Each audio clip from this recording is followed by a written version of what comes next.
been known as the ultimate in numismatic design on silver. The reverse. That was contributed by just the 12th chief engraver of the U.S. Mint, John Mercanti. These coins are totally perfect. And a third party has agreed that every one of these coins will be absolutely perfect. And there's a lot of intensive grading. In fact, there's 3 people who grade each coin. So you get the ultimate in accuracy, and in this instance, you get the first day of issue, the highest grade attainable, a proof 70, the highest designation of mirror and contrast, known as cameo. In this case, ultra cameo. When you take a look by year, it really illustrates how many collectors there are of these coins. Take a look at all of these figures relating to each and every year that the coin was produced. Beginning in 1986, 1,446,000 coins were struck. That was the highest mintage year. And demand for the coin, now naturally, first year is always going to be, people are going to, just the first dollar ever made of this sort. But take a look every year. So many collectors are purchasing these coins and building complete collections. That's where these coins go.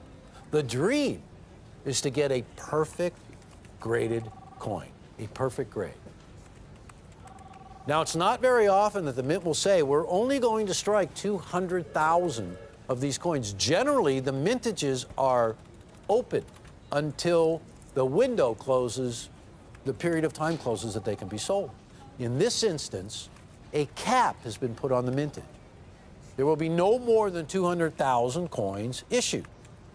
Well, if you take a look at the 2020 W figures right below it, you can see already how many of those coins were ordered for there to be a high mintage this late in the year.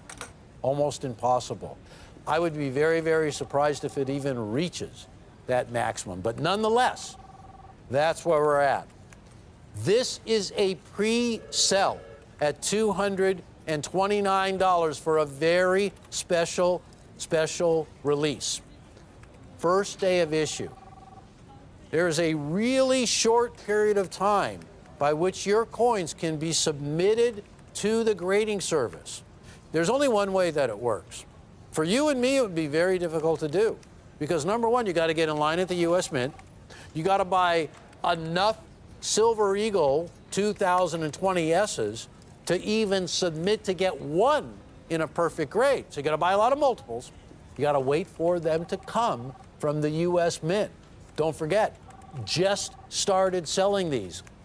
We're guaranteed to get first day of issue, Proof 70 Ultra Cameo for the very last coin of its kind, $229.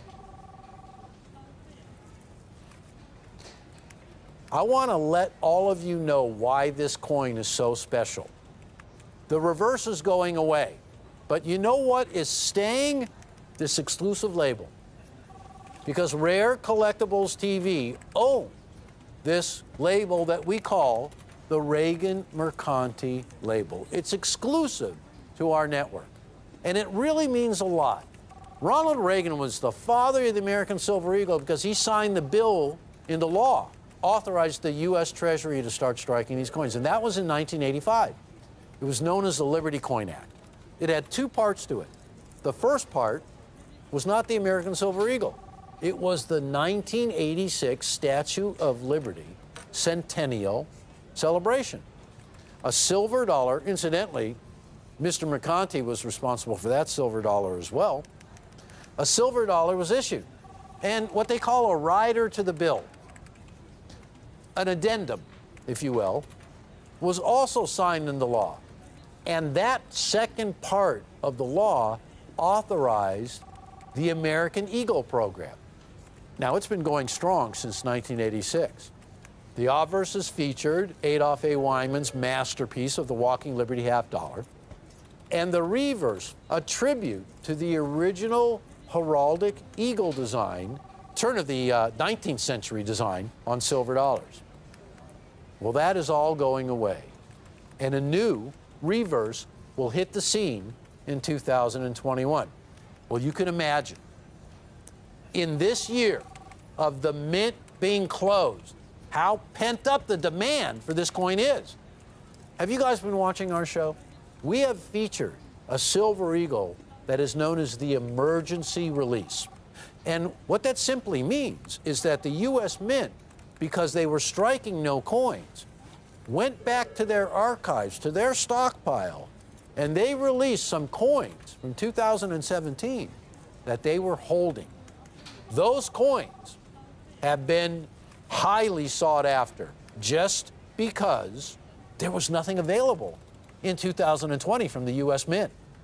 Finally, a small trickle of the current dated silver dollar. And lo and behold, it's the last one ever.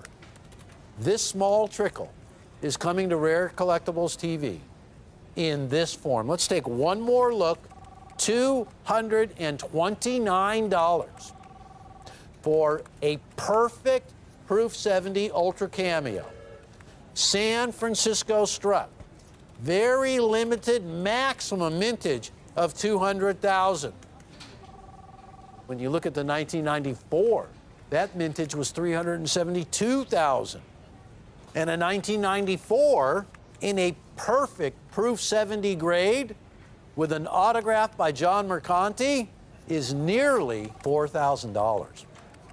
That mintage is substantially higher than the cap on the mintage of the 2020S.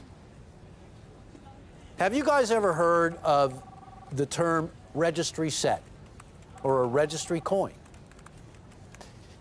To put it simply, really what it is an opportunity for us collectors to brag about how fine our collection is, to put together a set that then gets rated by NGC. And they assign a point, in a point system, they assign points to every single issue in that collection that you submit as a registry. And the ultimate goal is to be the #1 holder of the registry set for, let's say, the Morgan dollar, or the Walking Liberty half dollar, or the Peace dollar, or the Lincoln cent, or the American Silver Eagle dollar. Now, NGC has recognized by recording our populations of our exclusive label, this Reagan Mercanti label, they are now recording the populations separately from all the other Mercanti autograph labels. Ours will be the only label that has those individual designations. This is information that will allow you to put together the finest registry sets attainable. This exclusive label with a Proof 70 grade is all Rare Collectibles TV. And one of the reasons why we love this label is the connection. The connection between Ronald Reagan and John Mercanti was a really amazing one. John Mercanti first came to work at the United States Mint in 1974. His tenure at the U.S. Mint lasted all the way to 2010. He finally became just the 12th chief engraver. And that's how he retired. But his career featured things like this. You see that Ronald Reagan that was created by John Mercanti when he was at the U.S. Mint. He sculpted that. Reagan became president when Mercanti was at the U.S. Mint. Mercanti was at the Rose Garden during the signing of the Liberty Coin Act that authorized these coins. His connection to Ronald Reagan, timeless. So Reagan appears on our label because that bust that you saw that was sculpted by Mercanti became that label. That artwork was based on that sculpture he did. And he signed it, each one of those. So the connection that John Mercanti had to Ronald Reagan and to the United States Mint and to this silver dollar, timeless. But his reverse is being retired. So 2020 is the last year. And specifically, this coin from San Francisco, the last silver eagle the U.S. Mint will issue in proof that bears the original heraldic eagle design of John Mercanti, the 2020S. Now, everybody who buys a coin right now at $229 is guaranteed the following: an absolute perfect example graded by NGC with our exclusive label. Guarantee, absolutely, of this coin being the last proof silver dollar of its kind. There will never be another one. A perfect proof 70 grade. Now, I got to tell you, first day of issue. Hi, I'm Rick Tamaska, and this is Rick's U.S. Coin Show. Rick's U.S. Coin Show is a brand new show that brings you rare, high quality, and unique coins at the most affordable prices on TV. My name's Jack McNamara, and I love coins. We're the Tamaska girls, Kim and Caitlin. Here at Rare Collectibles TV, we know what kind of coins you want because we're collectors ourselves. I've been collecting coins for over 40 years. I love finding coins all across the country and bringing them to you. Whether you're new to coin collecting or an old pro, we've got the coins you're looking for. After my first book, dealers began calling me the Cameo King. Coin rarity and quality are what matter most to me. Now that's eye appeal. I do love Franklin's and Kennedy's. Rare unique coins At the most affordable prices. Coins are in my blood. Now that's a beauty. My goal is to bring you the ultimate in superb rare coins. Do you want the best?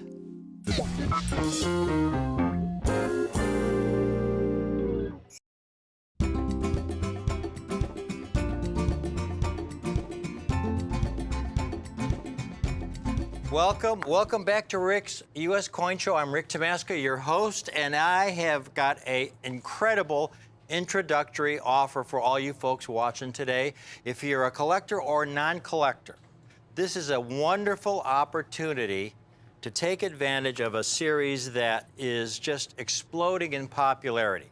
The Franklin and Kennedy half dollars are so popular, so universally admired by more and more collectors with every passing month. When you think about it, folks, this was the last era where the U.S. struck half dollars for circulation. The Franklin half dollars were struck entirely in 90% silver.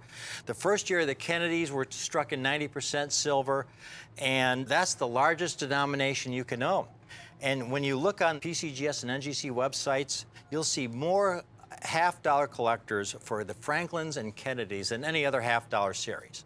There isn't even a close second. My third edition just came out, folks, of the Franklin and Kennedy half-dollar guide by Whitman Books. It's over 300 pages now. It's expanded to 320 pages, 32 more pages than the second edition. It's got the history of the Franklin and Kennedy half dollars. It's got mintages. It's got retail values. It's got a section, folks, on record prices, because there have been so many record prices in these series since my second edition. You know, if you're going to start out collecting either one of these series, I want you to start off on the right foot. I've got two Kennedy half dollars today that are guaranteed to get you started off on the right foot. It's the first year of issue of the Kennedy half dollar in proof condition, 1964. The Kennedy half dollar, folks, came about because in November of 1963, John F. Kennedy was tragically assassinated. There was some emergency legislation passed, and it was decided they would commemorate the late president on the half dollar for the year 1964. So the Franklin half dollar series came to a premature end, and the demand for this new Kennedy half dollar was so extraordinary. The entire country was riveted by this event. This was the first assassination in the history of TV where a president died. The whole country was tuned in. And so when the Mint announced that they were going to have this Kennedy half dollar, the demand was through the roof.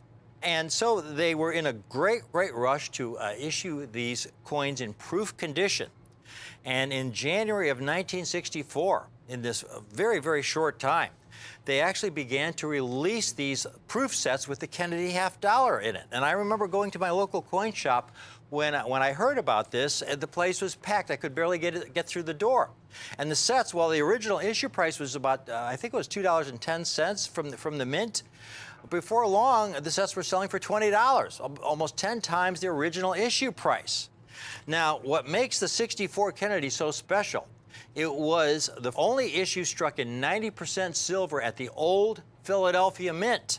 After 1964, they shut the Philadelphia Mint down as far as proof making goes, and they transferred the proof making to the San Francisco Mint for the Kennedy half dollar. So the 64 is a unique coin. It's a one-year type coin.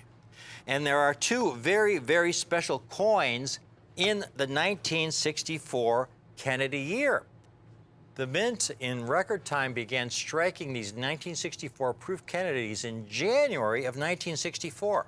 And after they had struck about 100,000 examples, they called Mrs. Kennedy and they asked her if she could please inspect this new Kennedy half dollar design. She did not like the design detail in her husband's hair, and she asked if they could rework that detail. What she didn't like specifically were the hair strands you see above her husband's ear there. There's some prominent V-shaped strands above her ear, and she asked if they could remove those and change the accents in her husband's hair. So they made those changes. They immediately stopped the presses. After only about 100,000 were struck, they stopped the presses and they completely redesigned the hair detail. When they then began striking the Kennedy half dollar again, you could see the noticeable, obvious difference. It's a major, major variety because you could easily see it with your naked eye. And that's basically the definition, folks, between a major variety and a minor variety. A minor variety, you have to take a magnifying glass to see. This, you can see with your naked eye. You can look at it, you say, wow, that's an accented hair, you know? And so it's an important, major, historic die variety. Now, not only is the mintage an incredibly low mintage, they only struck about 100,000. The fact is, a lot of those coins were melted down in 1979, 1980, 1981, because back in those days, nobody really paid any attention to the Kennedy half dollars. And when you had silver going for almost $50 an ounce, there were a lot of dealers who were actually cutting out these proof half dollars, quarters, and dimes and sending them to the smelters to get them melted down for their silver. And so you had 100,000 originally struck. Probably at least 30 to 40,000, maybe even more, were melted down, leaving perhaps 50 to 60,000 coins. On top of that, the quality of the accented hair is by far the worst in the Kennedy half dollar series. You have to understand the Mint was well aware of the fact that there was an incredible demand for these new coins. And so they rushed them out, and they cut corners as far as quality control. And one of the procedures in making a proof coin is supposed to be a coin that's prepared under highly polished dies. They're slowly struck. The coins are individually handled, so they're not allowed to abrade with any other coins. They're supposed to represent the state of the art, the finest possible quality the Mint's able to produce, given the technology of the day. However, in the rush to get these out, one of the procedures was to wash the coin blanks in a soap solution, just get them as clean as possible, then wash that soap solution off the blanks. And then they go in for striking, where they're struck under about 200 tons of pressure. And then once struck, while coins struck for commerce are dumped into bins, these proof coins are individually handled. They're not allowed to abrade with other coins. However, in the case of the accented hair, again, in this rush to get the coins out, one of the things that they really didn't pay much attention to was that soap residue.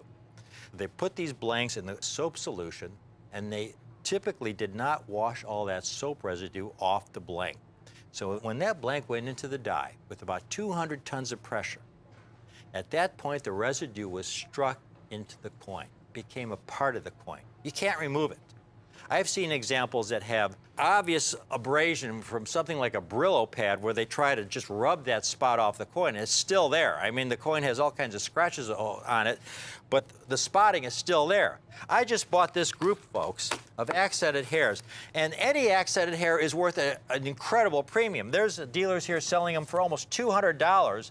They're ungradable because of all the spots. but they still want almost $200 for them because they're rare in any condition. They have tremendous, tremendous absolute rarity.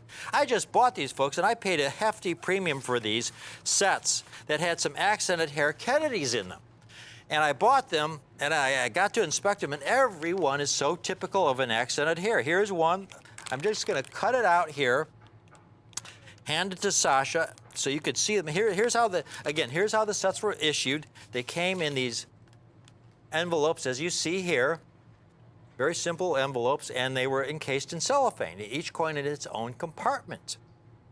And of course, there would be this little letter in each one of these envelopes, and it says here, and this is from the superintendent of the U.S. Mint, if there should appear what may seem to you a defect, it is no doubt a crease in the packing material. We tell you this to save us both unnecessary correspondence. In other words, if you found a defect, you can't send it back to them, okay? There is no return privilege on these. So you get this set, folks, and I bought these, and it's an original packaging right here as you see it. I'm going to do a couple of these for you, and they're all so typical of the accented hair. And I'll hand it off to Sasha. And this one actually is not too bad, but the spot is pretty obvious. Right in front of Kennedy's nose there. Right in front of his nose. It's a milk spot, soap residue. And you can see a lot of other smaller spots as well. I mean, there's a lot of really small little spots all over the coin. And those don't come off. I'm going to open one more for you. Here's another one. I'm just taking them off the top here. This one is even, you know, it's pretty amazing that the Mint would let these pass through like this. But, you know, that's, again, the quality control back then, it was not like it was today. This is a beauty. And there you can see them. Okay. So if you can get one of these accented hairs in any condition, to me, any accented hair, even the ones you just saw, are going to be $500 coins someday. What I have in this special, folks, I have 2 accented hair grades in this special, where you're going to get a free copy of this latest book. From Whitman, you're going to get the hardcover special library edition with this offer. And wait till you hear the price on these. I have 2 different accented hairs I'm going to offer to you in this introductory offer. One of the accented hairs is in proof 66. The other is in the highest grade I have of this extremely rare variety. I have a handful of examples in proof 68. Now, the other coin in the set, though, is equally as important because it's the second Kennedy they struck in 1964 after they discontinued the accented hair, and it's what they call the Type 2 variety, with those design detail changes. Now, they also had a lot of quality control issues with that variety as well. Milk spots are a huge problem, but they're just not as big a problem as with the accented hair. Folks, I want you to take a look at introductory offer number 1. Here's an accented hair, proof 66, which is an extraordinary grade for an accented hair. I have a comp here. Well, one dealer for a proof 65 is asking $700. Set number 1, you're going to get the 2 Kennedy varieties from 1964, that most important year, the only year they were struck at the Philadelphia Mint on a 90% silver planchet. In 1965, they reduced the silver content, folks, to 40%. This is a 1-year type coin. And the accented hair was the very first Kennedy struck. And what you're going to get in intro set number 1 is an accented hair in proof 66. That is an extraordinary grade for this accented hair variety. I've got one dealer here, he wants $700 for a proof 65, which is, you know, where the price should be for this key rare date. And then the second coin, that Type 2, after they made the design changes, is an extraordinary proof 68.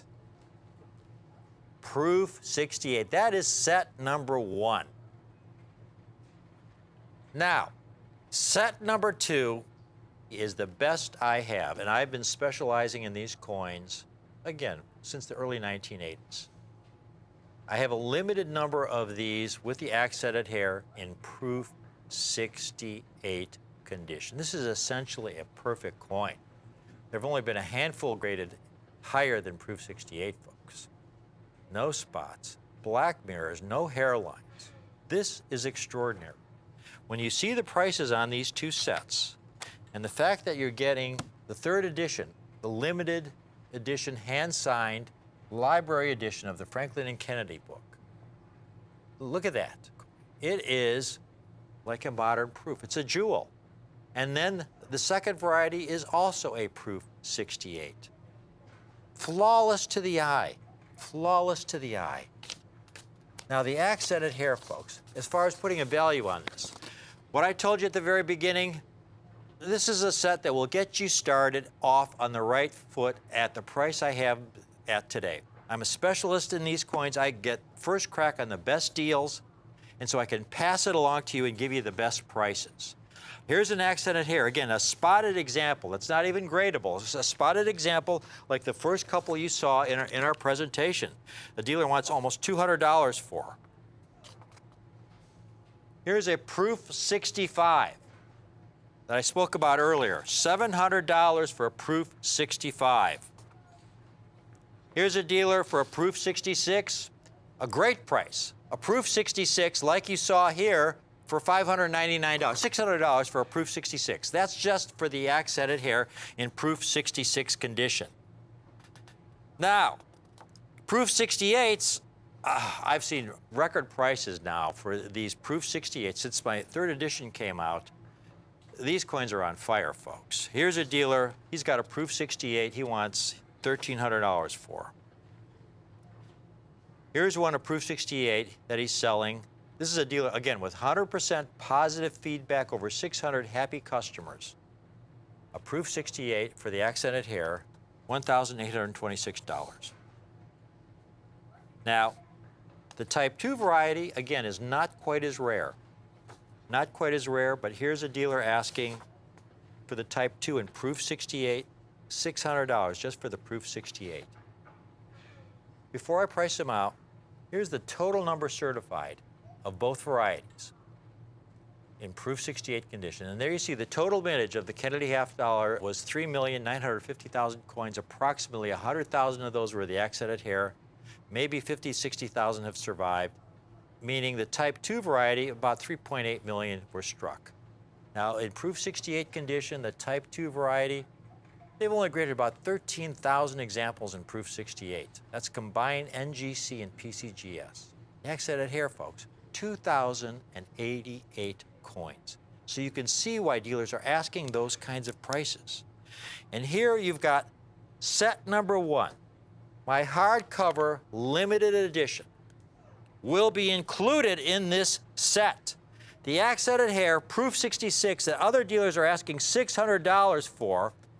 The 64 in Proof 68, where one dealer is asking $600, I found one here that was only asking $350. That's $950 for the two coins, folks.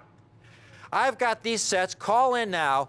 $259 a set, and it will include the hardcover limited edition, the library edition, the special collector's edition that's signed and numbered by me. It's a $45 book. That's included in the package for $259. This is why at the very beginning of my presentation, I said if you're a collector or if you're not a collector, this is a great time to begin collecting, to begin your collection of Kennedy half dollars. And now my ultimate set.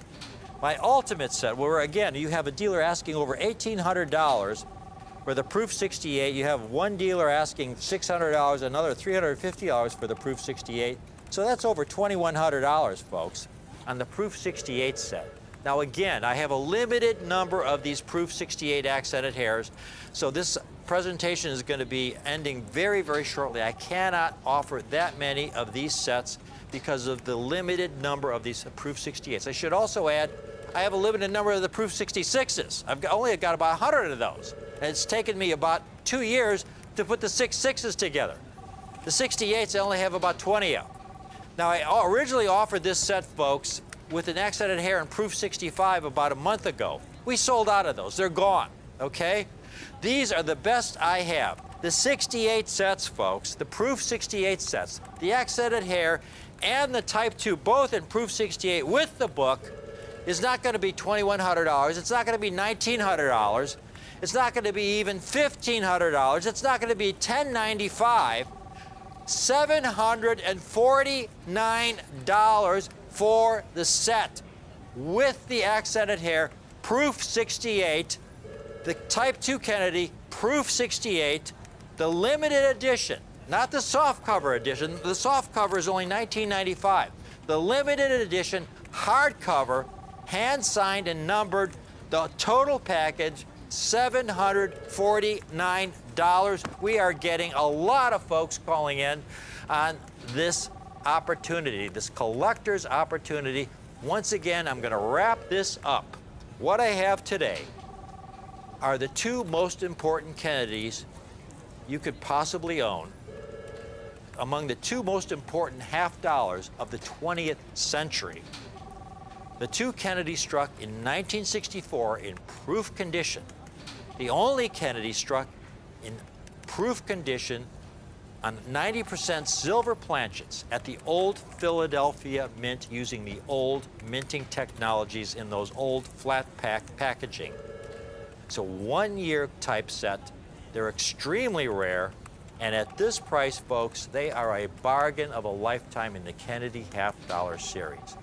I've got the accented hair in Proof 66 in set number 1, Proof 66, and the Type 2 in Proof 68, where dealers are asking, just for the Proof 66 accented hair, are asking $600. And just for spotted examples that are not even gradable, they want $200 just for the accented hair for heavily spotted examples. And here you're getting the entire set for only $259 with the hardcover, hand-signed limited edition. $259. We've got a lot of folks calling in on the accented hair, set number 1. People are asking if they can get more than one. Yes, you can get more than one. I should probably put a limit of it of 10 sets per caller because, again, I have a limited number of these accented hairs in Proof 66, so a limit of 10 sets per caller.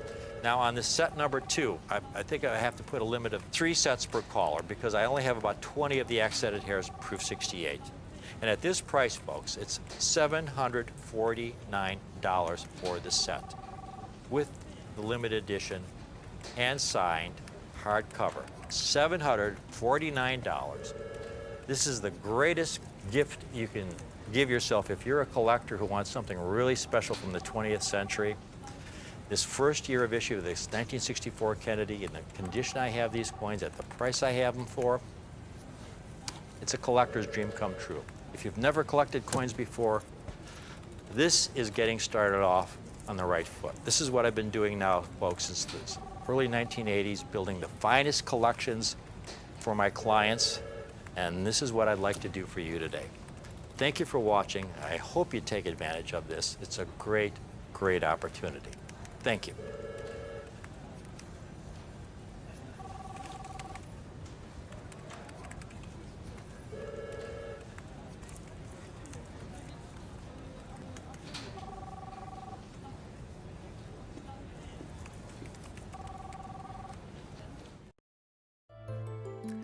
A few days ago, I watched a documentary on the Revolutionary War. It was a 6 or 7 part series in 1-hour segments. And I was struck once again by the incredible ultimate sacrifice men and women of our country have made time and again in the Revolutionary War and in many wars since to give up everything, including life itself, for liberty. That one word, liberty, so that we Americans may all live in a free country, a land of liberty. Now, when Patrick Henry uttered those famous words, "Give me liberty or give me death," it wasn't just a nice sounding speech. He really meant it. We are most fortunate to have inherited those freedoms passed down to us from the sacrifices of past generations of Americans, and that we Americans living today must in turn protect and preserve for the generations to come. It's all there on every one of our coins. That word liberty, it's on every United States coin struck today.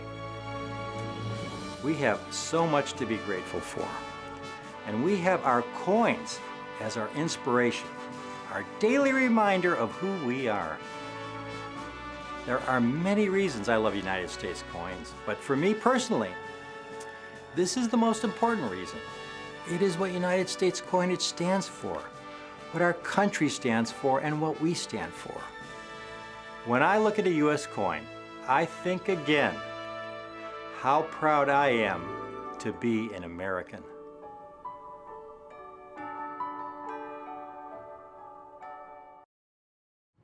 Welcome back to Rick's U.S. Coin Show. Hopefully you just saw a presentation on the 1957 to 1963 Franklin set in proof 67. All 7 coins in proof 67, haze-free, spot-free, the entire set for $595. Now in that presentation I talked about the fact that I used to be able to offer that set from 1956 to 1963, even from 1955 to 1963 in proof 67. But the fact is, I have not been able to get the 1956s or the 1955s because of the growing scarcity of these coins. You see, these sets were issued in limited numbers, in the hundreds of thousands back then. Here's an original set as it came from the U.S. Mint, and you would get your set and you get the coins out of the set in the flat pack. And most of these sets have been picked through. All the nicest sets have pretty much been picked through at this point, folks. Here's a Kennedy set. This is a 1964 set. That was 64. They used the same kind of packaging. And you can see the 64 Kennedy has some noticeable milk spots in the back of his head there. And that was a big problem for proof coins made during this era, the proof silver coins. So that 57 to 63 set may be short-lived because I'm having a lot of problems getting the 58 and the 59 and the 1960, even the 1963 in proof 67. Because again, most of these coins have now gone into collections. There's so very few of them out there. Now, at the same time, I talked about the fact that there was a time when I could offer the 1956 and 1963 sets in proof 68. And I haven't been able to offer a set in proof 68 in a long time, maybe 6, 8, 9 months. I don't know. It's been a long time. And because of that, well, I haven't been able to offer the set because, again, there are certain dates I just don't have. The 1958, the 1960, the 61, even the 1962. There's 4 dates I either only have 1 or 2 coins of or none at all. So I can't offer the set in 68. So, the good news is that because I haven't been able to offer that set in proof 68, what I have for you today are 2 dates in that set that I did have in proof 68 and even in proof 69 condition that were not. Again, I have them because I haven't been selling the sets. I was just out of some of those dates. So the good news is there are 2 dates that I do have in stock because the set has not been offered. And the 2 dates are the 1956 and the 1957.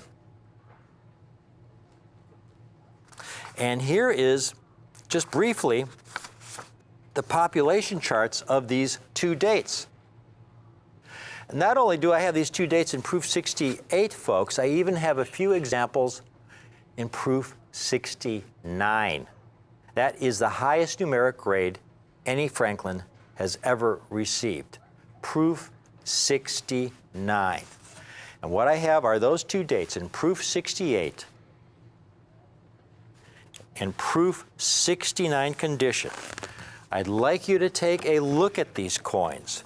They are absolutely among the finest known. The 6.9s are tied for highest grade. Getting a Franklin in 6.9 is truly the holy grail of collectors because there are no 70s. According to Rick Montgomery, head grader at NGC, there never will be a 70. Look at this phenomenal quality. Again, the only reason I'm able to offer these, we haven't been offering the sets in '68, and I have a client who I acquired some ungraded examples from that I had placed with this client back in the early mid-1980s before there was a PCGS and NGC. When I was doing research on my first book, I was going through hundreds and hundreds of thousands of proof sets. And when I would find a flawless, really flawless example, I'd put them together, and I'd put together small packages together for the clients I had at the time. And so I've been able to buy some of those back. And some of those coins came back in '68 and '69, and I have these two dates because, again, we haven't been able to offer the complete set. So what I do have are these two dates, and I have them at a great price. Now, the '69s, just to give you an idea, here's a 57. So an improved '69 deep cameo. Now, this is a deep cameo, so it's going to be a higher value, but still, this was a record price by a significant margin, folks. Sold for over $37,000. Now, at the time, the PCGS price guide for this coin was only $16,000. So it sold for roughly 2.5 times the price guide. That's an important lesson because what you need to know about the price guide is that when it comes to rare coins, the price guide is kind of a lagging indicator. In other words, the price guide will show the value of a coin last time it sold. And if it's a rare coin, the last time it sold on the market may have been 5, 6, 7 years ago. So 7 years ago, yeah, it sold for $16,000, but that wasn't 2018 or 2019, you know? That was many years ago. Well, now, with this new, record price, now the price guide will be adjusted to its proper level. So this 56 and 57 you're looking at, folks. Now, these coins, I've seen dealers asking for proof 68s of these dates. Here's the 1957 proof 68. Here's a few dealer prices here. Here's a proof 68 for $680 for a proof 68. Here's one top-rated seller on eBay. Top-rated seller on eBay, $789 for a proof 68. Here's a 56 in proof 68. $429. This is going to be a short presentation. I don't have a lot of these, not in this grade. The 56 and the 57. Get ready. Call in now. I have a very limited quantity of these. Again, in proof 68, where dealers are asking $400 to $500 for the 56s. I've seen prices over $700 for the 57s in proof 68. You can own the 1956, one of these 1956s you see here. Absolutely flawless to the eye, no spots, no haze. An absolute jewel, folks, as pristine as the day it was struck. Amazing quality. And it's not $495 or $295, $175. Look at this piece. The coin is over 60 years old, and it looks like it could have been struck yesterday. It was ejected from the die, and you caught it on a velvet pillow and preserved it in some kind of airtight vacuum over the last 60-plus years. That's how perfect it is to the eye. And the 1957 that dealers are asking over $700 for. Again, flawless to the eye. No haze, no spots, no hairlines to the eye. $175, the same price as the 1956. $175. Now that comes to $350 for the pair. And here's what I can do for you if you want to get both. If you want to build a set in 6/8 condition, that's going to be a tall order. It can be done. We can do it for you here at Rare Collectibles TV. We can do that. But if you want to get these two dates, you get the pair today, and you can own the pair for only $167.50 a coin. $335 for the pair. And lest I forget, while I have these second edition copies left, and I'm getting down to, again, a couple hundred copies left, you can have a copy of the second edition. The first edition received the Numismatic Literary Guild's Extraordinary Merit Award. The third edition will be coming out shortly. I will personally sign every book that goes out, and you will get one of these with your purchase of these Franklins in Proof 68. $335. And one final opportunity, there will be a maximum of 2 pair per caller. In other words, you can own 2 of these sets, 2 56s and 2 57s. But I have to limit it to 2 per caller because of the very limited quantities. But if you do get 2 sets, you can get these coins for only $164.75. In other words, $659 for 4 examples. I mean, that's like 4 coins for the price of 1, folks. 2 1956s in 6/8 and 2 57s in 6/8.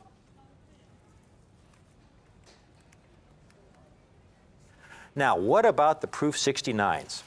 First of all, any Franklin in Proof 69 is really rare. I mean, I've gone through hundreds and thousands of sets, folks. I've only come across a couple in all these decades, Franklins that graded Proof 69. This little table here puts it all in perspective. Here you see the total number of Franklins struck for the entire series in proof condition from 1950 to 1963, about 15.9 million coins. For the entire series, they've only graded about 3,400 Franklins in Proof 69 for the entire series. That's about 1 in every 4,600 Franklin half dollars struck. Now, by comparison, the series that followed the 1964 Kennedy, the quality was considerably improved over the Franklin era. Even though these coins are rare, 64 Kennedys are skyrocketing in value. I can't, you know, I just can't, I'm out of stock of the 64 Kennedy in Proof 69. The demand is so great. But you can see the 64 Kennedy alone, they've graded about 5,500 examples. In other words, more 1964 Kennedys in Proof 69 were struck in just in that 1 year than for the entire Franklin series by over 2,000 coins. That's how rare the Franklins are, because those 64 Kennedys are rare, folks, about 1 in every 700 struck. But the Franklins are virtually impossible, especially at this point in time. The good news for you is that, again, with this small collection I acquired from the client, this client I had placed these coins with back in the early 1980s. Look at this, 56, Proof 69. Only around 800 examples graded. Is that the proper number, Sasha? 800? What do I have here? 882 examples graded in Proof 69. And you can have this coin today, again, where other dealers may be asking over $1,000. I'm able to offer it for $395. $395. Think about that. For a Proof 69 Franklin. This is a coin you will not find in your local coin shop, folks, your local coin show. I mean, finding a Proof 68 or even a Proof 67 is a miracle nowadays. And then the 1957, only 490 graded, almost twice as rare as the 56. And again, dealers asking for Proof 68s, asking $680 for a Proof 68, $790 for a Proof 68. I can offer you this Proof 69 while I have these. I have a very limited quantity, $595. $595. And if you want to get the pair, if you want to build the highest possible Proof Franklin collection, this is the perfect time to do it. While I have these, folks, you can own both for only $975.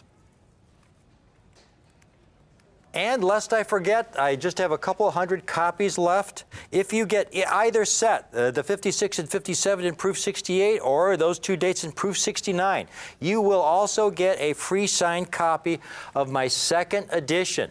Again, the first edition received the Numismatic Literary Guild's Extraordinary Merit Award. This is the second edition. The third edition is coming out shortly. This book will be hand-signed by me, the second edition. When you get a set, either the 1956 and 1957 in proof 68 or the same dates in proof 69. And as with the proof 68s, there is a limit of 2 sets per caller. The quantities are really limited, but if you do get 2 sets, you can save a little more. You can own 2 sets, folks, for only $1,895 for 2 sets. That's 4 coins in proof 69, 2 1956s and 2 1957s. This is the last half-dollar series, the Franklin half-dollar series, the last half-dollar series struck in 90% silver. These proof coins were struck at the old Philadelphia Mint using that old technology that was basically a carryover from the 1800s. They used packaging that is so antiquated and primitive, really, by modern standards that did virtually nothing to protect these delicate proof coins. And to have these coins that are now 60, 70 years old survive in this condition is a miracle. They're getting rarer and rarer by the month. This is a great time to buy the very best at such an affordable price. It's a great coin to hold on to for yourself, to pass on to your kids, your grandkids. I mean, this is what it's all about, folks, to own something that offers you exceptional eye appeal. Just the ultimate in quality, incredible rarity at an affordable price. So I hope you're able to take advantage of it. You'll be thrilled. You'll be thrilled when you get these Franklins in this extraordinary condition that look like they're brand new, that you wouldn't believe that they were struck over 60 years ago. They are truly a miracle to have survived in this condition. Thanks for watching.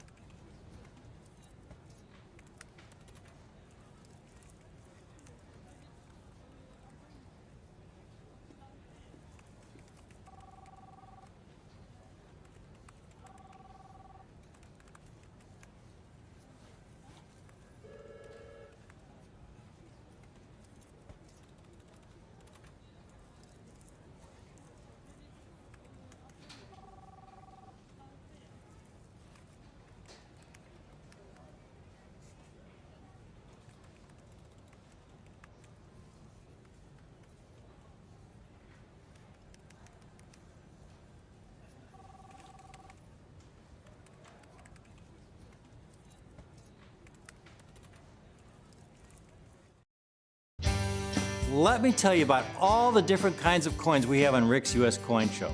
Franklin and Kennedy half dollars, Morgan dollars, Peace dollars, St. Gaudens double eagles, cap bust half dollars, Washington quarters, Standing Liberty quarters, Wheatback Lincoln cents, gold buffaloes, and currency as well. We're always looking for coins with exceptional eye appeal for their date, very high quality for their date, and are rare in the condition they're being offered. Welcome back. Welcome back. I've got a little triple play here for you, folks. The first 2 dates in the Proof Franklin series, in Proof 66, the 1950 and the 1951, these are the 800-pound gorillas. I mean, more like the 1,200-pound gorillas, really, when it comes to getting really nice examples of these 2 earliest dates. In fact, these 2 dates are tougher to get than the last years in the Proof Walker series, even though the Proof Walkers had even lower mintages with around 20,000 examples struck. These 2 dates are harder to get in high-grade, beautiful proof condition. You take a look at this little chart I have here. Shows you the mintages of the Franklins, shows you how rare they are, and I've got a theory of why these earliest Franklins are as rare as they are in exceptional proof condition. Consider the fact that after 1942, they stopped making proof coins. And they had World War II. So they didn't make any proof coins after 1942, and they didn't resume proof making until 1950. So you had those years, 1943 to 1949, there was no proof making. When they resumed proof making in 1950, I have a feeling that they had a lot of new staff there at the Philadelphia Mint to make proof coins. A lot of new personnel who had never made proof coins before. And so to many of these people, it was, to make a proof coin took some craftsmanship back in those days. And these were unskilled workers, basically. And so the earliest proof coins from the 1950s are really poor quality compared to some of those later proofs from 1941 and 1942. The 1950 and 51 are getting so difficult. You know, what I see a lot of, for example, are these fake original box sets that are supposed to be original sealed sets. Like I bought this set originally and it was sealed to make it look like an original 1950 box set. And I had a feeling that it was not an original set. And when I opened it up, my instincts were correct because I could see, you could tell when you get one of these, when you opened it up, and for example, in this set that I had the coins already out of, you take a look at this staple, folks. It's a brand new staple. But you see these people offering these sets, sealed sets, because they can get a premium for them. That staple is absolutely, looks brand new. I mean, a truly original staple from this era. For example, here's one from here's a staple from 1953. And you can see all the rust here and the corrosion on the staple. This is the kind of corrosion you should see on the envelope and the kind of aging you should see on the envelope, rather than something that looks, you know, brand new and fresh, like these envelopes from this 1950 set that's made to look like an original, you know, sealed set. That's not. Finding these early 50-51 Franklins, I mean, you look at this 50 here, looks really nice, but it says only a proof 62 because of hairlines. You know, hairlines are the biggest problem on these early proofs. They just are loaded with hairlines. Here's another 1950. It's got a planchet flaw, reverse planchet flaw. It's something you can't even see unless you really study it very closely. There's a fine light diagonal scratch that goes through the yoke and the Liberty Bell. If we could zoom in, maybe we can pick that up here. Can get it at just the right angle. Can we zoom in on that? I catch it at just, because we had it there, right there. Do you see that light scratch there? It's going through the yoke diagonally in the upper left-hand corner, down through there, through there. Very faint, but it's not gradable, even though it's a very, very fine light scratch. This one here, they say it's improperly cleaned. Again, unless you have a halogen grading light, I mean, it looks superb. And you get so many people who will buy these coins ungraded at coin shows and coin shops, and then they send them in for grading, and they're not even gradable. And they, you know. So take a look at the 1950 and 51s I have for you. This is going to be a short presentation. I only have a few of each. These are beautiful, haze-free, deeply mirrored, spot-free pieces, folks. And to get them in proof 66 is hard enough, but to get them in beautiful haze-free, spot-free condition is about 10 times harder. Here's a kind of 51 you typically find, or 50 or 51. You'll see unattractive toning along its surfaces, and which is understandable. But you know, you're going to get a proof coin from me, an early proof Franklin, unless I tell you it's toned, it's going to be a beautiful, brilliant specimen. This coin has some toning, and you know, it's okay, but that's not what you're going to get. Take a look at one of these 50s. A beautiful, deeply mirrored, so rare like this. I mean, these are really undervalued, folks. I only have a few. This piece here is $1,595. The highest grade I've ever handled is a proof 68. The last proof 68 went for over $30,000. This borders on, I mean, it looks like it could be a proof 68. $1,595. And then the 1951 is almost as difficult as the 1950. This is what you want a 1951 to look like. And you've seen comparables where one dealer was selling a Proof 64 for $1,250 for a Proof 64. This is a Proof 66. I've got almost a double row box of Proof 63s and Proof 64s of this date. I only have 5 or 6 in Proof 66 that I can offer you as a single coin. And it's only $1,295.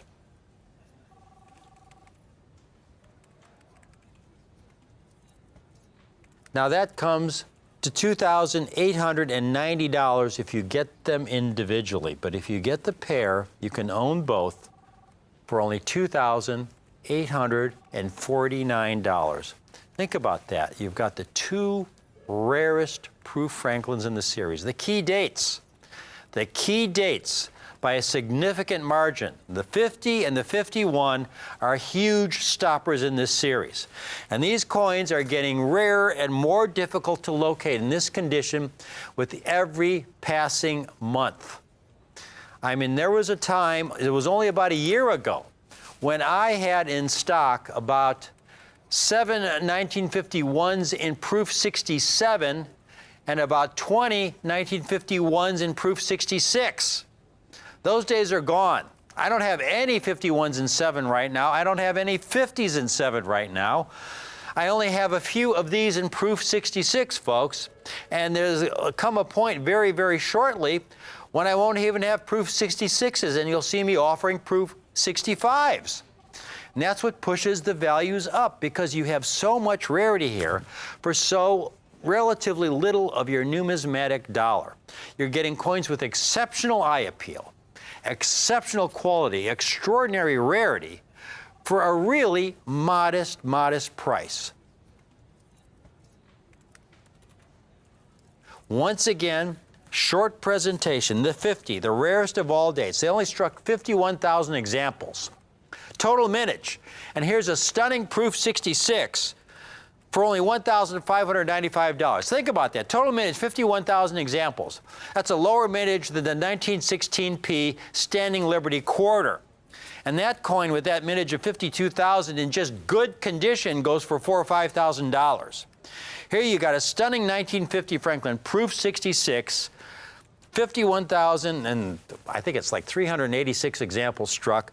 $1,595 for that coin. 1951, total mintage only 57,500 coins struck.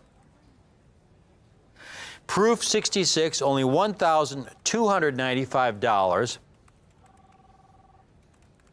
But if you get the pair, get them both, these two key dates, you save $41. You can own the pair for only $2,849. I love these two dates. I buy every one I can get my hands on in gem condition. Gem meaning Proof 65 or higher grade. If I can get these in Proof 65, I'm thrilled to get a beautiful, deep mirrored, problem-free Proof 65 of these two key dates. I think they're just an absolute bargain at these price levels. So I hope you can take advantage of it. This is a great series for the collector of today, where once again you're getting extraordinary eye appeal, extraordinary quality, tremendous rarity for so few of your numismatic dollars. This is a coin that, again, this is a coin that, you know, your neighbor, your local coin shop, you won't find it at your local coin show in this kind of condition. You just won't find them. You may find a 1950 set, but the half will be full of hairlines. Their average grade for a 1950 Franklin in proof condition is about Proof 62. They're heavily hairline damaged coins, and the 51 is just pretty close to the same average grade. Very, very low grade coins. Very few survivors like you see here. I hope you can get at least one of these, because it's a great great series for the collector of today. Thank you for watching.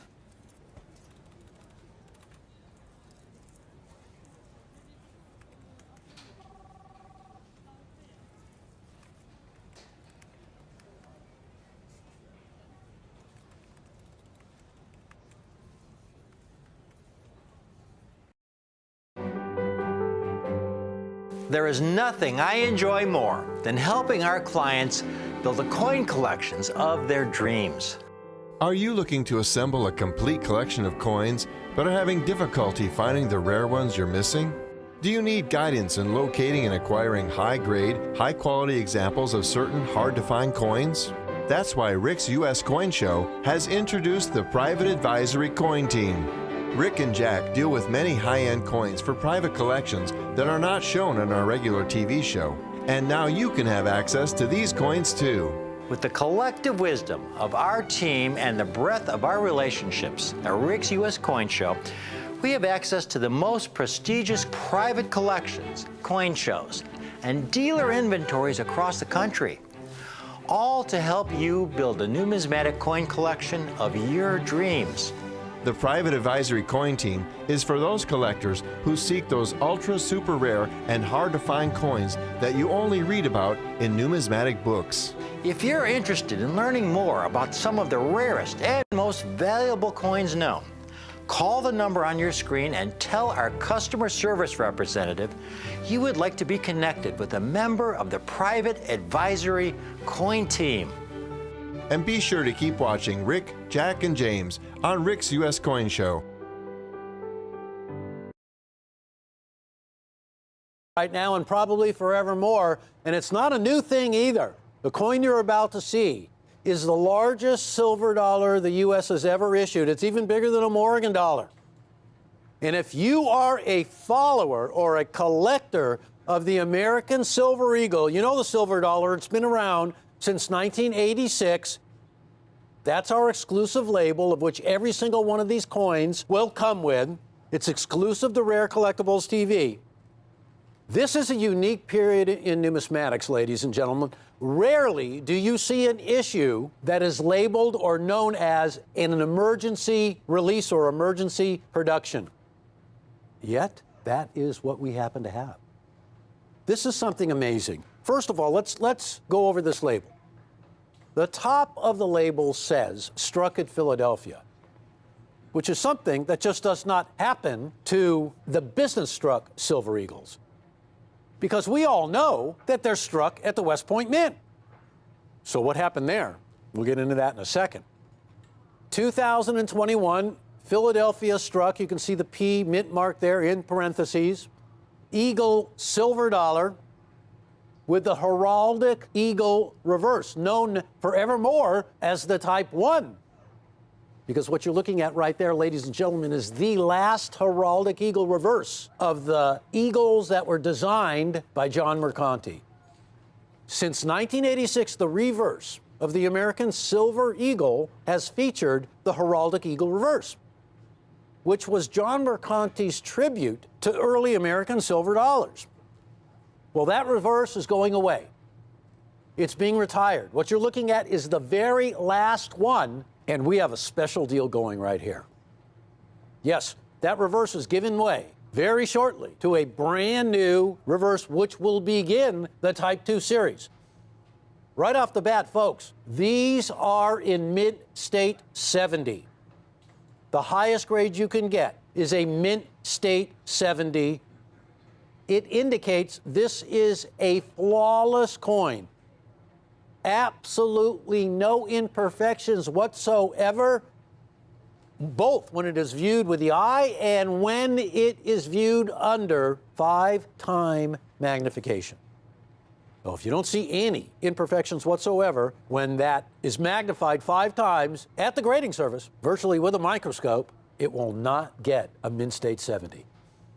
So these are all perfect, flawless Mint State 70s. Now, I already mentioned real briefly, our exclusive label features Ronald Reagan in the right-hand corner of the label in 4 quadrants, all with different artwork, all attributed to Mr. John Mercanti. And that profile of Reagan that you see came from a sculpture that John Mercanti did in plaster of Ronald Reagan. He also has signed each label, hand signed. Now, these are going away forever, so this is the last one. That's big news. But I don't know if it's as big as the next line down. Emergency Production FR First Release. A couple of times in the history of the Mint, there has been occasion where the Mint has had to put out coins under an emergency declaration. The other time, or one of the other times that come to mind, and I can hardly think of another time that it happened, I don't really think it ever did, but also during World War II, one of the other main components for the war effort was nickel. So nickel was removed from the nickel. And a conglomeration of metals were used, and part of that was used was silver. And the war nickels can be easily identified by a big mint mark above Monticello on the reverse of the coin. That was an emergency release. For 2021, because the world is all topsy-turvy lately and the Mint is running a very, very skeleton crew of employees where there's hardly anybody, and they just simply do not have enough personnel, and that involves so many things in the designing and the making of the blanks and sourcing the silver, moving it into the vaults, into everything that goes into striking the coins. So what they've done here, it's an emergency. Now, normally, all of these coins are struck at the West Point Mint. But this time, because they could hardly produce any coins at all, they had to enlist the help of other mints. And they did that with San Francisco, and they did it with Philadelphia. Now, I got to tell you, ladies and gentlemen, these emergency issues, this emergency production, is going to go down in history, and it already has, as being a spectacular numismatic opportunity. Now, I don't know if you've heard about it or not, but they farmed out some of the production to Philadelphia. Now, normally, silver eagles in the Mint State version are struck in quantities of millions and millions. The highest recorded mintage was 2015, where 47 million silver eagles were struck. But of course, we know what's been going on lately in the whole entire world is very low production of everything. In spite of turning to Philadelphia to strike some coins to help out the cause, and of course San Francisco, but we're going to be concentrating on Philadelphia, and I'll tell you why. Because they announced to the world that these special coins that are being struck at Philadelphia have a cap on the mintage. Are you ready? I want to show you what Silver Eagle production for the Mint State coins has been all about since 1986. Trying to fill the demand of silver for all the people out there who want it. And then these great silver coins, which started out as a U.S. government guaranteed way to hold silver, became a respected numismatic silver dollar that has become more collected and more popular than even our beloved Morgan dollars of years gone by. Now, I hope you won't mind me being a little bit pushy right now, but my advice to you is that you get to the telephone and you give us a call. Because right now, for $269, you are going to get, which right now stands as the bona fide rarest of the American Silver Eagles that have ever come down the pike. So let's take a look at what is so fascinating and fantastic in terms of mintages for this coin. Beginning in 1986, the U.S. Mint struck almost 5.4 million Silver Eagles. Now, that doesn't sound like a lot, right? Because it really isn't, but I'll tell you what, that was actually done in about 1 month's time. The program launched at the very end of 1986. And as you can see, the jump in 1987. And as you can see, every year, millions of Silver Eagles have been produced by the Mint, and they have made their way out of the Mint vaults, none of them are still there, into the hands of collectors, into the hands of all people who love holding silver, and especially into the hands of folks who have recognized that this unique American silver dollar is a place amongst the greatest silver dollars of all time. And as you can see, mintages are, the program itself has struck over 500 million coins. But that's not all. So this is emergency production. Now, folks, over the years, people have opened up these monster green boxes. This is how they come. This is a box from the U.S. Mint, and it's pretty obvious why we call them monster green boxes. And contained in this box would be 25 rolls of 20 coins, 500 of these coins in a box. But what would also be in this box since 2011 would be a receipt on the inside that would indicate the mint that struck the coins. And the coins would be banded and sealed by the mint in this box. And so, if you wanted to determine since 2011 the origin of where the coin came from, of course, you would open up the box and you would see that 2 Mint employees signed off, and it would always be from West Point. They signed off, and there was a record of the amount of coins in there. Well, this is what happened this year. This year, when it was announced that there would be coins struck at the Philadelphia Mint that had the absolute lowest mintage of any Mint State Silver Eagle to date, everybody wanted to prove that it was so. And by luck, there were actually some boxes that had yet to be opened up. And so when they were finally opened up and we saw proof from the U.S. government themselves, the origin of where that coin was struck, well, with the announcement from the U.S. Mint that there was a bit of help from the Philadelphia Mint in the form of an emergency production, we landed some of these Philadelphia-struck emergency production Silver Eagles. The mintage is 500,000. And I've put up this table of all the mintages of Silver Eagles for one real specific reason. You look at the last page here, and all the way down at the bottom is going to be the 2021 from Philadelphia with a mintage of 500,000. And ladies and gentlemen, there's never, ever been anything close. Blows them all out of the water. And I want you to take a look at 1996.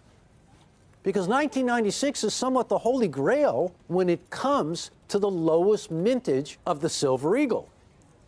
And you can see that that mintage is 3.6 million coins. And it's one of the toughest dates to get. And in a Mint State 70, it'll cost you a king's ransom. And I got to tell you, we have a coin that is, now I want to read this to you because this is exactly from the U.S. Mint. This issue from Philadelphia is the lowest documented, and that's a very important word because it's documented by the United States government, documented lowest mintage Mint State Silver Eagle that has ever been issued. Ever. This one right here. So let me tell you folks, $269 for this coin. And I want everybody to stock up. And I got to be pushy here because I'm going to tell you right now, you do not want to buy just one of these. I'm not trying to be funny. You want to stock up on this coin. Number one, everybody's doing it. Everybody's trying to stock up. Look at that. And you might notice something about the coin, too. A familiar looking label? Look at that. $349, ladies and gentlemen. What does it say? Philadelphia struck, Silver Eagle, Mint State 70, first release, Mercanti signed, emergency production. It's verbatim our coin. We're not the seller of that, though, but $349. This originally started out as a way to hold silver and became the most popular numismatic dollar. So what everybody realizes that as a business-struck coin, in a Mint State 70, an MS-70, it's the hardest grade to achieve in any Silver Eagle across the board in a perfect grade, these coins right here. Because these coins are struck on a high-speed press. They are not originally intended for the collector. So the coins that come out in perfect grade really are happenstance. It's fate. because they're struck for quantity, and of course the quality is always great, but mainly they're interested in producing coins that they can get out into the hands of folks who have continuously bought these coins. Then they reserve the coins that are struck multiple times for the collector's versions, the ones that we collectors order directly from the U.S. Mint. This coin right here is the rarest form of a silver eagle in a perfect grade you can get.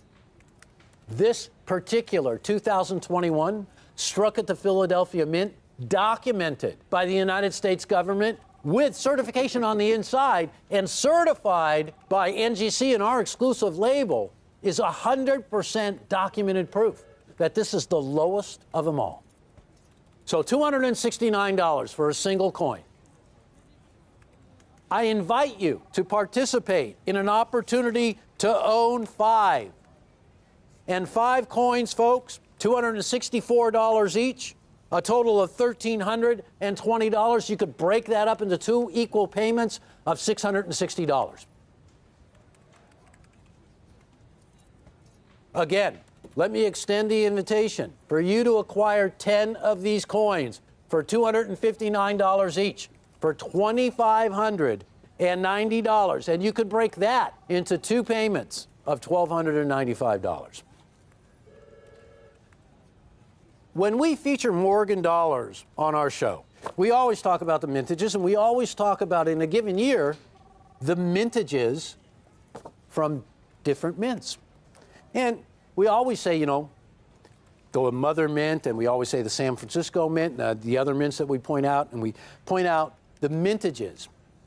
And silver dollars are collected by the individual mints because of the difference in mintages. And we look at those Carson City silver dollars, and we know that they were the smallest amount of the Morgans issued came from the Carson City Mint. And we look at San Francisco, we look at Philadelphia and New Orleans. This is what's happening right now with the Silver Eagle. So I want to point out a couple of coins that are big hits in the Morgan dollar category that have a higher mintage, higher than these Philadelphia emergency releases. And by the way, this emergency release, this emergency production, this is something you're not going to be able to count on, ever. But this happened. You put these coins away, and you are putting up not just these numismatic pieces of perfection, the last of their kind, the last heraldic eagles, but you're also getting something very unique to a period of time that will long be remembered that had never happened before. So let's take a look. The 1879 Carson City Morgan dollar. It is a really rare coin. In a Mint State 66 with a plus, it's one of the highest grades known. And that coin brought over $278,000. But what's interesting about that is that when you look at guides, you'll see that Carson City was responsible for producing 756,000 of those coins. In the highest grade you can get, pretty much right there, over 278 grand. You are looking at right now the highest grade you can ever attain for one of these Silver Eagle dollars from the Philadelphia Mint with a bona fide documented mintage of 500,000. And the most you'll pay is $269 a coin. And you could get an inside price that goes all the way down to $259 per coin. In 1888, San Francisco struck a pretty rare Morgan dollar. The mintage was 750,000 coins. And I invite you to take a look at this one, which was in a massive, one of the highest grades, Mint State 67. The price that it brought was over $24,000. And the reason why I'm pointing this out, it had a bona fide documented mintage of 750,000. Now, one of the most famous coins, or one of the most famous series of coins in the Morgan dollar series, are the coins from Carson City. Like that 79cc. Here's an 1893cc, the very last year. The mintage of that coin was 677,000, pretty darn small. Now, there's hardly any of these coins available. The last one that came to market was a few years ago in the highest grade, as you can see there, and it brought $161,000.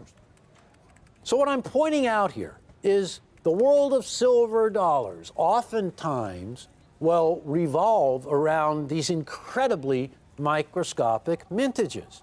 Because Morgan dollars, just like silver eagles, were really struck to feed the demand, in the case of the Morgan dollar, for commerce. In the case of the silver eagle, well, it was a way for American citizens to own American currency in the original form, silver. You know, our very first coins were half dismays, half dimes, silver. So this goes all the way back there. Ladies and gentlemen, again, let me say, this is the lowest documented by both the United States government and the grading service. Documented lowest mintage of a silver eagle in the entire series. And it's been going strong since 1986. You'd be hard-pressed to find a Morgan dollar with a mintage this low. You certainly will not find another silver eagle with a mintage this low. Now, I got to wrap this up because I've already extended this way longer than it should be, and I want to kind of give you guys a rundown of where we're at because I want to make sure I start from the top. First thing, these are emergency production silver eagles that were struck to help West Point since there's very few mint personnel working at any of the mints right now. And in order to feed just a fraction of the demand for these coins, they had to get help from both Philadelphia and San Francisco.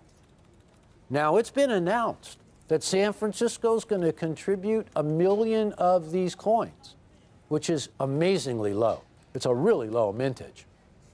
But with that announcement came that Philadelphia was going to contribute half that many, only 500,000. This silver dollar is in the rarefied territory, and I mean this, of some of the classic Morgan dollars, even lower mintages. Hands down, for $269, you're putting away a classic, you're putting away a once-in-a-lifetime you will never again be able to count on. I got to tell you, in 1943, when the steel cent was issued, everybody knew it was an emergency release because pennies were not made out of steel, they were made out of copper. So that was one of your first emergency issues.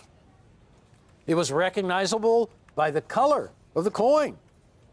Well, later on, not too much later, but also during World War II, they needed the nickel from the nickel. And of all things, they replaced the nickel and the nickel with two things. You know what it was? Of course you do. Manganese and silver.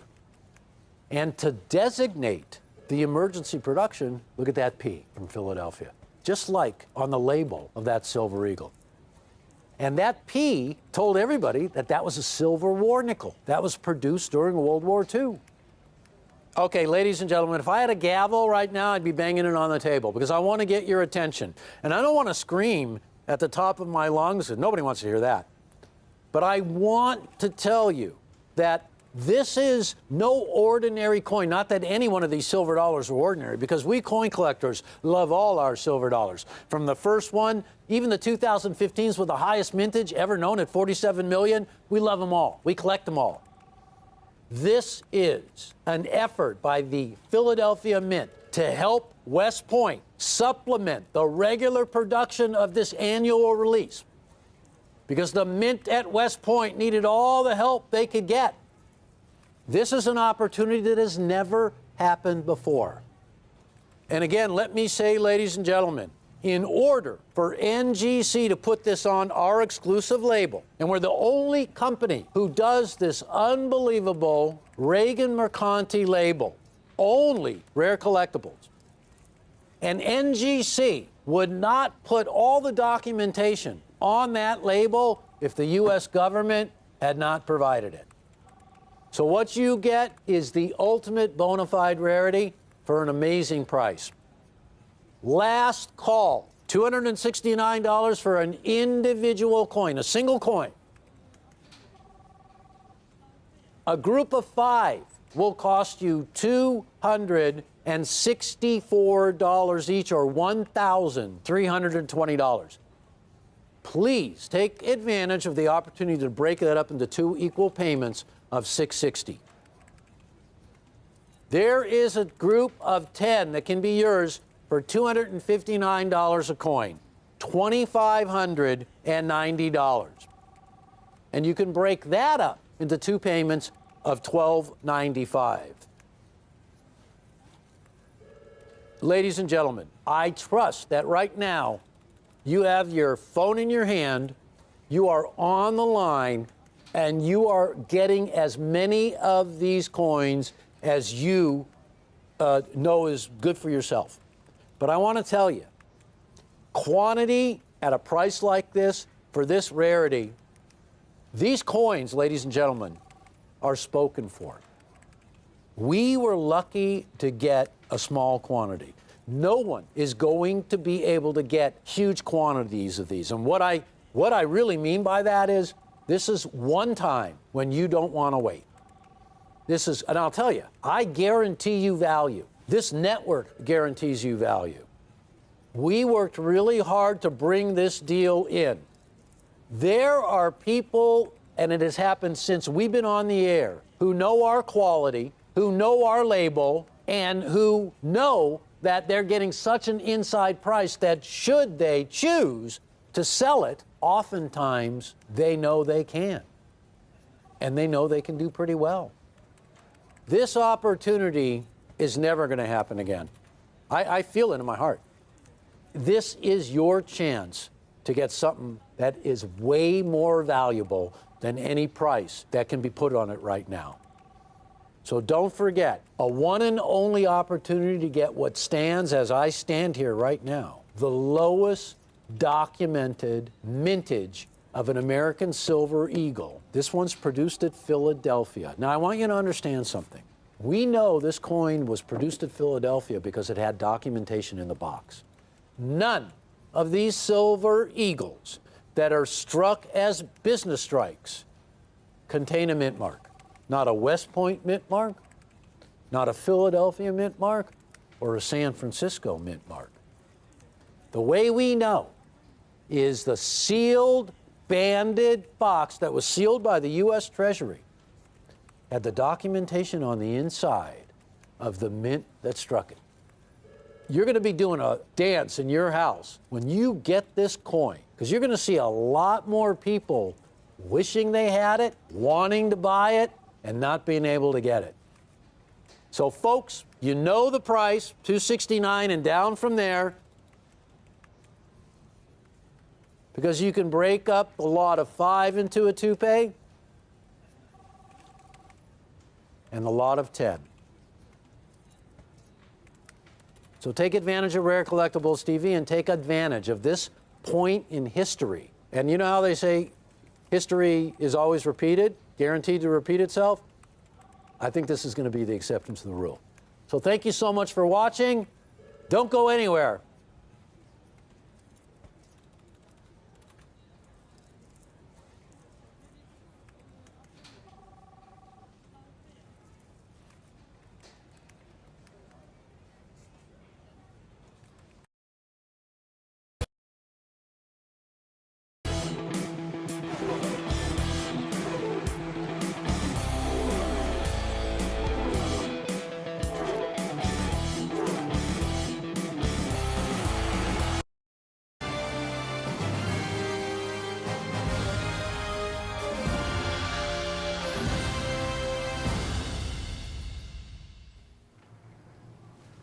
I have a great rare gold coin for you today, folks. I mean, this is a vintage year. If you just tuned in right now, you're in luck, because I've got a numismatic treasure that will only be available for a very small window of opportunity. This is a coin that really should not exist in the condition I have it in. They're spectacular specimens. I have a limited quantity. These are 1901P Liberty Gold Double Eagles, produced in such small quantities that it's surprising to find any at all in any condition. Folks, the total original mintage was only 111,000 430 coins. That was the total original mintage. And these examples I have are among the finest surviving specimens known. Mint State 63. I mean, even if you go to the Smithsonian is the home of the greatest collection of United States coins in the world.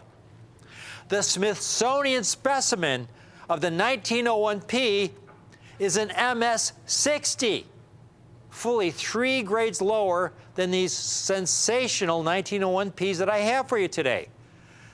Please, I'd like you to take a look at these coins that I have for you today. Mint State 63, choice uncirculated, folks. This condition, this is a gold double eagle, these large, heavy gold coins in such relatively pristine condition. It's a miraculous specimen. It's hard to believe. Remember, these coins were struck for commerce. They were struck for commerce. The coins were struck on a high-speed press, ejected into a bin. One coin would fall on top of another. They would go through coin counting machines. From there, they would be dumped into bags to be distributed to banks throughout the nation. To survive in this condition, they should not exist. The only reason they exist is because of the great European gold hoard, which is a story I'm going to get to in just a few moments. But before I do, now, why do they call these gold double eagles? Because the U.S. Mint has struck many different denominations, different size gold coins since the 1700s. First of all, the very smallest denomination gold coin that the Mint has ever struck is a $1 gold piece that you see right there. Right next to it is a $2.50 gold piece. It's referred to as the quarter eagle. And then the coin next to it is a $3 gold piece. And then right after the $3 gold piece, for a very brief period, you had a $4 gold piece, which was referred to as the Stella. And then you had a $5 gold piece, which was referred to as the half eagle, which had about a quarter ounce of gold. And then you had the $10 gold piece, about almost a half ounce of gold, referred to as the eagle. It was referred to as the eagle because up until 1850, the eagle was the largest gold coin struck for commerce by the U.S. Mint. When I mean struck for commerce, it means it was the kind of coins that people used for business, to make transactions. It was especially used, heavily used in our banking system. Not so much by the general public, because $10 back then, folks, was a lot of money. $10 was maybe a month or 2 months of someone's wages. So very, very few people back then handled $10 gold pieces, but they were heavily used in the banking system for their large transactions. And that's where they received all their circulation. And then in 1848, gold was discovered in California. And our country had an abundance of gold. And so we were then able to strike an even larger gold coin, which again was of benefit to our banking system for commerce, for large transactions. And they were able to strike a coin that was double the size of that $10 gold piece, with about an ounce, almost a full ounce of gold in it. So we simply refer to it as the double eagle. Now there's the earliest known double eagle, this specimen that you see right here. This picture, this 1849. This coin is in the Smithsonian. It's considered the single most valuable United States coin in the world. It's valued in the tens of millions, perhaps hundreds of millions of dollars. What's most instructive to note, there were only 2 examples struck of this 1849, only 2 coins. And if we take a close-up look at the obverse of this 1849, you can see prominent, deep reading marks in the field below Liberty's chin, even though only 2 examples were struck. My guess is that this was the very first Liberty double eagle struck.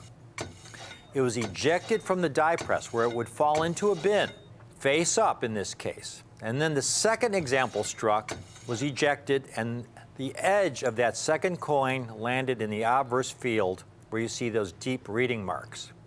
So even though only 2 examples were struck, you have these serious bag marks on this 1849 Liberty Double Eagle.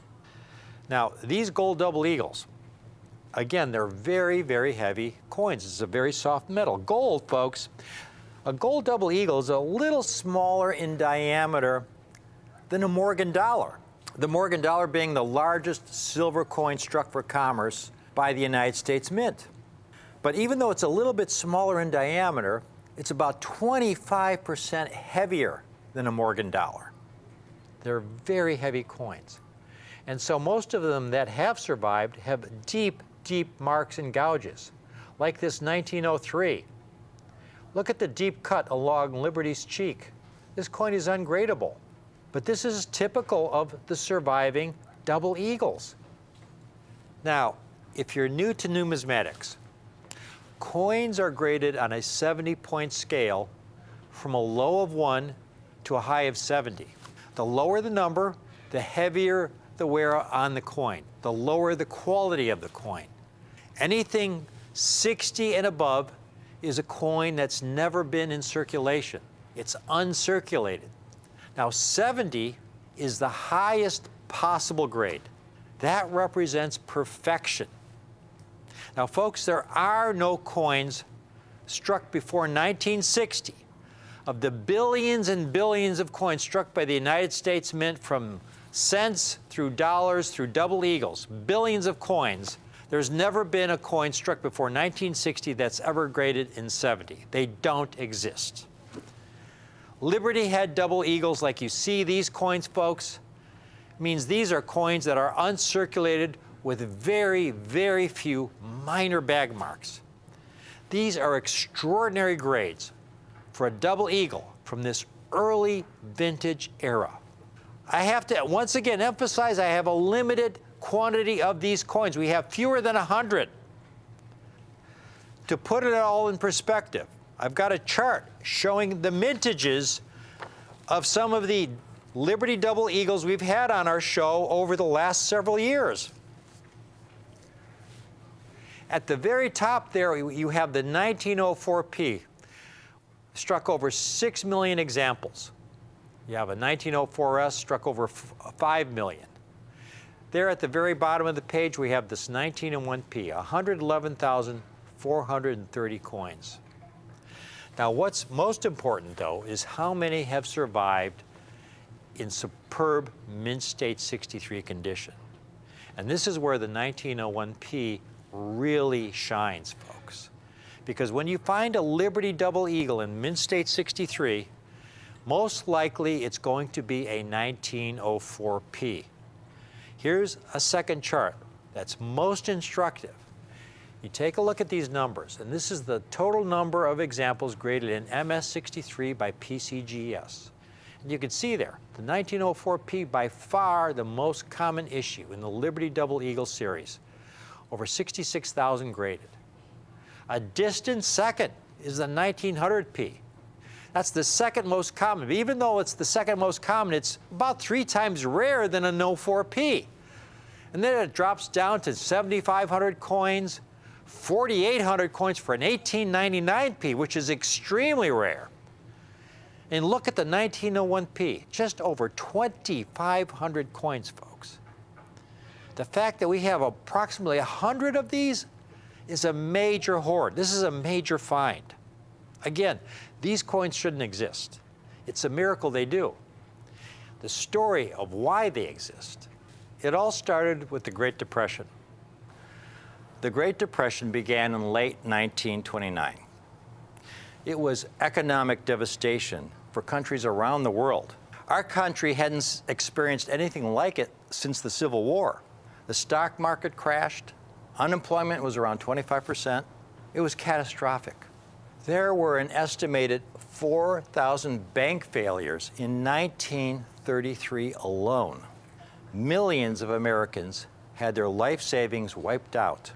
Overnight, a family that felt secure suddenly found themselves destitute because there was no FDIC insurance back then. Your money wasn't guaranteed. Could you imagine having your life savings, 20 years, 30 years of your life savings in the bank for safekeeping? That was your nest egg, folks. And imagine going to the bank the next day and the bank's shuttered closed. They failed. You were wiped out, affecting hundreds of thousands of families, millions of families. So, a lot of citizens who had their life savings in banks that had not yet failed were understandably terrified that their bank would be next. And so they began pulling their money out of their bank and taking that paper money, which for all they knew could be next to worthless in 6 months or a year, and they began buying United States gold coins. I think I probably would have done the same thing if I had been in their position. After all, gold, throughout human history, across cultures, has always had a special value. So you had all these citizens pulling their money out of banks, buying these gold coins, which created additional stress on our banking system. They had to put a stop on this run on the banks because that was just threatening more banks, more bank failures. And so on April 5th, 1933, then President Franklin Roosevelt passed Executive Order 6102, which made owning over $100 worth of gold or gold bullion or gold certificates illegal. And back then, gold was about $20 an ounce. So the maximum number of gold double eagles you could own were 5. And everyone would have to turn their gold coins into the Treasury for paper money on or before May 1st, 1933. And if you were caught with over $100 worth of gold, folks, it was enforced. You could face a $10,000 fine or 10 years imprisonment or both. And folks, they enforced it. And so all those people that had accumulated all those gold coins had to turn them in to the Treasury in exchange for paper money. Now, what did the Treasury do with all these gold coins? Over the span of that decade, the mint melted down 39% of the entire mintage of all gold double eagles. That was over 50 million coins. Now, this is where the great European bank hoard comes in. Well, if you were a citizen back then, you were kind of caught between a rock and a hard place. You could keep your money in the bank and risk your bank going under and losing everything you have, or you could take your money out and buy gold coins and possibly face imprisonment. But there was a third option. It turns out not every citizen turned all their gold in. For individuals of means and some institutions who basically said to themselves, well, the government might tell us it is illegal to own over $100 worth of gold in this country. The executive order didn't say we can't own gold in another country. And so, before the executive order took effect, there were some individuals and institutions who bought United States gold coins by the bag, and they began shipping bags of gold coins to banks in Europe. And those bags of United States gold coins have been sitting in those vaults undisturbed since the early 1930s until now. And some of those bags have been coming out. And here, to get a rare date like this, folks, usually when we see gold double eagles coming out of this great European bank hoard, again, as you can see from those populations, and the Liberty double eagles, most often they're 1904 Ps or 1900 Ps. This 1901 P is miraculous. They are so rare. We have a limited quantity of these coins. This is an opportunity of a lifetime, a 1901 P, mint state 63 condition. Stunning examples. Now, the key to our success, folks, 2 things. Number 1, I only offer you rare coin opportunities that I think are good for you over the long term. And number 2, we offer you these opportunities based not on what the market will bear, but on our cost. Here you have the most common date, the 1904 P, folks. the most common date, much easier to find than the 1901P. Here's an example in Mint State 62 for $3,900. That's a dealer with 100% positive feedback. Mint State 62, not as nice as the 6.3s we have. Here's another one, $4,200. Another dealer with 100% positive feedback. Here's a final example for $5,400. Again, a dealer with 100% positive feedback for the most common date in the series. These 1901Ps, folks, these are coins that would be a great value at $7,900. We could easily sell them at $5,900. But again, that wouldn't be the best price for you. It wouldn't be based on our cost. We bought this deal. We bought this group from the great European gold hoard. We bought the entire group in MS63. We have around 100 examples.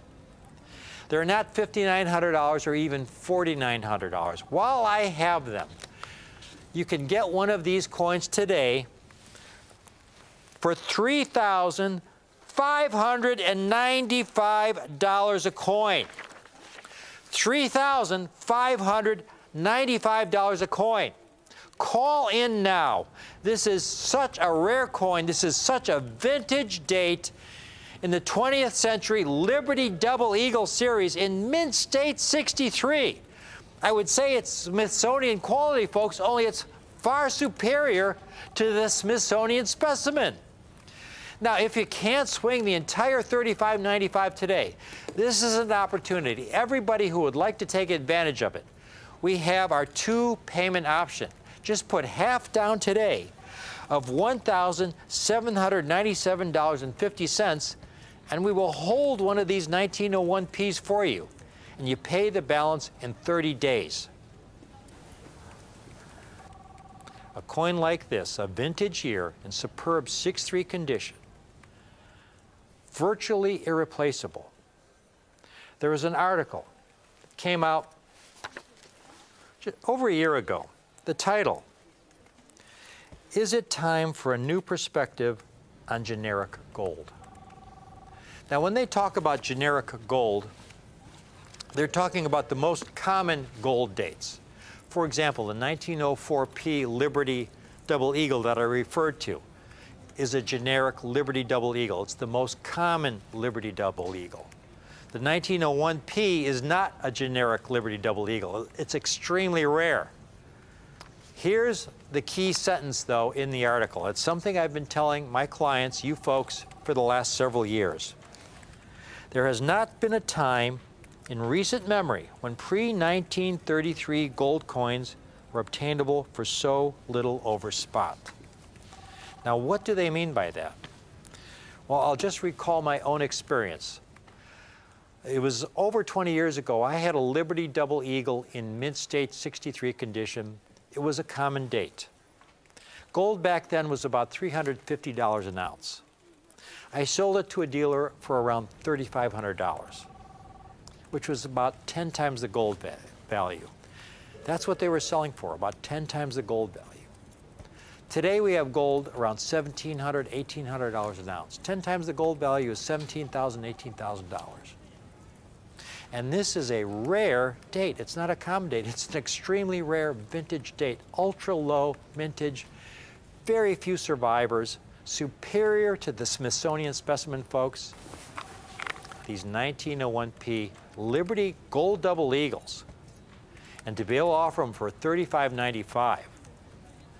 But that is what makes these coins such a great long-term opportunity for you, your kids, your grandkids. You can own one of these. If you can put half down today, please do so now. This is a limited time offer. We have a limited quantity of these. Half down today of $1,797.50, and we will put one of these coins aside for you. And you'll own one of the most treasured Liberty Double Eagles from the 20th century.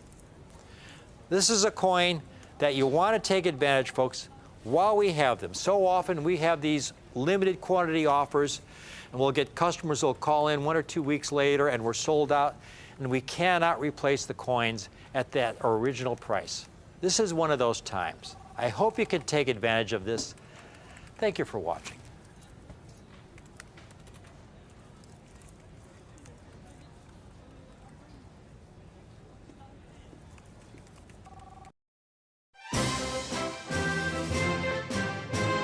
Gold was first discovered in California by John Marshall at Sutter's Mill on January 24, 1848. News of this monumental finding spread across the nation, spurring hundreds of thousands of Americans to make the journey to the West Coast in hopes of striking gold. And now today, Rare Collectibles TV is offering a limited amount of actual gold dust found directly in the hills of Northern California during the gold rush. This gold dust would have never been acquired if not for the wreckage of the SS Central America, commonly referred to as the Ship of Gold. During the gold rush, this iconic ship was known for transporting California mined gold to the East Coast to be processed and turned into coinage. Tragically, on September 12, 1857, the SS Central America was met with a devastating hurricane and sank off the coast of the Carolinas with 30,000 pounds of gold in its cargo. The contents of this historic ship were thought to be lost for eternity, until in 2014, a safe filled with California gold dust was brought to the surface from the bottom of the Atlantic Ocean. And now today, Rare Collectibles TV is offering you this once-in-a-lifetime opportunity to personally own a double pinch of gold dust from the California Gold Rush for the low price of only $239. A double pinch contains approximately a half gram of gold. But wait, there's more. If you order now, you will receive this widely acclaimed book detailing the history of the gold rush and the SS Central America, a $50 value, absolutely free. Call the number on your screen right now or visit us at rarecollectiblestv.com. That's rarecollectiblestv.com. Hi, I'm Rick Tamaska. I'm a coin collector, just like you. I've been collecting coins for over 50 years. Whether you're new to coin collecting or an old pro, we've got the coins you're looking for. Morgan silver dollars, Buffalo nickels, Liberty and St. Gaudens double eagles, Franklin half dollars, Cameo proof coins, Peace dollars, Lincoln Wheaties, American silver eagles, Standing Liberty quarters, and much, much more. You're watching Rick's U.S. Coin Show on Rare Collectibles TV.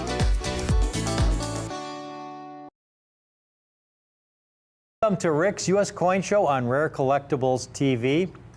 Rick and Jack here, the coin guys, and we have a silver dollar that if you consider yourself a collector of beautiful, rare, and classic U.S. coins, whatever the size of your pocketbook, you don't need to be a millionaire to own this coin, but at the same time, it's the kind of coin that millionaire collectors desire to own. I think it's the last coin design of a classical era, Jack, in U.S. coin production.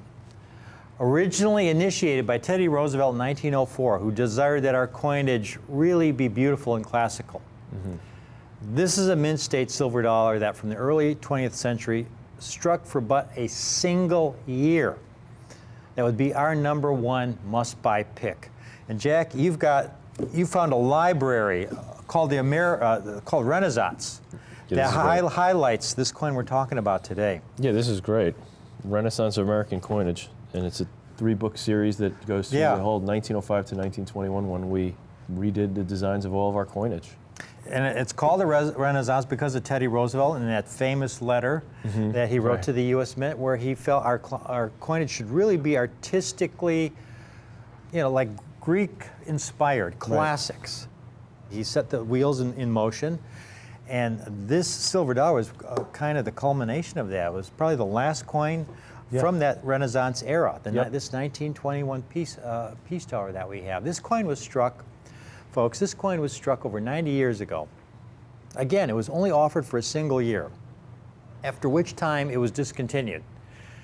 This coin represents really the triumph of artistic classic beauty over practicality. It represents one of the true masterpieces of U.S. coin design, dating back to the very first coin struck by the U.S. government in the 1700s. You know, of all the silver dollars struck from that date to the present, this one-year type coin stands out as a true classic that will never be seen again. Now, the question to ask is, well, Rick, if this coin was so great, so beautiful, why was it discontinued after its first year of introduction? Good question. Yeah, you know, and the answer to that question lies in the understanding and purpose of coins struck for commercial use. The job of the United States Mint is to strike as many coins as needed to meet the demands of our ever-growing economy and to fulfill this obligation as economically, as efficiently as possible. Now, to meet that goal, the Mint creates coin designs that are easy to strike and minimize the stress on the working dies. So those dies may strike as many coins as possible before they need to be replaced.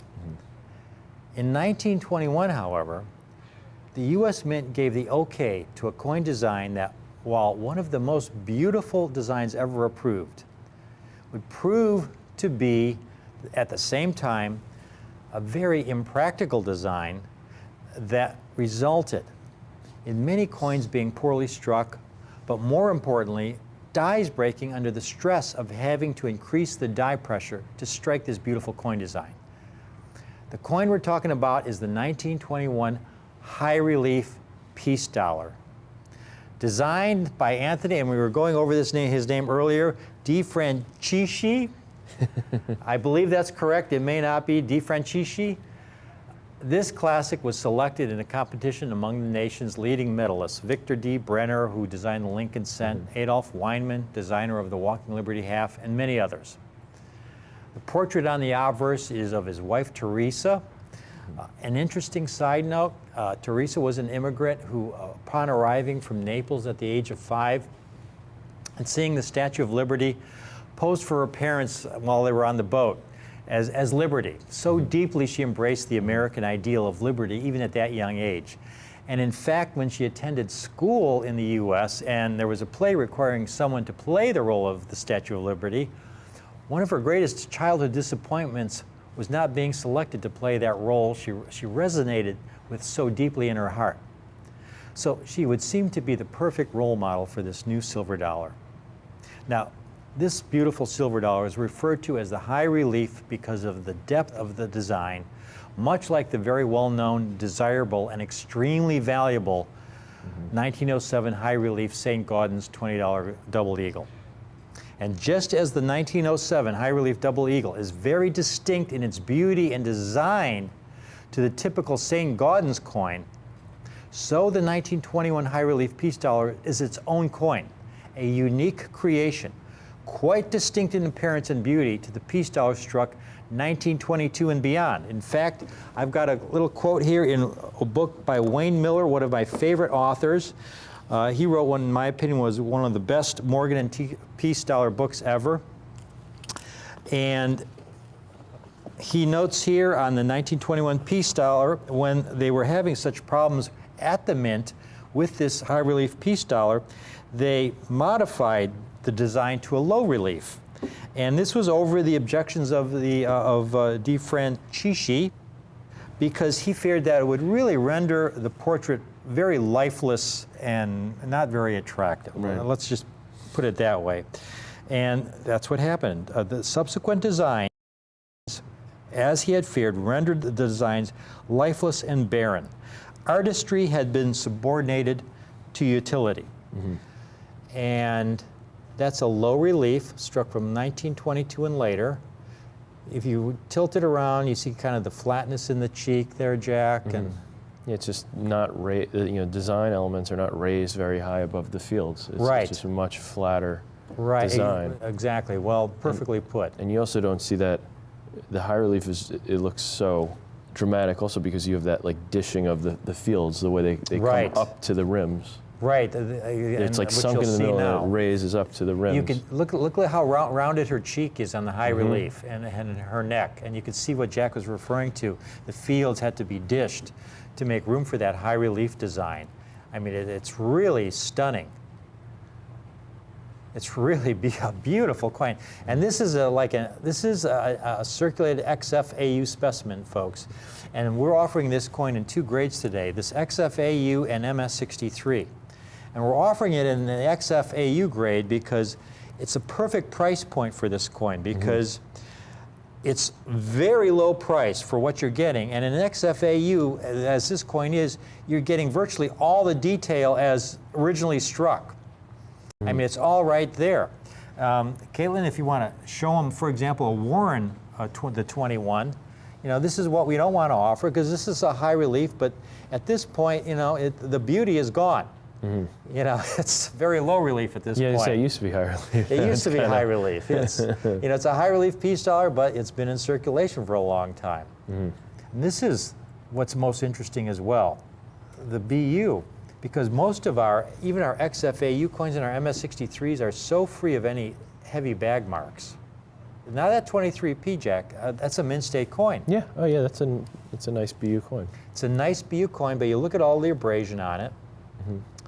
And again, you look at the cheek and the fields, you see that high relief, that rounded cheek, and in the hair. And in fact, Jack, you had a paragraph explaining the problems with this coin. Yeah, there's a few things here. There's a letter that they found in the archives. They're not sure who this is, but they believe it's the handwriting of Charles Moore, who is the chairman of the National Commission on Fine Arts, who are very involved in selecting the designs. And they think it might have been a transcript from a phone conversation he had with the director of the Mint. And he says, after experience in striking silver dollar, Mint reports relief 2 grade and distribution of areas brings highest relief on each side in center of coin, and to attempt to drive metal into this part of design necessarily brings fin to outer edges and breaks die. So that's a quote from that letter. And then earlier in here in the book, this is from Roger Burdett. From his research, he finds that it says the old 1878 type dollar dies, meaning a regular Morgan dollar, had routinely struck 200,000 coins per die pair. Since the high relief design, now the coining department was getting less than 25,000 coins per die. And that was it. That was it. The dies lasted such a short time, so they had to be discontinued. And 25,000 coins per die. Yeah, compared to 200,000. Compared to 200,000. That's a big difference. Exactly. And that's why the mintage was as low as it was. They only struck about 1 million coins of the 1921 high relief because of this problem. Only about 1 million coins. In the rest of the series, 22 to 35, they struck about 190 million. On a yearly basis, probably 10 times that amount were struck each year after that, more than 10 times that amount. So it's a low mintage because of the difficulty in making these coins. And what we've put together here are 2 grades. We have some beautiful XFAUs because, again, if you can't afford a high-grade Mint State piece, this is a coin you should own. In XFAU condition, you get virtually all the detail, as Caitlin was showing you, of the example we had where the coin, it's been in circulation for at most a few months. It's virtually a new coin, so that beautiful high relief is still all there. So you get all the detail, all the beauty of the high relief, and you get it for a really, really great price. The first 2 at the top, we have our top-of-the-line examples, MS63 high relief peace dollars. These are so rare. And this is just MS60 and higher, folks. The combined PCGS NGC population, MS60 and higher of the high relief, all grades, only 21,000 coins, and that's MS60. When you look at the rest of the peace dollar series, over 1 million coins. These are 63s. We have a limited number of these in MS63. Yeah, these are hard to find.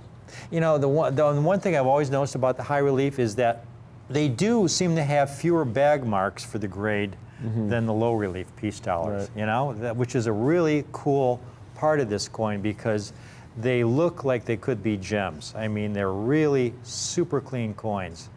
The series calls it the Renaissance era, and again, it was started by Teddy Roosevelt. Do you have that letter from Teddy? Oh, yeah.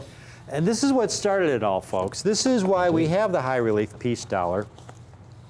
In a letter from Teddy Roosevelt in 1904, he really detested the artwork on our coinage of the day. And Jack's got this letter that I every time I hear it, I got to smile. This This is great. vintage Teddy Roosevelt. This letter's great. This is December 27, 1904, and he's writing to the Secretary of Treasury. And he says, "My dear Secretary Shaw, I think our coinage is artistically of atrocious hideousness.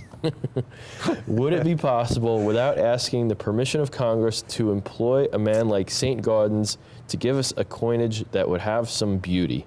Sincerely yours, Theodore Roosevelt." Atrocious hideousness, okay? That's why we have the high relief, folks. And we had it for a brief year. It turned out to be just too difficult to make. It was breaking the die, so it was discontinued. This is your chance to get one of the true American silver dollar classics. And that's why we offer them in 2 different grades. We want you to own one. If you can't afford one of these in MS-63, the MS-63s, this kind of coin, they are so rare.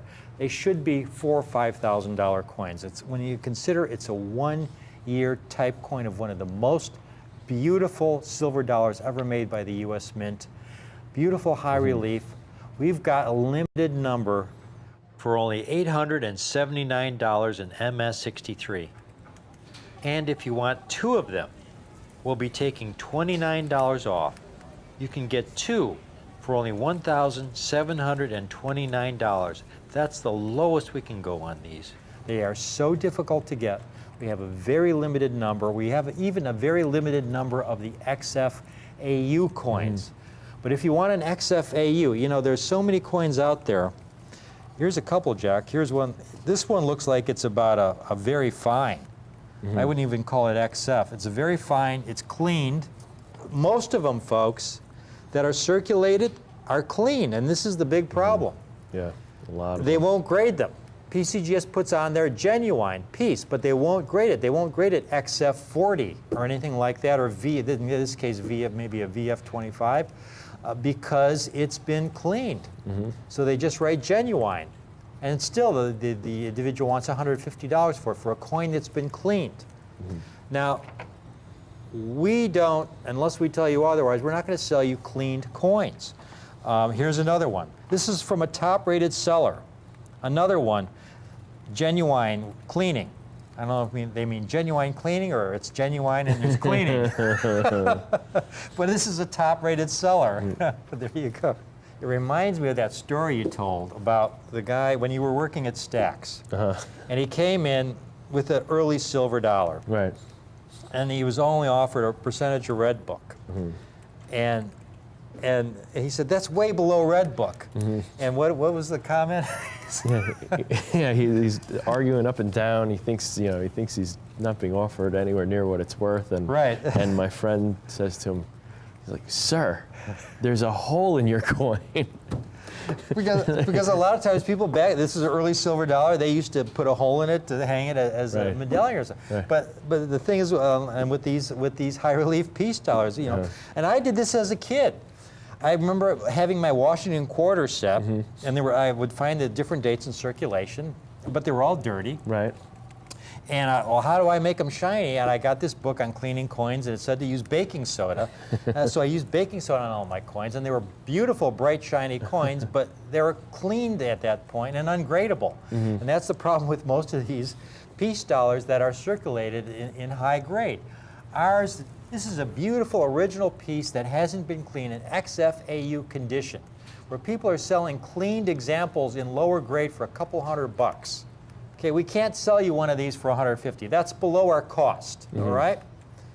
We're coming so close to our cost on these. This is, in our opinion, a $600 or $700 coin. We've got them for only $389. We've already sold 5 of the MS-63s. Those are going pretty quickly. I don't think we have more than 15 of the MS-63s.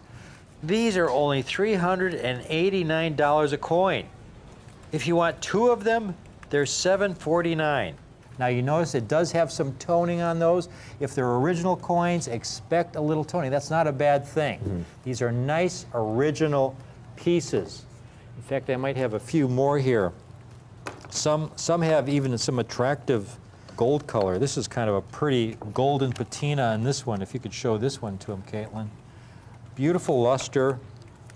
Just exceptional luster, great detail, and you just see the very lightest high point surface wear. We're getting a lot of people calling in for these XF8, and one sold, another one. Just had 2 sold. Thank you very much. Where is that from? Montana. That's silver dollar country. If you've just tuned in, we've got one of the classics here, Rick and Jack here. We have the 1921 high relief piece dollar. We've already sold out just about half the inventory we have of our MS63s, so we can't stay a lot longer on this particular coin because it is a very difficult coin to get nice, uncleaned XFAU examples. Right. Or MS63 examples in any kind of grade, and to be able to offer them at this kind of price. It's something that, if we're lucky, we'll be able to offer every few months, but we may never offer this again. It could be that once we show this, the prices could jump 25, 30%. Right. That often happens when we show something here on Rare Collectibles TV. Other people watch, other collectors and dealers watch, demand increases.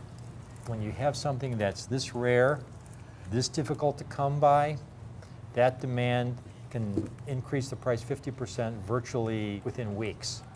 And this is not a coin, as you see here, that you could just, Jack, you were a buyer for many years with Stax. It's not a coin that you could make a phone call with and expect to get one. No. You know, it was not too often that I saw any 1921 piece dollar. Really? You know, maybe, you know, if you get a couple in a month, that's a lot. And usually, like you said, they're low grade. Right. They're polished. They're, right. You know, they have problems. For some, I mean, it seems like almost a disproportionate amount of these that seem clean to other years. I'm not sure the reasoning with that, but it seems like you see a lot of them that have been clean. You know, I think because when they got it, it is such a beautiful coin. And, you know, you have the beautiful high relief, and I think the human instinct is to just, you know, bring out that beauty. And I think that's why they did it. And Stax is, you know, the preeminent auction house, coin auction house. They've been around longer than I think any other auction house in the country. They've handled more of the finest collections. In fact, Stax sold the most valuable U.S. coin ever, that silver dollar that they sold about a year ago. Yes, $10 million. You actually got to handle that coin. I was very, very envious when you told me that. You got to handle the 1794. I wasn't working there anymore, but of course I'm still friends with everybody. And I was at a show and I went, oh, you got to let me see that thing. And it was just astounding. I mean, it's a coin from 1794, the first year they made a silver dollar, and a lot of experts believe that this is probably the first silver dollar struck, even because it definitely wasn't just a normal business strike. It's got amazing detail, and it looks like a proof coin. It's like mirrored surfaces. But these things are just in the high relief format. The piece dollar is just, I mean, I like the piece dollar either way, but in that high relief, it's just really stunning looking coin. It is. It's a true classic. Unfortunately, the entire series didn't come like that. It's just this one-year piece. To me, this coin is just very, very undervalued at the price we're offering it at. The roundness in the portrait, the 3D dimension of the design that makes it so much, you know, reminds me so much of the St. Gaudens. Quite unlike the rest of the piece dollars. It's really rare, very difficult to get in this kind of condition. For only $389. And we've sold most of what we have now in XFAU. We only have a handful of MS63s left, so we're only going to carry on with this presentation for a couple minutes longer because this is not an item, folks, that we can back order. We can, if we oversell this, Jack, it could be a few months before you get another MS63. Yeah, they're tough, especially. I remember when we were just trying to get the XFAUs. Yeah. There was this one dealer who had a batch of 50 coins that he showed me, and I only found like 9 of them that I thought were nice XFAUs for the grade. You know, and a lot of them were cleaned, and or they would have a major ding in them, you know, just a gouge. Right. Plus, these are all very well struck. Strike was a real problem with this high relief, that pressure. Right, because you have to remember when they're striking a coin, you know, the dies are a reverse image. So when you have something in such a high relief, that means the die is very deep at those highest points. So think of how hard you have to push those dies together to get the metal from the planchet to fill Yes. to fill in. The And they- tonnage required. Yeah, it's like 100 tons they were using. 100 tons, and the dies were designed for much less than that. Right. Yeah, and that was the big problem. And you know, this is one of the high points in our series. I guess we can call it our Renaissance series. You've got in that series, you've got the 1921 high relief, the walking Liberty half that was struck during this era, initiated the standing Liberty quarter, Right. the Mercury dime, the Buffalo nickel, the Yep. St. Gaudens. You know, a lot of American all-time classic beauties were struck Yep. during this Renaissance era in American coinage that we really want to focus on, and that this is one of the reasons Jack and I are here, because we're coin guys. We appreciate the full breadth of American coinage from the early days to the present. I mean, Right. there's some great modern coins being made today. Yeah. But Absolutely. our you know, we're going to have American Silver Eagles in Mid-State Right. and Proof. Right. But that's not going to be the focus of our show. We're not going to be the bullion and modern coin show, okay, like some stations. We're about U.S. coins. We're about great U.S. coins, and and they come in all shapes and sizes. What makes coin collecting, such a great hobby is that there is such variety, and there are so many opportunities in so many areas of U.S. rare coinage.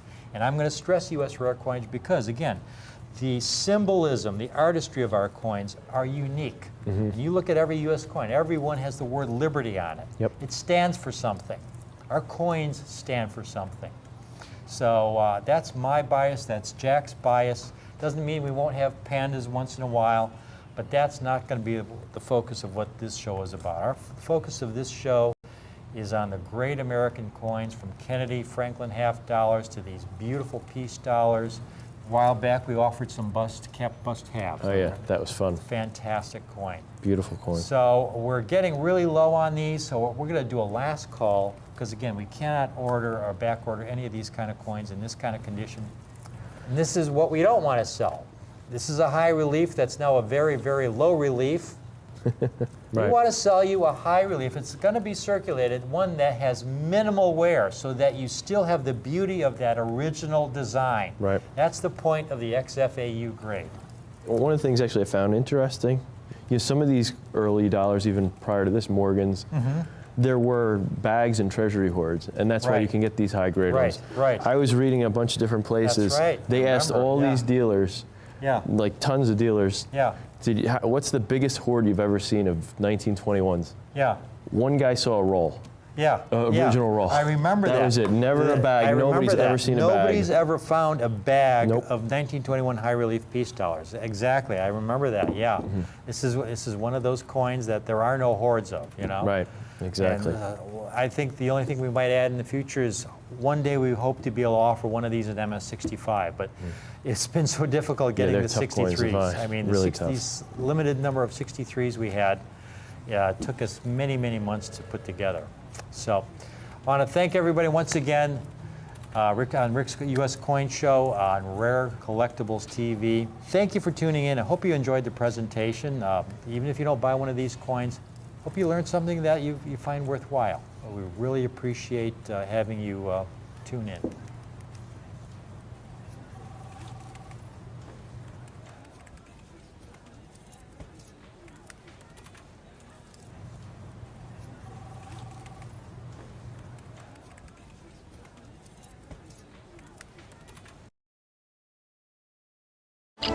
Here on Rick's U.S. Coin Show, Jack, James, and I take great pride in providing you, our viewers, with relevant coin information and special numismatic history.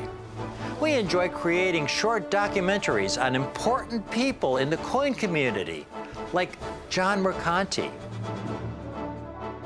Edmund Moy, and Miles Standish.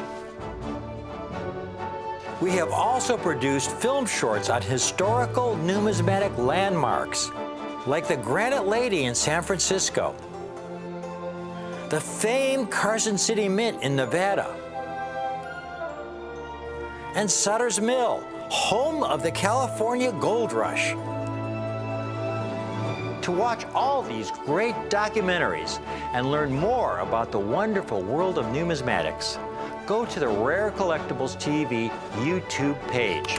Type Rare Collectibles TV in the search bar and click on the pic of Jack and me. You can watch many numismatic videos, including interviews, documentaries, coin trivia, the adventures of Rick and Jack, and much more. And make sure you click the subscribe button in the top right corner so that you'll be notified every time a new video is posted.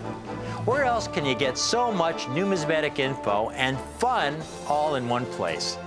So go to the Rare Collectibles TV page on YouTube and join the hundreds of subscribers already enjoying our YouTube videos.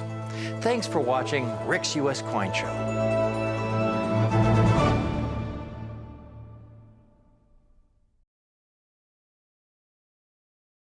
The American Silver Eagle is seeing one of the most important events in its history as a collectible coin. The renowned heraldic eagle reverse, designed by 12th Chief Engraver John Mercanti, the most prolific coin designer in U.S. history, is being replaced. This means that the time to acquire Silver Eagles from before 2021 is now, before they get snatched up by other collectors. And today, I have the perfect Silver Eagle to add to your collection. The final burnished issue of the Mercanti Reverse, the 2020 W burnished American Silver Eagle in perfect mint state 70 condition. There are a couple crucial reasons why this 2020 W burnished Silver Eagle is so important as a collector's item. First of all, the burnished Silver Eagles are always struck in much lower numbers than the bullion issue and even than the proof issue. In many cases, there are 100 times fewer burnished American Silver Eagles than regular issue mint state Silver Eagles. And when it comes to the proof American Silver Eagles, the burnished examples often have mintages 5 times lower. What that means is that these burnished American Silver Eagles offer collectors tremendous absolute rarity and numismatic value. The 2020 W burnished American Silver Eagle follows the same trend. In total, only 154,867 of these coins have been minted. That is a tiny number, especially for the American Silver Eagle series. Then, on top of the low mintage, you have to factor in that the United States Mint has no plans to release a 2021 W burnished American Silver Eagle with the Mercanti Heraldic Eagle Reverse. That means that this 2020 W burnished American Silver Eagle will be the final example of the series to showcase John Mercanti's beloved heraldic eagle design. As is the case with classic coins like the Morgan dollar, final year of issue coins are always among the most highly sought after by numismatic collectors. Between the low mintage and the final year of issue for this design, I can say with certainty that these 2020 W burnished American Silver Eagles will go down as one of the most highly sought after low mintage coins of the entire American Silver Eagle series. On July 9th, 1985, President Ronald Reagan signed the Liberty Coin Act into law, beginning the American Silver Eagle series the very next year. The first Silver Eagle was struck in San Francisco on October 29th, 1986, and since then, it has become the most popular bullion coin and one of the most popular coins ever. For over 35 years, the Silver Eagle has been one of the best ways for Americans to safely purchase silver mined here in the United States, as well as giving collectors like us an incredible coin to pursue. Over the years, the U.S. Mint has introduced many different strikes and finishes to the American Silver Eagles. You know, there's been proof versions, reverse proof versions, enhanced reverse proof versions, And all of these coins are such valuable additions to the series and offer so much numismatic value to collectors. But my favorite addition to the series is the burnished American Silver Eagle. Unlike the standard bullion issue American Silver Eagle coins, burnished American Silver Eagle planchets are hand-fed into coin presses one by one after being specially prepared. Due to the burnishing or polishing process that these coin blanks undergo, the burnished American Silver Eagles exhibit a unique finish that's unlike any other American Silver Eagle ever produced. In the end, you get these stunning, matte finish, satiny, almost frosty looking American Silver Eagles. These coins are truly just a sight to behold, and in my opinion, they offer the highest quality eye appeal in the series. To further differentiate these coins from the standard bullion issues, the West Point Mint also includes their illustrious W Mint mark on the reverse, like they do with the proof issues of the American Silver Eagles. Now, the original burnished American Silver Eagle was released in 2006 for the 20th anniversary of the series. These coins were produced until 2008 before facing a 2-year hiatus so that the mint could focus on meeting demand of the standard bullion issue American Silver Eagle. Then, on the 25th anniversary of the American Silver Eagle, in 2011, these burnished coins were brought back and have been produced ever since. But now, in 2021, it sounds like the mint will not be producing a burnished Silver Eagle with the original John Mercanti reverse. And it looks like the 2020W burnished American Silver Eagle that we have here is going to be the final burnished issue to showcase John Mercanti's legendary heraldic eagle design. Aside from their impressive matte finishes, these burnished American Silver Eagles are known for their tiny mintages. In fact, a burnished American Silver Eagle mintage has never exceeded 625,000 coins, and most issues are significantly lower than that.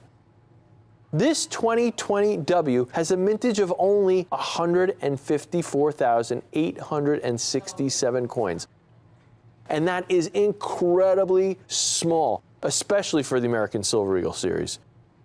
Compared to the standard bullion and proof American Silver Eagles, these coins are incredibly limited and much rarer to find in any condition. And today, we have a handful of 2020W burnished American Silver Eagles, the final issue to display John Mercanti's heraldic eagle reverse. And they are some of the few that are graded in perfect mint state 70 condition. These coins are flawless under 5 times magnification. Between their low mintage, their stunning finish, and their status as the final issue to bear the heraldic eagle reverse, these coins are a must-have for collectors around the world. Of course, a big part of why the Silver Eagle is so popular among collectors is because of the artistic beauty of its design. On the obverse, you have that classic Walking Liberty design, which was originally used on the half dollar starting all the way back from 1916 to 1947. This design was created by Adolf Wyman, and it's remembered as being a coin, just ahead of its time. The obverse showcases that glorious full-body rendition of Lady Liberty wrapped in the stars and stripes of the American flag. She strides forward towards the rising sun of a new day with an outstretched arm that beckons in hope and freedom. It's just truly a stunning coin design, an inspiration, a guiding light. It's almost as if the design was struck specifically to help us through difficult times, kind of like the ones we're going through now.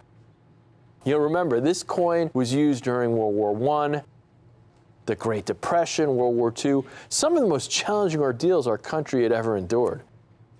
But when you look at this design of Lady Liberty striding towards the new day, you just can't help but feel a little bit uplifted. It's as if it's reminding you that, a new day will come. Unfortunately, due to the limitations of the time, the mint had a hard time striking the Walking Liberty design, and most issues of the original half dollar are weakly struck, and they're lacking a lot of those design details. That's why it's so great that when John Mercanti adapted the design for the Silver Eagle in 1986, he was able to fully realize Weinman's work. With new technology and techniques that saw that every last detail was fully and beautifully struck just as it deserved to be. And when we turn that coin over then, you get to look at that gorgeous reverse designed by John Mercanti himself. As the 12th chief engraver of the U.S. Mint, Mercanti produced over 100 different coin and metal designs, and his work is considered some of the best ever produced by any engraver at the U.S. Mint. The reverse design captures all the classic elements of American coinage. You've got the majestic bald eagle with its wings outstretched, the olive branch and arrows in its talons, the shield protecting its chest, and of course our motto, E pluribus unum, out of many, one. Above the eagle are 13 stars to represent the original 13 colonies of the United States of America. When you look at that reverse, you see every little detail, from the patterns in the eagle's feathers to the creases in the leaves on the olive branch. It's just a testament not just to Mercanti's craftsmanship, but also to the precision and the engineering of the technology used to strike these coins. This is a piece of art that could be in a museum, but it fits in your pocket. 2020 is the final year that John Mercanti's inspiring heraldic eagle will be displayed on a burnished American silver eagle. There have been no press releases from the Mint that say a single word about a 2021 burnished Type 1 American silver eagle. This 2020 version is the last one. Like we often see with classic coins like the Morgan dollar, the final year of issue is a highly sought after date. These 2020 burnished American Silver Eagles are going to be no different. Any collector of the Silver Eagle, or of any American coins in general, is going to be scrambling to get these coins because they'll be coming from one of the most monumental dates in the series. And these 2020 burnished American Silver Eagles will be even more impressive because they'll be some of the few that John Mercanti has signed himself. This isn't a facsimile. This is not a reproduction. This was hand-signed by John Mercanti in person, and each of the Type 1 Mint State American Silver Eagles you see with me here has his signature. You look at this label. You also see this piece of art depicting President Ronald Reagan. Now, Reagan was the one that signed the Liberty Coin Act into law and initiated the American Silver Eagle program. And this piece of art is a way to pay tribute to him. This pop art label is actually based off a bas-relief sculpture of Reagan that was created by none other than John Mercanti himself. Meaning that even the label for this coin is a work of art. And when I have a nice work of art, I want to have a nice frame that accentuates it and have it signed by the artist himself. And for me, there's no better way to do this for an American Silver Eagle than with one of our Rare Collectibles TV exclusive Reagan Mercanti labels signed by John Mercanti himself. First off, I want to show you just how rare this coin is. You know, this is a pretty big series now. It's been about 35 years since 1986 since they started making them. They make the standard issue, mint state version, sometimes called the bullion version. They make that proof version, which is much more rare. But these burnished ones are always the rarest ones. Now, let me show you here. Here we have a chart showing the mintages of these things. Here we start, the high point, 2015, 47 million. And as you see, there's been, several years where there's been over 40 million coins struck. Quite a few more over 30 million. You got 20 million. Many that are over 10 million. This whole page here, we got about 30 different ones listed on this first page, all more than 5 million struck. Get to the next page here. We're seeing, a lot of them still 5 million. We don't get pretty far down on the list until we start seeing coins with mintages of less than 1 million. And that's when we're getting into those proof coins. Because like I said, the proof coins are always much rarer than the standard issue mint state coins. So you see here, we're getting into those low mintages, under 1 million coins. Now, next page here, another page here, another 30 or so coins. Now we're getting into some of the rare coins. You start to see some of these burnished ones pop up. The 2007, the highest mintage for a burnished, but still a low mintage, only 621,000. We keep going down this list. You're seeing we're finally below 500,000. This is where you're getting into some of the rarest, notorious dates. You know, you've got that 93P is a famous rarity in the proof series. That's a tough coin. You know, 94P. And then we get into these burnished ones. We start seeing, like I said, they're always the lowest mintage. And then that final page, here's the last 6 lowest mintages here in the series. And you see this clearly falls right in that category among the lowest mintages in the series. And you know, these coins, you know, some of them sell for many hundreds, if not thousands of dollars. But here we go. Let me show you what these coins are selling for. Here's one of the coins we have here. Here's a burnished, 2020W burnished. This one is same grade as us, SP70, perfect 70 coin, $450. Here's another one, NGC, Mint State 70, the burnished issue, perfect 70 grade, $400. Now we're getting, here's one that's only $350 with signature of Ed Moy, former Mint director. That's a great price. There's another one, $350. The coins we have here in our Reagan Mercanti exclusive label. This is the best of the best right here. Right now, you can get the final issue of the burnished American Silver Eagle to exhibit the iconic Mercanti reverse in perfect Mint State 70 condition for just $295. Now, I can already hear you saying, well, you know, what if I want multiples of these coins, you know, to share them with my friends, my family? Well, that's why we're also offering you a set of 5 of these 2020W Type 1 American Silver Eagles for just $1,450. That's just $290 a coin. We also offer a 2-pay option, 2 payments of just $725. How that works, it's easy. You just give us $725 up front. Your coins go in our vault for safekeeping. We keep them there until you make that final second payment within 30 days. We ship them out to you. And then, as the best numismatic offering that we have today, a set of 10 of these monumental coins, just $2,850. Just $285 a coin. That's just 2 payments of $1,425. Believe me when I say that you do not want to miss out on this opportunity. Buy some of these coins, put them away, save them for your kids, your grandkids, because this is sure to be one of the most important issues in the entire Silver Eagle series. And don't forget, these coins are guaranteed to be in perfect Mint State 70 condition, as certified by NGC, and are signed by the designer of the heraldic eagle reverse, John Mercanti himself. The 12th chief engraver of the U.S. Mint, one of the most prolific coin designers in American history, signed these labels with his own hand. Listen, as I've mentioned earlier in the show, these coins are in perfect Mint State 70 condition. If you're new to collecting, coins are graded with what's called the Sheldon scale to determine their quality. On this scale, a score of 1 means the coin is so worn down, it's almost impossible to determine what kind of coin it is. Score of 70, on the other hand, is the highest grade possible. It means that the coin is absolutely perfect and has 0 flaws, even under 5 times magnification. These coins are absolutely stunning to behold. They are the pinnacle of quality when it comes to American Silver Eagles. Now, one of the great things about collecting American Silver Eagles over older coins like Morgan dollars is that you can actually build a collection where every coin is graded a perfect 70.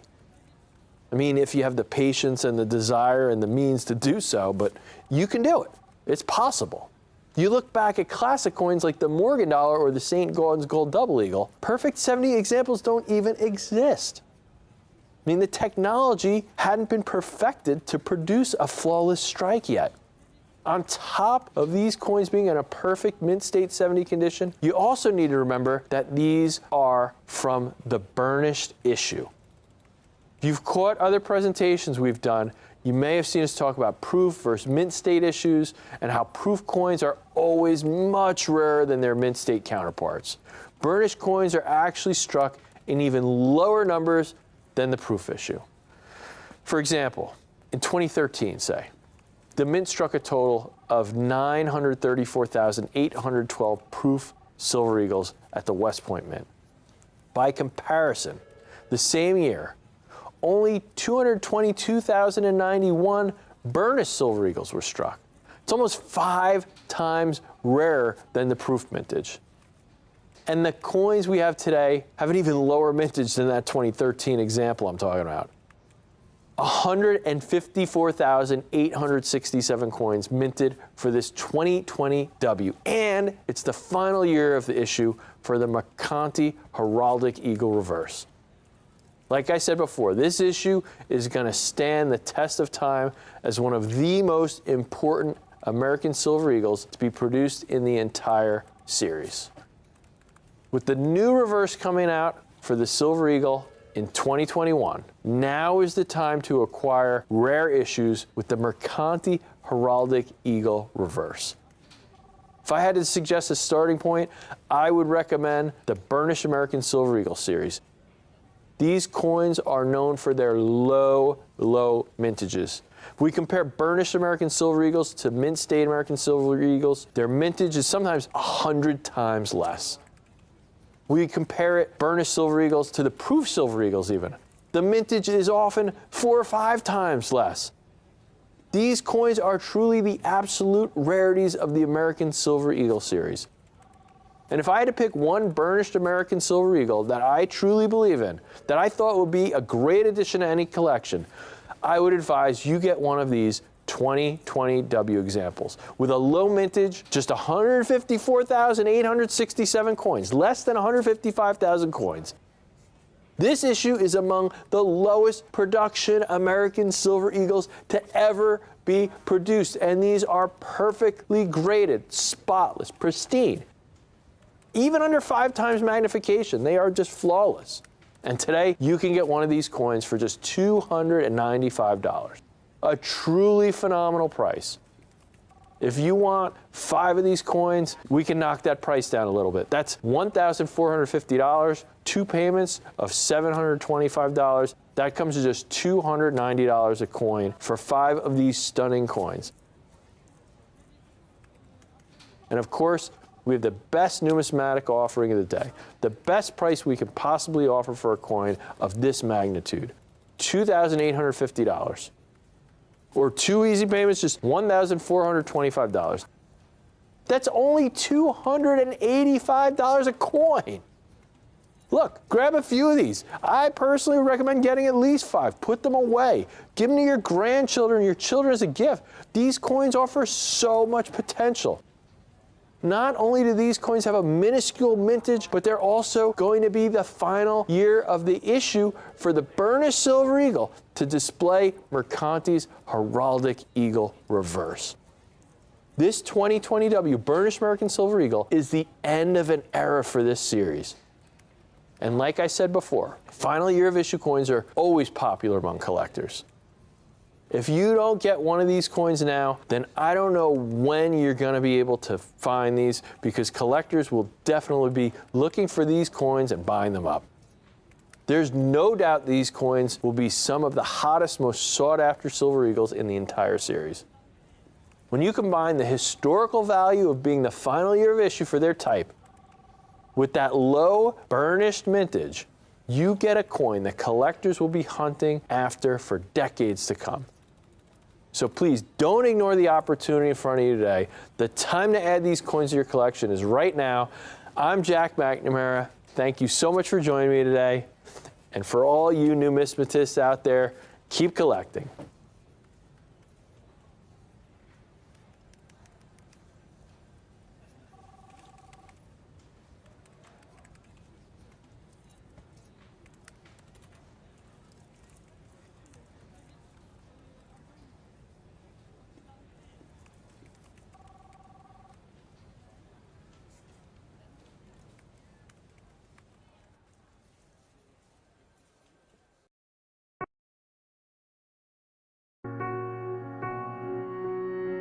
From day one, I have lived by a real simple mission statement. It's a mission statement that I share with every employee who comes to work at Rare Collectibles TV. It's what we are all about. It's what our DNA is. It's real simple. It's that our service is providing the perfect coin for you. It's telling you, letting you know that we understand that coin collecting is a very personal experience and that we share your goal as fellow numismatic archaeologists to make the collecting experience as pleasurable and fun as possible for you. Thank you for these few minutes.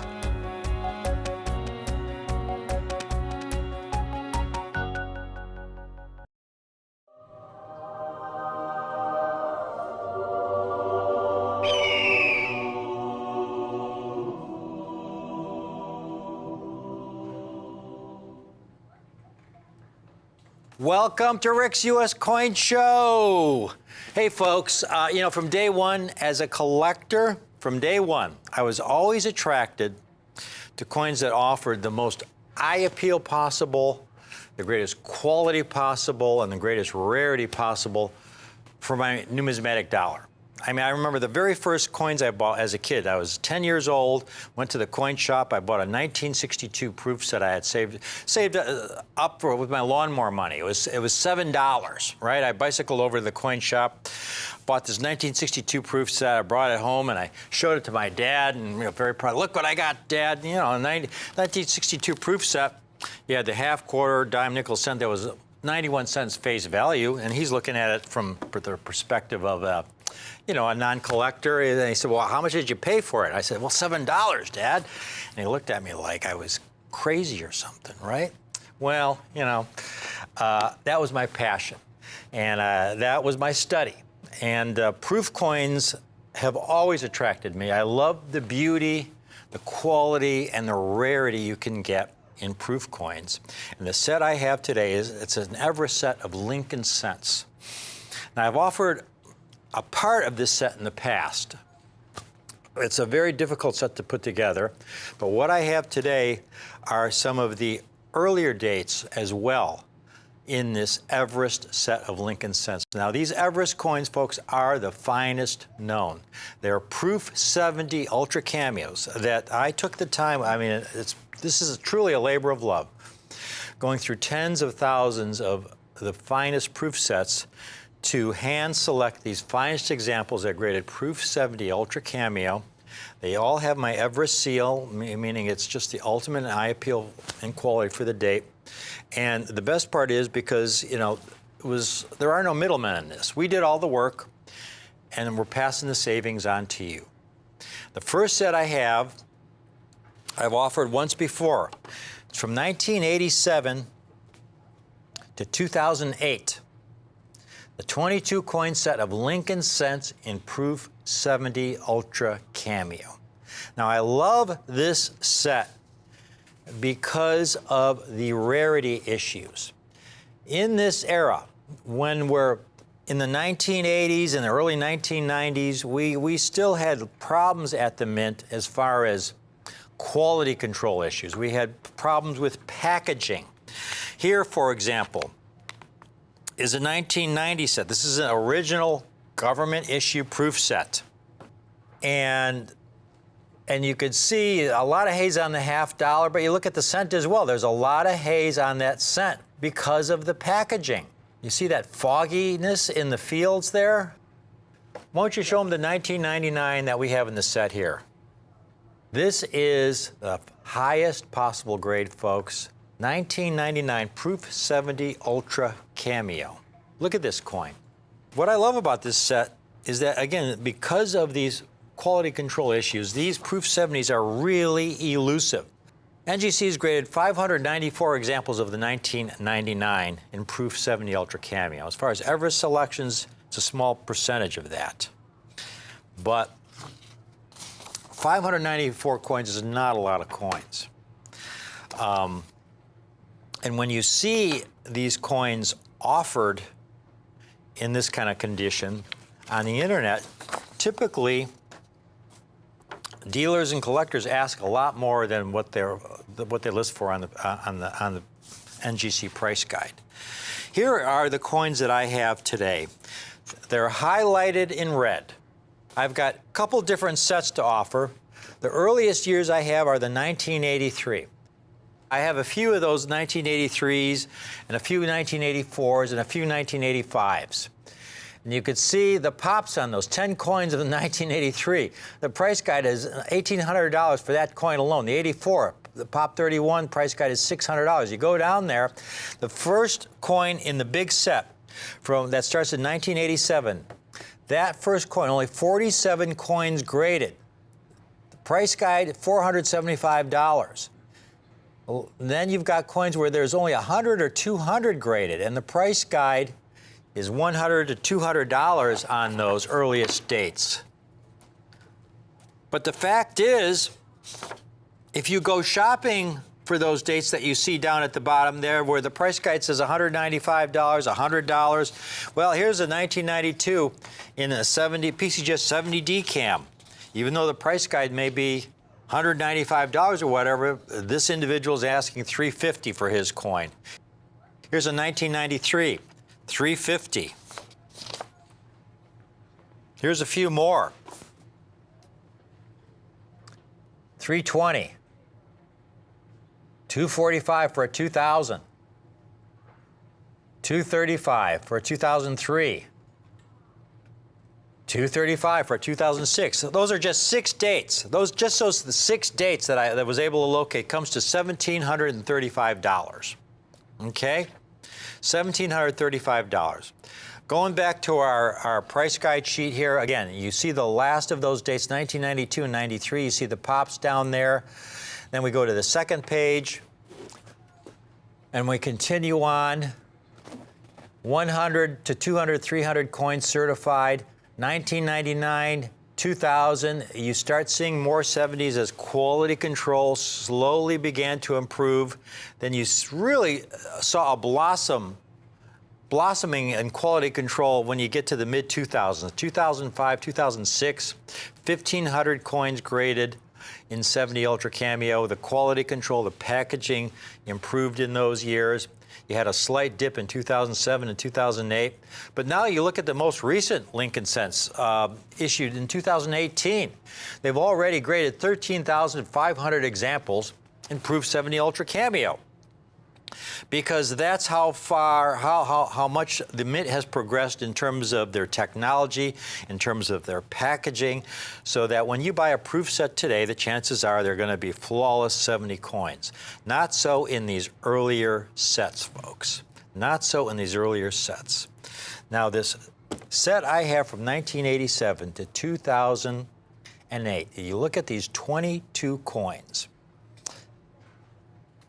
It is extraordinary. Every single one. I only have a handful of these sets because of some of those early years, which are extremely rare in 70 Ultra Cameo. But again, this is something where we did all the work.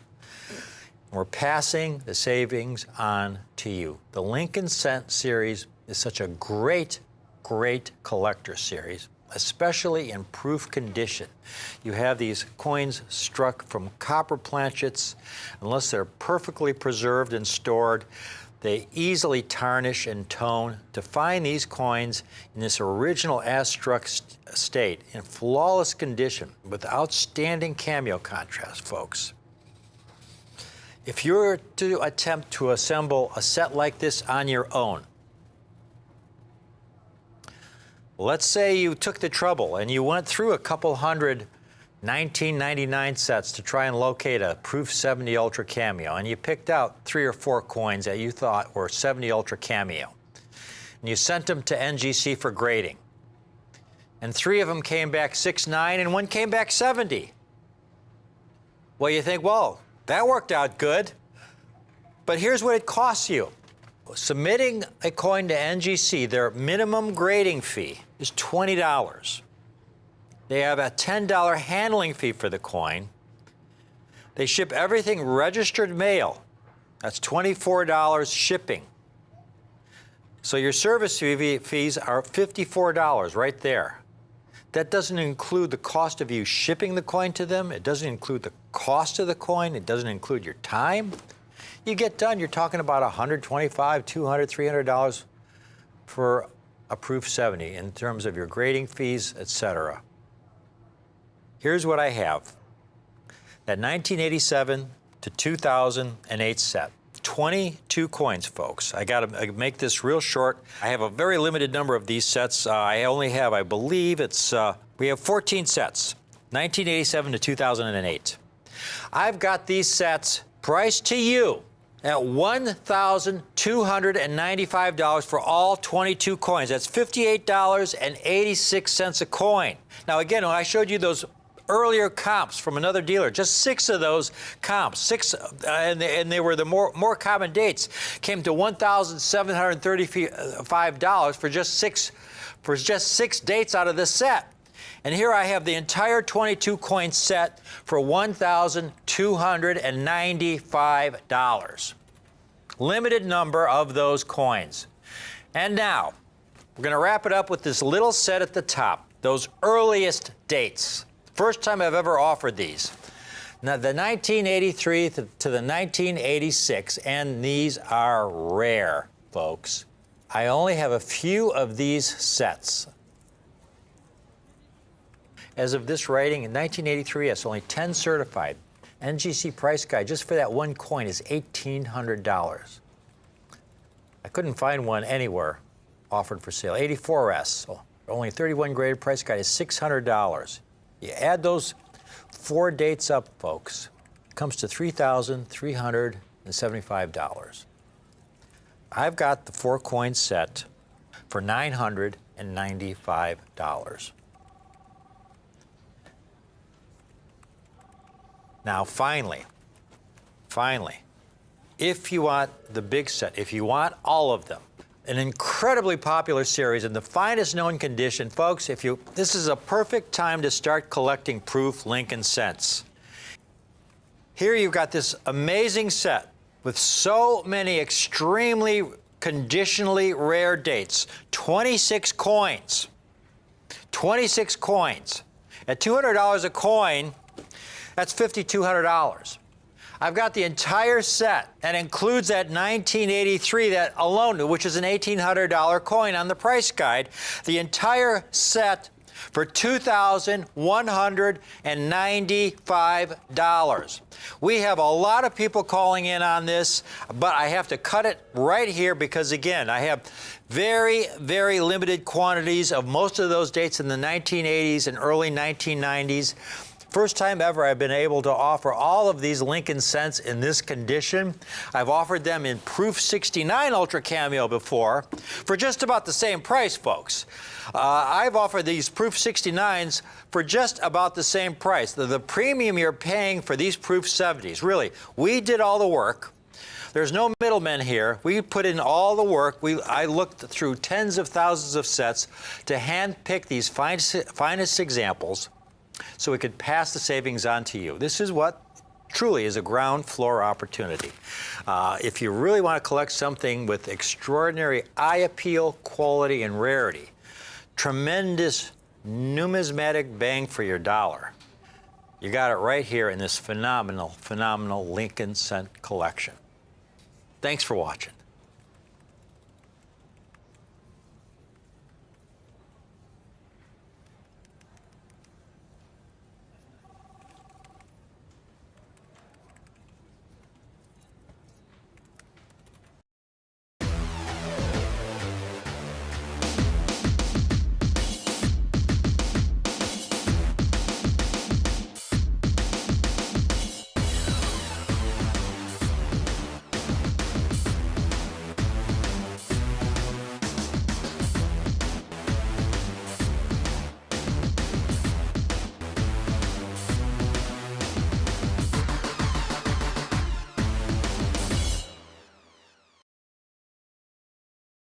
Welcome. This is Rare Collectibles TV. You know that already. I'm James Gerstel.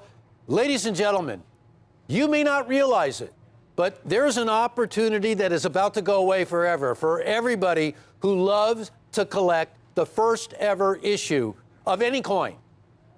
Now, I don't think there's a coin collector watching this who does not agree that the 1909 SVDB Lincoln cent, being the very first Lincoln cent, is a classic rarity that has been sought after since the day it was struck.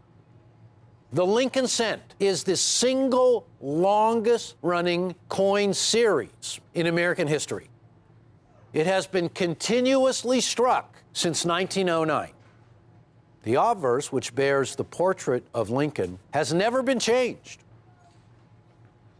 The reverse has, on occasion. It began as a wheat-backed cent, and it was struck from 1909 all the way to 1958 with the wheat-back reverse. In 1959, a new reverse was struck. It bore the image of the Lincoln Memorial on the reverse. And that reverse was used from 1959 all the way to 2008. For 1 year, there were 4 different reverses used for the Lincoln penny. That was 2009. Since 2010, the Lincoln cent has featured on its reverse the Lendell Bass Union Shield. We all know as collectors, and a lot of you out there started like I did collecting as a young kid. And your main reason for collecting coins back then was to grab yourself, if you could, a Lincoln penny from 1909, specifically the 1909 SVDB. Because that coin, you had heard, had a really low mintage, something that was never done with cents. Usually cents are struck millions and millions and millions. In fact, a cent with a mintage of 5 or 10 or 20 million would be considered low, because it was an instrument of commerce that was vital, that was used every single day, that was a main component of commerce. Because when the Lincoln penny was issued in 1909, when the cents were issued, when they were used in the United States of America, they bought something, they had value, they amounted to something. Ladies and gentlemen, as I stand here today, I am not going to bring you 1909 SVDB Lincoln cents, but I am going to bring you a set of 2 of the rarest Lincoln pennies ever issued, and something that they have in common with the 1909, they too were unique. They too were the first ever. And today, right now, the most phenomenal price you were ever going to see in a set of Lincolns. These are flat out rare coins. Why, you ask? Well, 2019 marked the very first time, and we're talking about since 1909, that the U.S. Mint issued a Lincoln cent with a W mint mark. This had never been done before.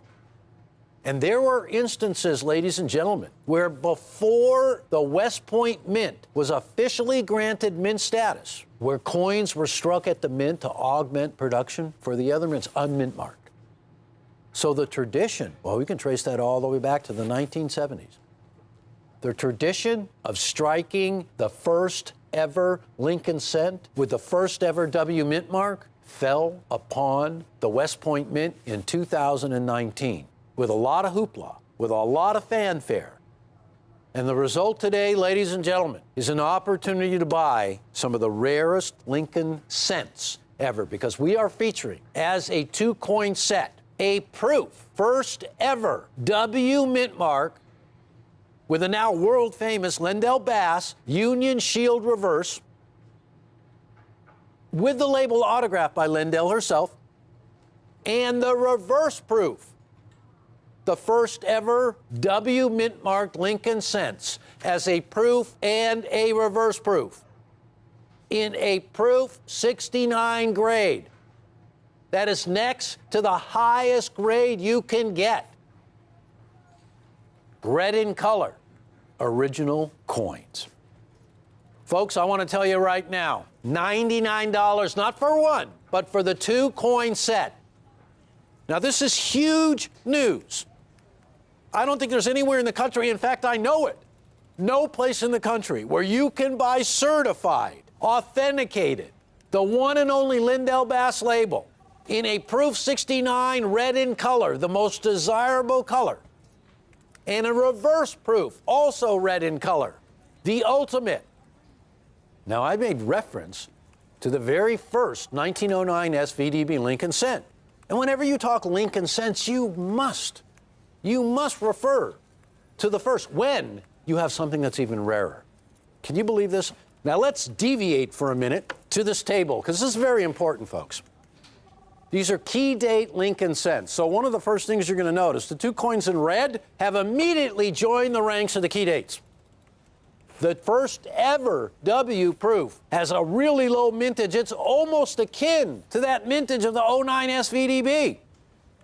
561,495. And you look at some of the other greats, the 1931S, one of the key dates, the 1914D. Take a look at these mintages, folks. 09S, there it is right there. Now, the 09S is nothing when you talk about the 09 SVDB. Look at that, 484,000. And the 24D, $99 for the two. Now, let's say you're not a Lincoln coin collector. You don't like Lincoln pennies. You never collected them. Never in a million years would you think of doing it. Haha. I was telling the guys in the crew the story of how when I was a kid,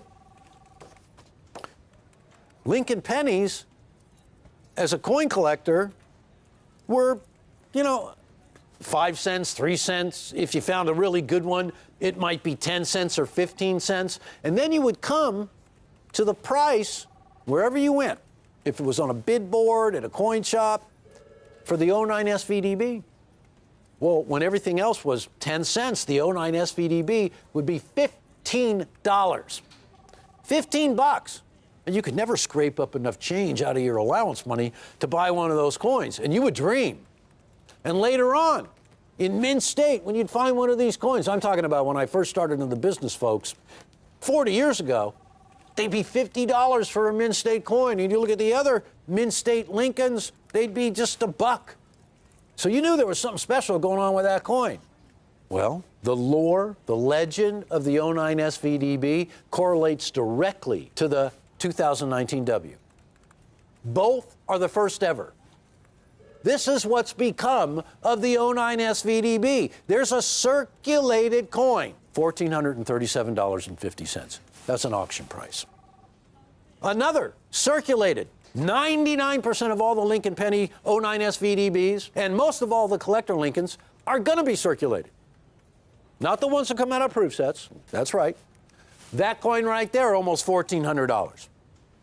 Another certified example, almost uncirculated. Good deal, almost $1,400 there as well. So folks, 1959. 1959 was a big year for the Lincoln cent because it celebrated Lincoln's 150th birthday. He would have been 150 in 1959. In 1909, it was Lincoln's 100th anniversary of his birthday. Thus the reason for the 1909 to be issued. 1959, the 150th.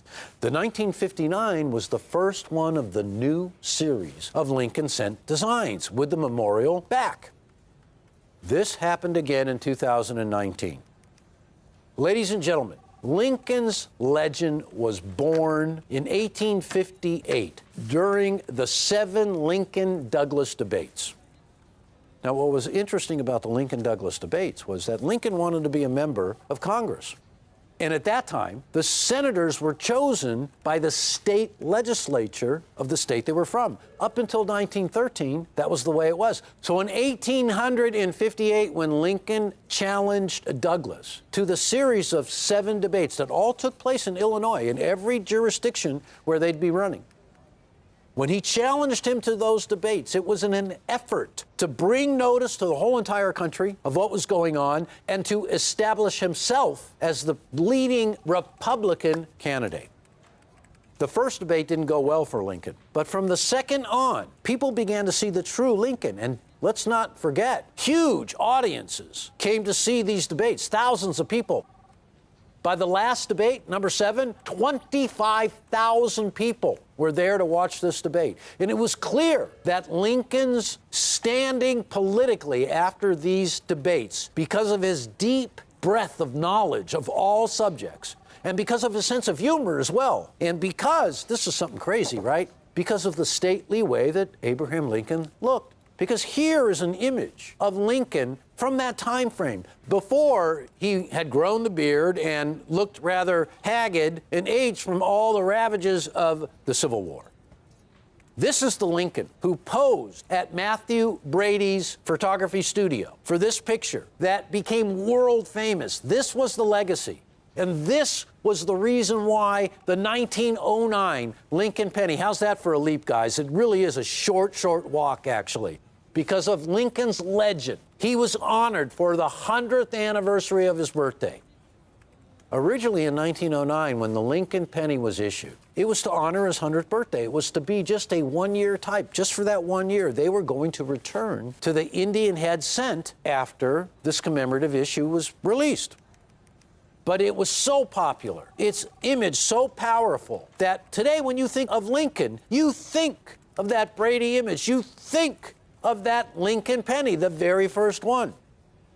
And when we jump to 2019, where for the first time in the history of the series, and let's talk billions of coins that had been struck other than at the West Point Mint, the first time ever. Now, there are Lincoln cent collector societies, clubs, forums, blogs, shows devoted to just the Lincoln penny by itself, full auctions, books that have been written, because the Lincoln cent is a classic American piece of history that dates back honoring the 100th anniversary of the man who kept the Union together, the man who won the Civil War, the man who changed history.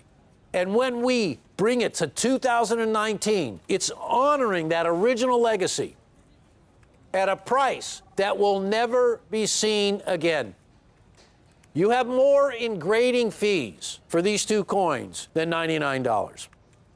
You have an opportunity to get two originals that came straight from mint packaging into those holders that have never been handled. You will own two of the finest examples of the first ever West Point struck Lincoln cents in the world for less than $100. I found a 1959 Lincoln cent, first ever in a proof 69, $805.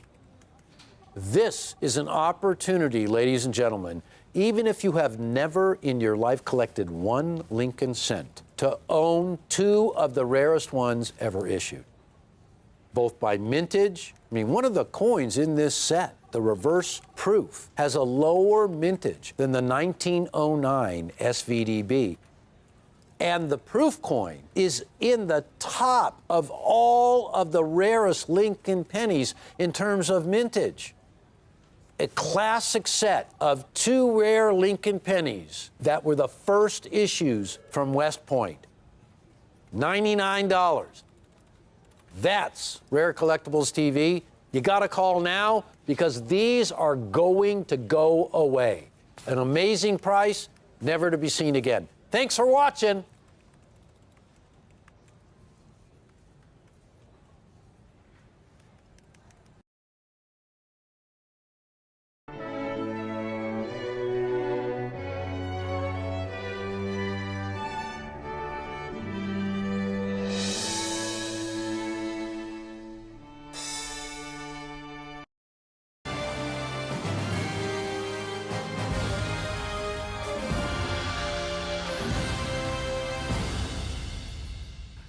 Jack, these coins are a miracle. They really are. These coins should not exist, folks. They should not exist. They're 1899p, $5 gold half eagles. Let's take a look at the coins. Folks, look at these. 1899, mint state 64, uncirculated, extraordinary, among the finest known. They are superior to the example in the Smithsonian. The Smithsonian houses the finest collection of United States coins in the world. Jack, do you know what the example is in the Smithsonian? I believe it's only an MS-63, right? Exactly. Which is, I shouldn't say only, that's a great grade. That's a choice. Extraordinary. It's Yeah. extraordinary. And here we have these MS-64s today. Look at this coin. It's virtually Flawless. So few bag marks. These coins were struck for commerce. Right. Gold is a very heavy metal. Super soft. Very soft. To survive in this condition is truly a once-in-a-lifetime opportunity. Folks, these are half eagles, $5 gold pieces, which was a lot of money back then. Yeah. I mean, I looked at some stats, and in 1901, about a decade later, a high-skilled laborer like a blacksmith who worked a 60-hour week made about $16. Wow. 60-hour week, folks. And so they didn't carry around these gold coins in their pocket. These mainly went into our banking system, where they were used for larger transactions. Right. Now, by the way, it's called a half eagle because up until 1850, the largest gold coin struck for commerce was the $10 gold piece with almost a half ounce of gold. And so it was referred to as the eagle. Right. The next coin in line was the half eagle. Right, the $5 with coin. almost a quarter ounce. They had a $1 gold piece that they struck, a $2.50 gold piece, a $3 gold piece, even briefly a $4 gold piece, which they referred to as the Stella. Right. And so the two largest gold coins were the half eagle and the eagle. And then they discovered gold in California in 1848, and they were able to strike an even larger coin referred to as the double eagle. Right. So this half eagle, a very large gold coin, mint state 64, means they are uncirculated, choice uncirculated. Yeah, I was gonna say choice uncirculated. Exactly. Take a look at this specimen, Jack. It's hard to believe it was struck in the 1890s, so near perfection. Mint state 64. So few bag marks. And for any of you who are new to coin collecting, coins are graded using a 70-point scale called the Sheldon grading scale. A grade of 1 is you can barely recognize it. It's very heavily worn. Right, completely worn out. Yeah. A grade of MS 70 is an absolutely flawless, perfect coin. There is no such thing as an MS 70 coin from the 1800s. Right, exactly. There's no MS 70s exist. until maybe the 1970s, 1980s, or 69s, something. I don't think. Yeah, or even even MS 69. Yeah, they don't exist. Mint state 60 and higher is considered uncirculated. Mint state, these are coins that have no wear. They never circulated. These are coins that, the mint made them, they put them in a bag, maybe they got sent to the bank, and somehow somebody took that coin from the bank and put it aside, or the bag stayed in the back of a bank vault, got forgotten. Who knows how it happened, but nowhere at all. But the difference between a 60 and a 64 is a 60 Huge. coin, because the way these coins were produced, distributed, they're struck, by the thousands, they're dumped into bins, they're scooped and put into bags to be shipped around the country. They're banging around against each other, counting machines, all these different things happen. So a coin might not have any wear because it didn't circulate, but it still might have a lot of abrasions and dings and marks, and especially a gold coin. It's a very soft metal. Very heavy metal. Yeah, and they get marked very metal, yeah. easily. So a coin that's graded MS64 is what we would call choice uncirculated, choice mint state. These are coins that have much fewer imperfections and bag marks than just that 60 level that is still an uncirculated coin. But this is like that next level up in the idea of a coin being uncirculated. Well, Jack, these, as I started off by saying, these coins should not exist. They came out of the Great European Bank Hoard in bags like you see here. This is an actual bag from the Great European Bank Hoard. Right. Now, if you had, imagine a bowling ball in this bag, which weighs about 16 pounds. It's very heavy. Right. But if you had the same amount of gold in there that took up the same space as that bowling ball, it would weigh about 60 to 70 pounds. Right, because it's so dense. That's how dense gold is. So dense. Again, these came from an original bag. The lowest grade coins were the baggiest pieces. Right. These were among the finest from that bag, folks. Right. Now, Jack, I've got, for example, the largest gold coin ever struck for commerce was a double eagle. Right. And this is the typical quality. You would see these coins because of, like you say, it's a very heavy metal. They'd be abrading against one another. They would develop all. Look at the deep rim gouge there at about 8 o'clock. This is not gradable, folks. It's not even gradable because of it's heavily damaged simply from abrading and colliding with other coins in the bag. Yeah, that's a good point you make about saying a coin's not gradable.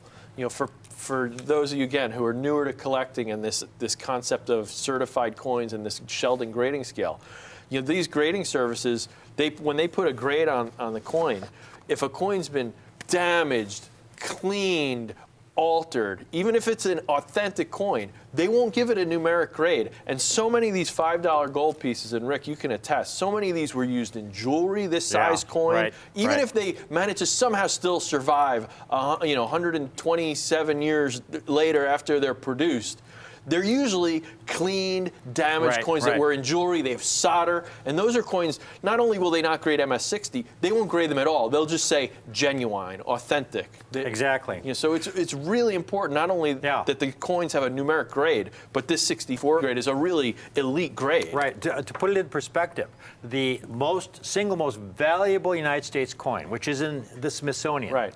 is a $20 gold piece. Right. It's one of the first ever struck.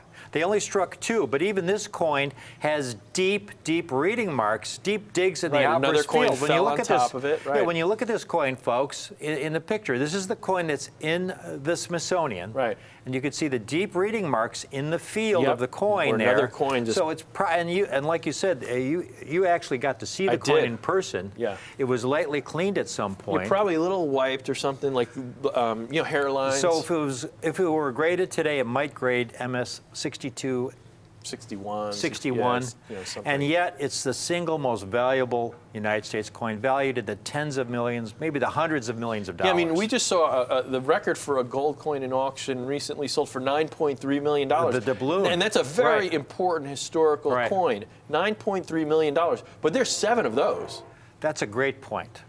The time to buy rare gold, I mean, this is the perfect time. These coins that we have, like as we open, should not exist. They're from the great European Bancourt. Right. Now, that story, for our new viewers, is a fascinating tale, and it really starts with the Great Depression. Right. During the Great Depression, it was economic devastation in our country.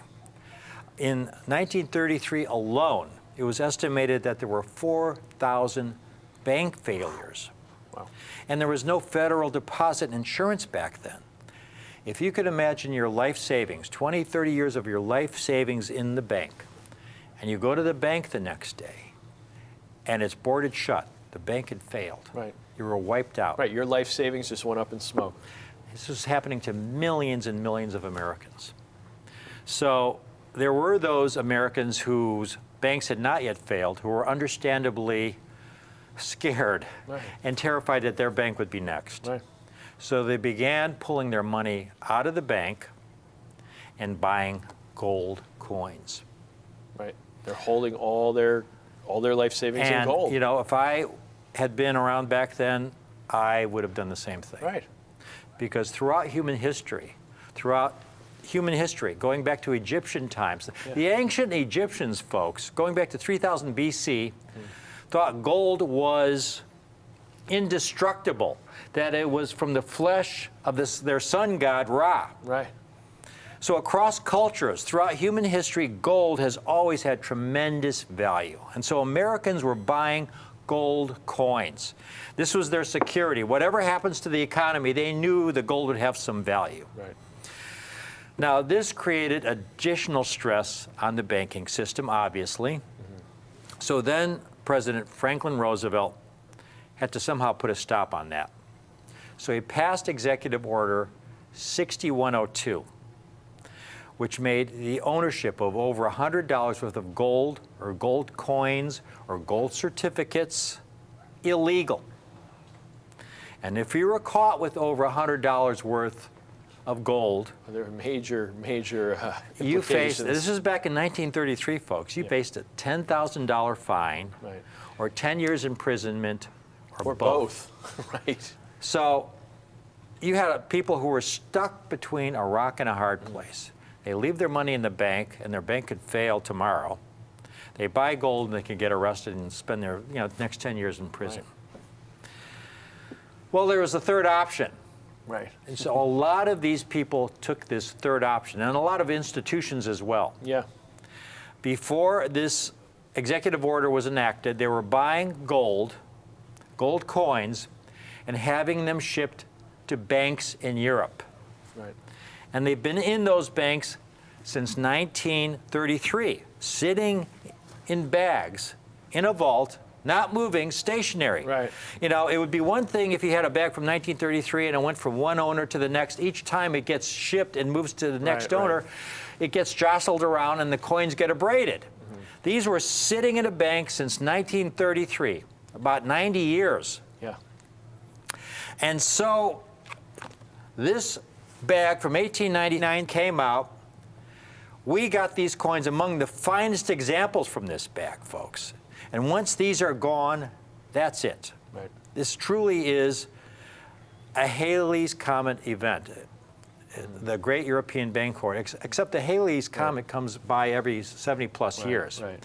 This is never coming by again. The Right. Great European Bancorp is a once-in-a-lifetime opportunity, but rarely do we get something this early in this extraordinary condition. Well, to even extrapolate a little, take it a step further, the Great Depression, that was 40 years after these coins were struck. These coins were 40 years old. What are the chances that these coins were mint state in 1933? Right, exactly. These were somehow in a bag in the back of a bank vault in the U.S. for 40 years before they got shipped to Europe. Yeah. You know, it's incredible that they made it, that they were uncirculated in 1933, That's let alone in 2021. You know, and again, there were so few survivors because all those citizens had to turn their gold into the Treasury. Right. And what did the Treasury do with that gold? They melted it back down into gold bars. Right. Take a look at how much of the gold, $5 gold pieces, were melted back down so many were into melted. gold bars, folks. Right. Tens of millions of coins. Right. There are so few survivors of the 1899p. Yeah, look at like a third of them were gold, melted half officially melted. About 1/3 of the total original mintage.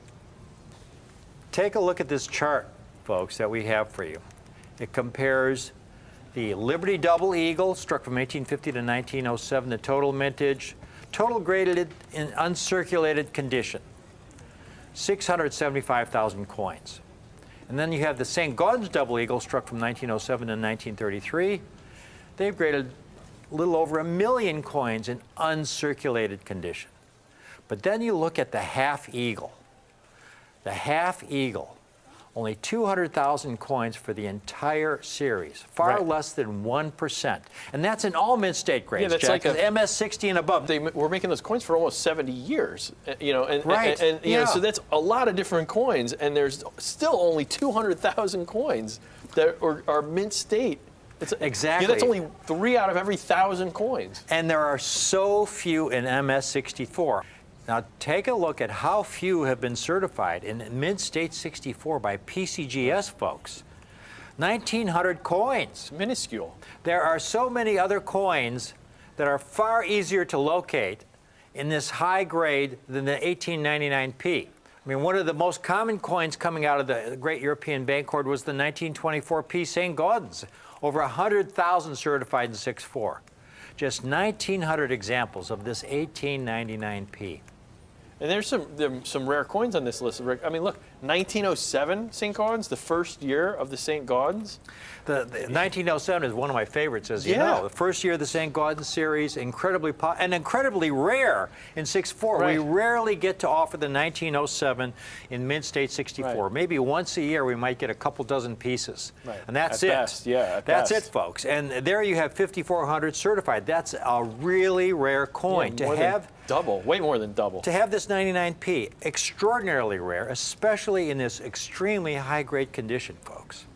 Here are some examples, Jack, that sold in auction, folks, in the past. These are auction prices realized for Mint State 64 specimens. Here's one that sold for almost $1,900 in 6.4. Here's one that sold for $1,955. These are prices realized. Here's one that sold for about $3,000. This is a perfect time, folks, to buy an extremely rare early United States gold coin, $5 gold piece in extraordinary condition, folks. We have these coins today. While we have them, it's a limited time offer. Again, you've seen how rare they are. Right. We've got these coins today for only $1,495. Right, and you know, it's so important for people to understand. This is one of those deals that we got out of the European bank hoard. You know, I don't know if we could ever replace these again. Like if we, you know, we're so lucky to have these. Who knows what the price would be? We want everyone to be able to take advantage of this opportunity. So we also have a 2-pay option. You pay just $747.50 now, and then we hold your coin in our vault, and in 30 days you pay the balance, and the coin's yours. We want every so collector important, have yeah. the chance to get these coins. when we have them. That is a great point. We can't tell you how many times where we have something like this. We stress it's a limited time offer. Right. Once these are gone, that's it. We'll get somebody who'll call in a week later. The coins are gone. We can't replace them at this price, folks. Right. Okay, this is a once in a life. They came out of the Great European Bank Hoard from a bag like Right. this. This is an actual bag from the Right. European Bank Hoard. They came in bags like this. Right. We get one of these bags, a rare date like this, in this condition. These are among the finest examples from one of those bags. Right. Now, Jack, when we say that this is a small window of opportunity, there was a great article that came out in a coin dealer publication titled, "Is it time for a new perspective on generic gold?" Right. Now, generic gold, the term generic, they're talking about the most common gold. Right. This is not common, folks. 1899p $5 gold half eagle, a very large gold coin. Now, here's the important part of this article that the viewers need to understand why this is such a great value. And what we have been telling our viewers now for the last several years. There has not been a time in recent memory when pre-1933 gold coins were obtainable for so little over spot. What they mean by that, I recall a time a couple decades ago when if you had an uncirculated in the United States gold coin, you might have to pay 10, 15 times over the gold value. Right. You know, gold back then was, you know, about $400 an ounce. Right. I remember I had a double eagle that was MS63, and the gold value was about $400 an ounce, $350, $400. I sold it for $3,500 to another dealer. Right. So here, Jack, we've got a half eagle with about a quarter ounce of gold. Right. Yeah, it's about $400 or $500 just in gold value alone. Right. Right. Which comes to, you know, again, is a $4,000 or $5,000 coin 15, 20 years ago. Right. Yeah. And here we've got the coin today for $14.95. These should not exist. Right. There's one last really important point I want to make. These coins are rare in any condition. Right. These are among the finest known, but just to find one in gradable condition it's an extremely rare coin. Take a look at this chart where I compare this 1899p. Only around 13,000 certified in all grades. All grades. Right, any grade. That could be a good 4. It could, you know, that's not Right. just mint state. That's just all. Exactly. We're comparing it here to some of the rarest Morgan dollars. 1893S is by far the rarest Morgan dollar in any condition. Right. And the 1899CC.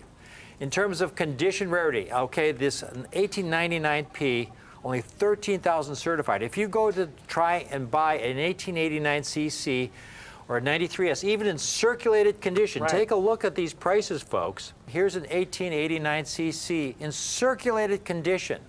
Not uncirculated, but circulated condition. It's around $25,000. A circulated, not uncirculated, circulated, almost $25,000. Here's another one. That's around $25,000. Clean. And it's UNC details, meaning it was cleaned. And then you have a 93S. The 93S, here's one, circulated, AU58, $120,000. All right? Here's one, $250,000. This is what they go for. Right, yeah. It's a rare coin in any condition, AU58, $250,000. It would be so much easier for Jack and I, and so much, frankly, more profitable to fill this stand with extra fine 93Ss or extra fine 89CCs, sell them for a lot more because they sell for a lot more. We'd make a lot more money, but they wouldn't be the best deal for you. Our focus is the long term. When we can offer a $5 gold piece in this condition, at this kind of price, only $14.95, This is the kind of coin you want to put away for the long term. It's historic. Right. It's a national treasure to pass down to your kids, your grandkids. This is something you want to keep in the family. For only $1,495, extraordinary quality, superior to the Smithsonian The specimen. national collection. Again, they should not exist. They were supposed to have been melted down Right. back in 1933. Right. These were shipped in a bag to a bank in Europe, and they've been sitting there for about 90 years. Right. And we have the finest specimens from this bag for you today. Right. It's incredible because it's, first off, most of the coins that went to Europe were $20 gold coins. People who are trying to transfer a large amount of gold, they use the biggest coins. Yeah, Not many right. of these $5 coins Very are in few. the bank hoard. Yeah. And on top of it, what are the odds of these $5 coins existing? And what are the odds that in 1933, these coins were 34 years old, that they had been sitting in a bank here That's in a great uncirculated point, Jack. condition That's a great before point. they shipped to Europe? I mean, really Yeah. is. Unbelievable. It really is a miracle that these Yeah. coins exist. Can we show the viewers that one chart one last time? Because you mentioned the $20 double eagles. For example, the 1904 Liberty. Right. That was one Liberty double eagle that was sent to Europe in many, many bags of 1904P Liberty double eagles. Right. And there you can see on this chart, PCGS has graded around 37,000 1904P Liberty double eagles in MS-64. There are a lot more of those Right. kinds of bags shipped to those banks. Very few bags of $5 gold pieces were sent to Europe, folks. Look how rare this coin is. We've got to close this out, folks. Again, these coins should not exist. They only exist because of the great European bank hoard.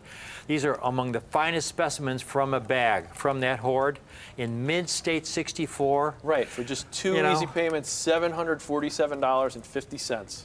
Please, we hope you can take advantage of this. Thank you for watching. We're the Coin Guys. I'm Rick. I'm Jack McNamara. Thanks for watching.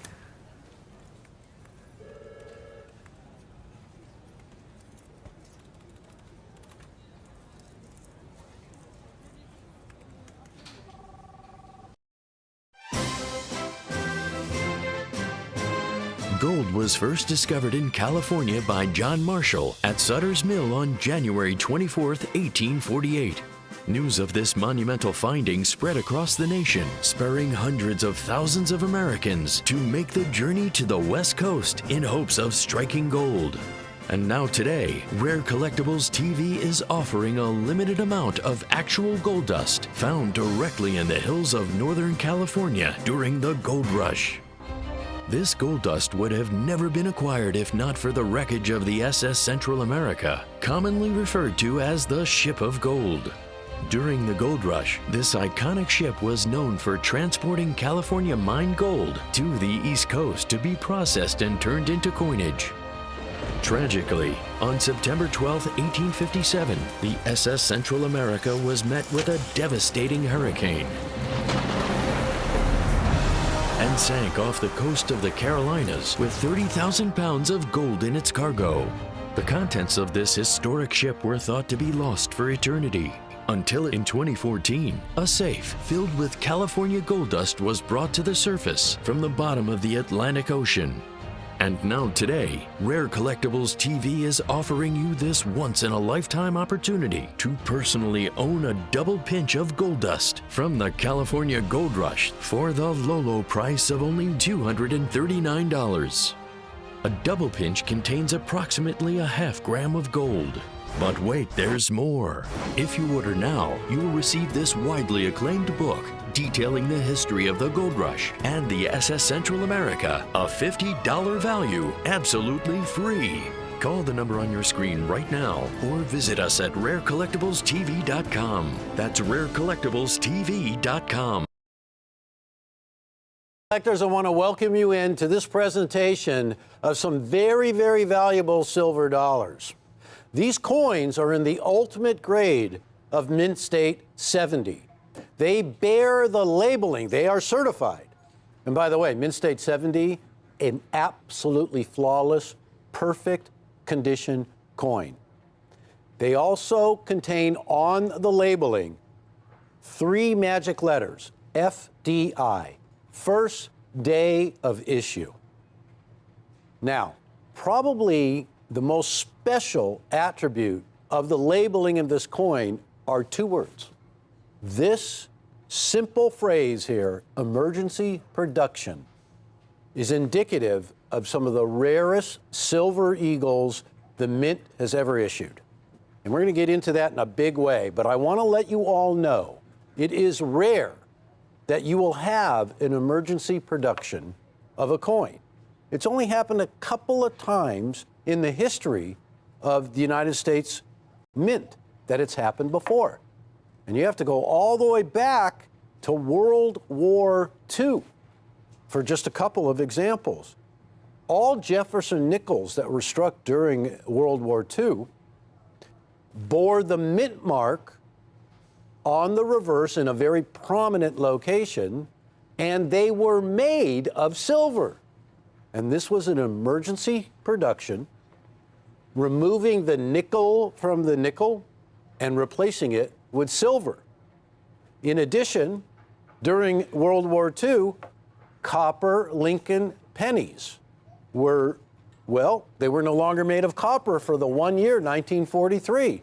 And instead, they were made of zinc and they were steel coated. That was emergency production because the copper was a vital material for the war effort. Now, something that's happened to the Silver Eagle series that had never happened before took place in 2020. Because of the circumstances worldwide, the U.S. Mint was operating on an extremely small crew everywhere. Hardly any staff was at the Mint. Well, when you have hardly any personnel, you are missing somebody to work the coining presses, somebody to engrave the dies, somebody to do modeling, and there are many positions that were vacant at the time. A skeleton crew is what you would call it. So for the first time ever, for the Silver Eagle, a silver dollar, which was produced since 1986, for the first time, the Mint went into emergency production mode. And what we are going to feature is something everybody who collects silver dollars has to have. A silver dollar struck at the San Francisco Mint. Silver dollars from San Francisco, when you talk about Morgan dollars, peace dollars, everybody wants them. The coining techniques that were employed by the master craftsmen at the San Francisco Mint meant that Morgan dollars bearing the S Mint mark coming from San Francisco were the finest examples of the strike that you could get. And everybody wanted an S Mint silver dollar. And that tradition remains in play today. Another thing that is probably the most important is the drastically reduced mintage for the coin that you're about to see. This is a 2020, and we haven't even gotten into the fact that the American Silver Eagle dollar is about to undergo a reverse design change. So the world famous John Mercanti Heraldic Eagle reverse that has been on these American Silver Eagle dollars since 1986 is going away. You're looking at some of the very last ones that will ever be produced. Here's the deal, guys. We're very fortunate because we actually have the Silver Eagle, the American Silver Eagle dollar, that is the most difficult coin to source, to achieve a perfect Mint State 70 grade. We call them business strikes. You do too. At the top of this table are the business strikes. Since 1986, the total that the United States government has issued has been over 534 million coins. There's a proof version of this American Silver Eagle dollar as well. It has a mirrored background. It's struck for the collector. It undergoes multiple strikes for one coin in the coining press, at least twice, to bring out the contrasting surfaces that all collectible silver dollars have to have. There were 27 million of those coins. Another collectible version of this coin has been issued, known as the burnished die. And when you take a look at burnished dies, they've only been striking burnished dies since 2006, and they have struck to this point over 3.7 million coins. Now, all that's good and well, but one of the reasons why Morgan dollars in the highest grades known are so valuable is because of the rare opportunity for one of those coins to grade that high, because most of the coins will never come close to that grade.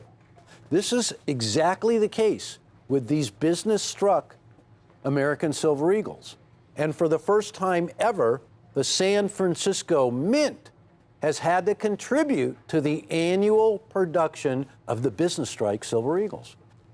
Now today, the business strikes are struck at the West Point Mint, and that's what makes these San Francisco coins so incredibly valuable.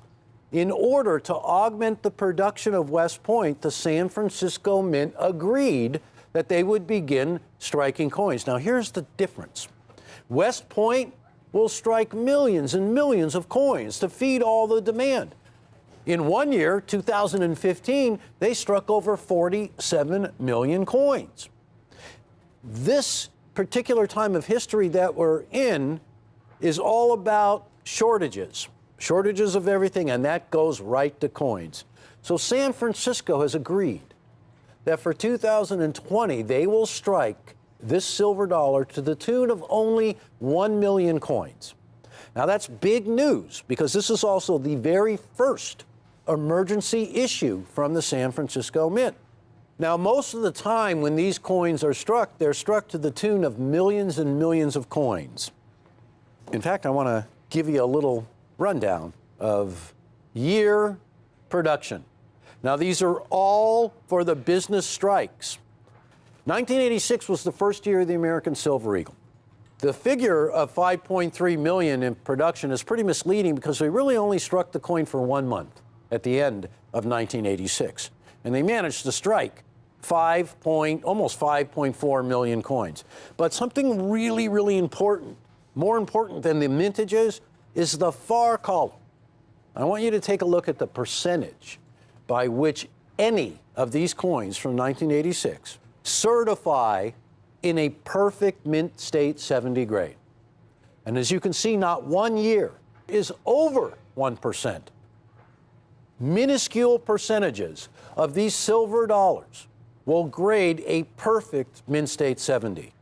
And what that means, ladies and gentlemen, of all the varieties of this coin that are available, business strikes, the collectible uncirculated mint-marked coins, the proofs, reverse proofs, enhanced uncirculated, any one of those great options that the government has been issuing silver dollars in, the rarest of all are the coins that you are now looking at.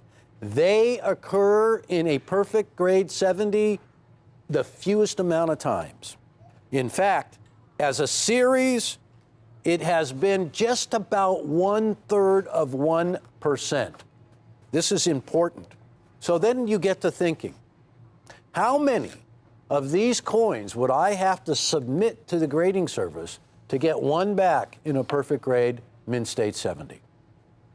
The other factor is, what will it cost you to get one of these coins graded in a perfect grade? So there you have to submit a lot of coins, multiples, just to get one in a perfect grade. But you're going to be requesting that everyone be taken into consideration as being a perfect coin. So here's what you're up against. By the time you're done, if you're lucky enough to get a mint state 70 coin, $51. I should say, if you're lucky enough to get a mint state 70 grade, over $50. That doesn't include the cost of the coin either, folks. This is something so important, and a lot of collectors realize this.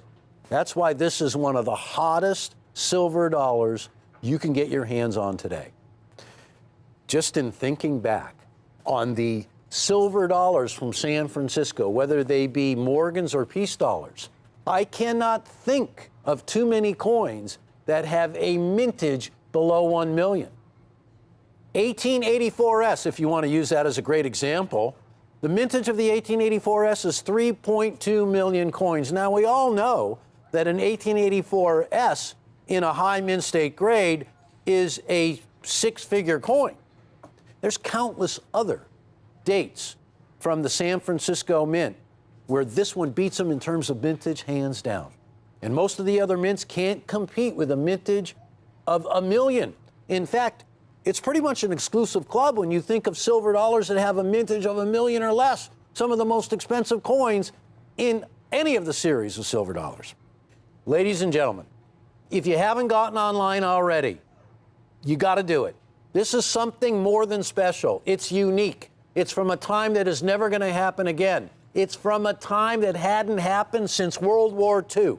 The emergency production of coins is something that's invoked by the Treasury to supply and feed the demand of collectors and folks who just can't get enough silver dollars who are citizens of this country.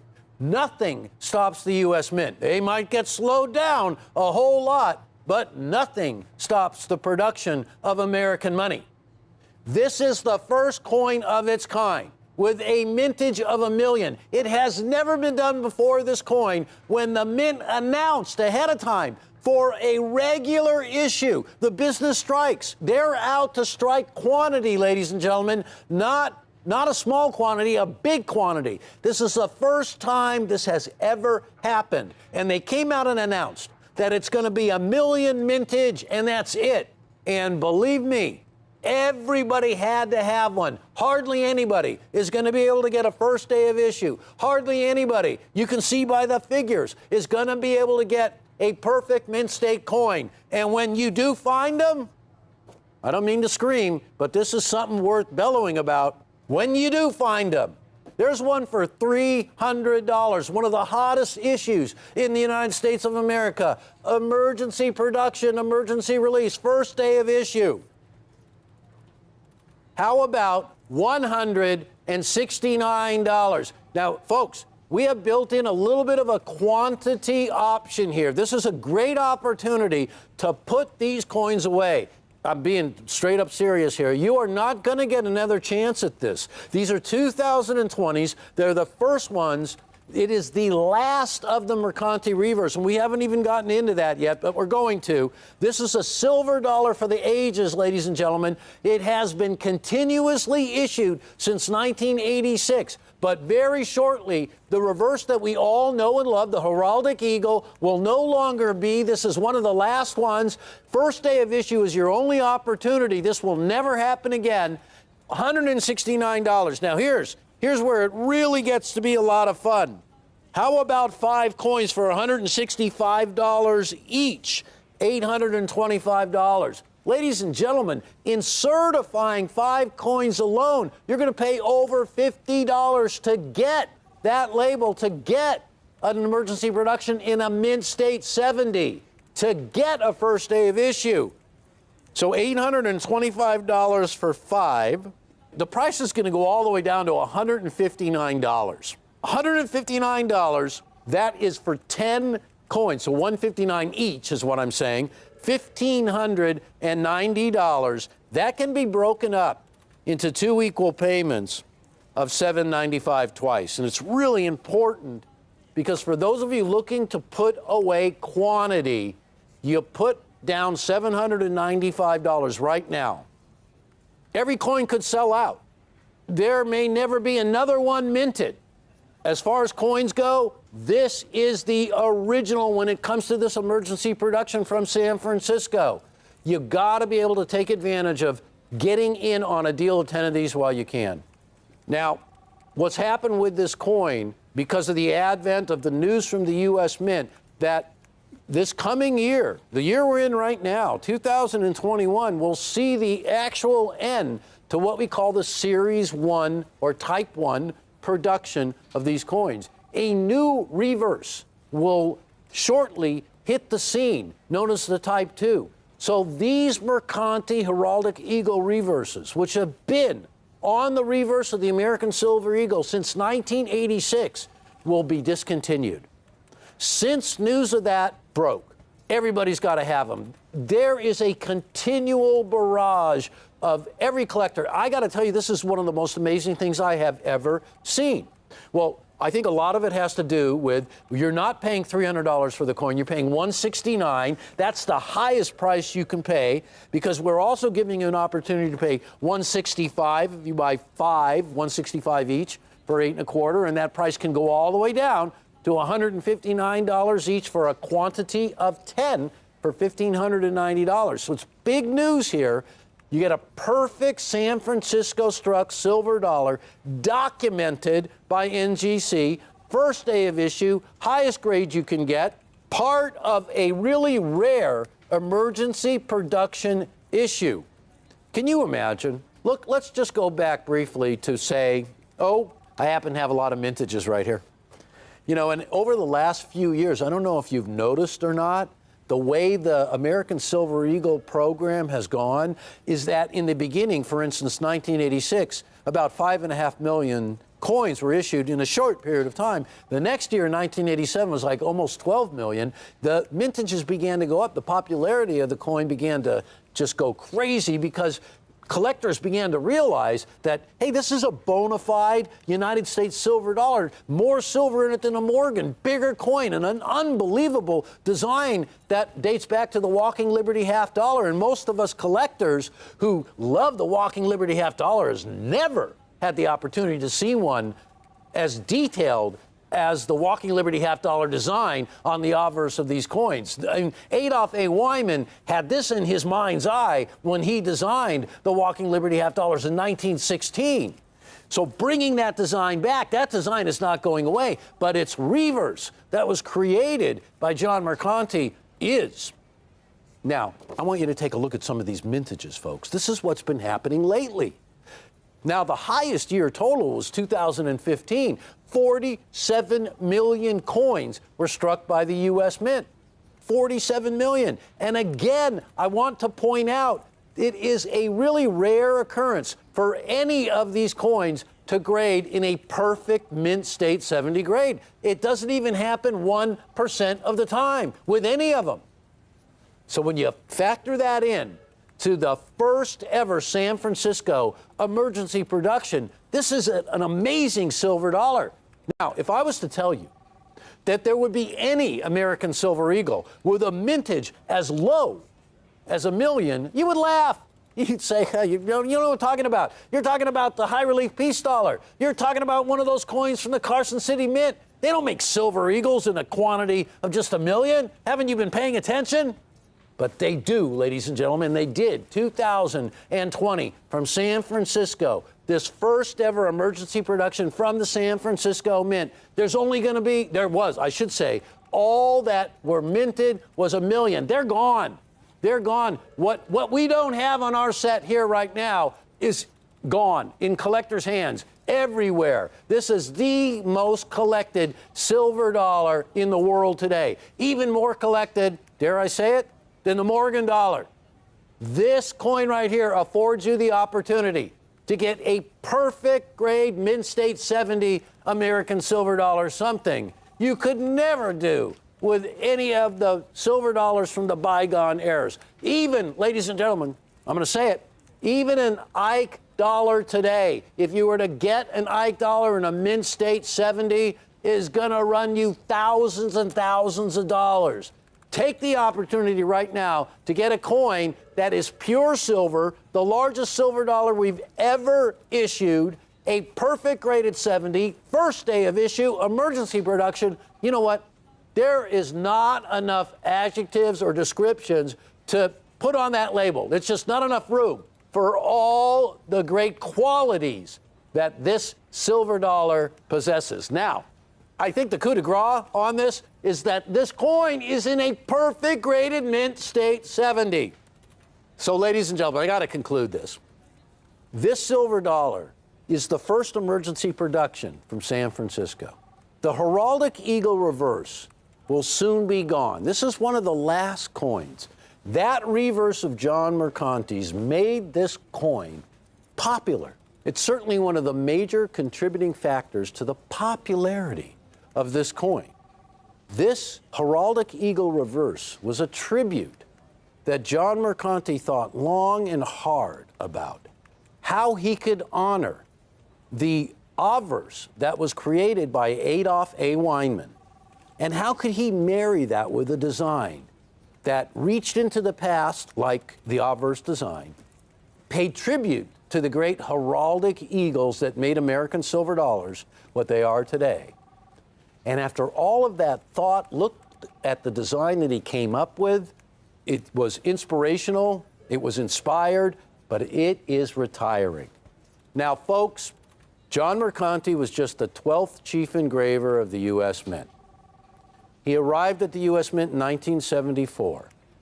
He became the chief engraver in 2006, and he retired in 2010. But along the way, he was responsible for some of the most artistic designs. He was quite prolific. He was responsible for many great coins, almost too many to even mention.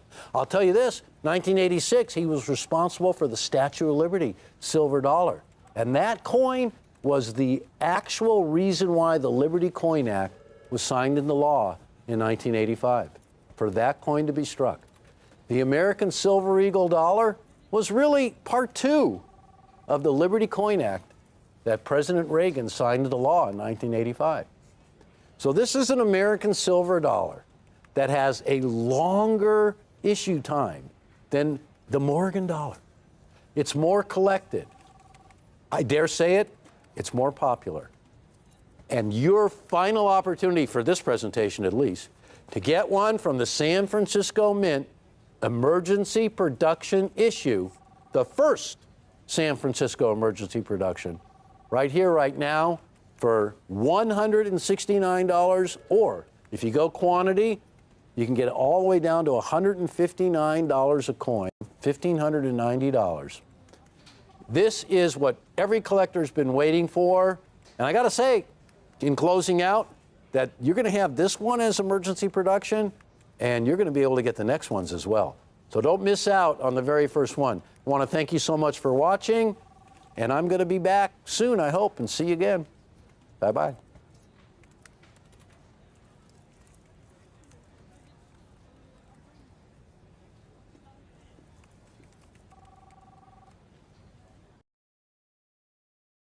Snacks. Coins.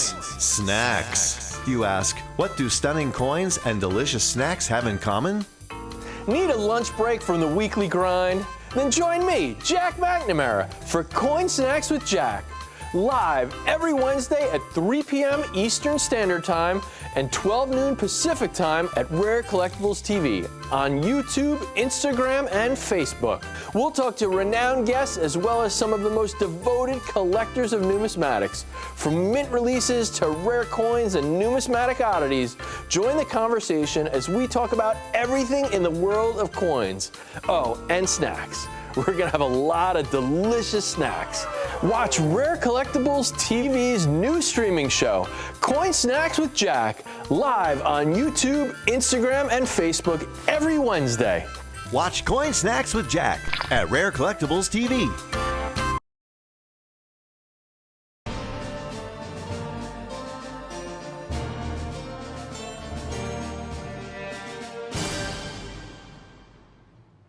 If you have never considered acquiring a United States rare coin, the set of American Silver Eagle dollars that I have for you today is the perfect place to begin. And your timing is absolutely flawless. I'd like you to take a look, folks. This is breathtaking. The complete 36 coin collection of the American Heraldic Eagle silver dollar. Every date from the first year of issue, 1986, to the final year of the Heraldic Eagle reverse design, 2021. In extraordinary MS 69 condition. Now, when I was in my 20s, My passion for United States rare coins was rekindled when I wandered into a coin shop and bought a book by Jim Osbon on Morgan silver dollars. It's called the Silver Dollar Encyclopedia. It had both the Morgan and Peace dollars. And each month, after reading through this book, I would save up my coin money from my regular job. And on a good month, I could spend as much as $100 on a nice Morgan dollar in exceptional, uncirculated condition.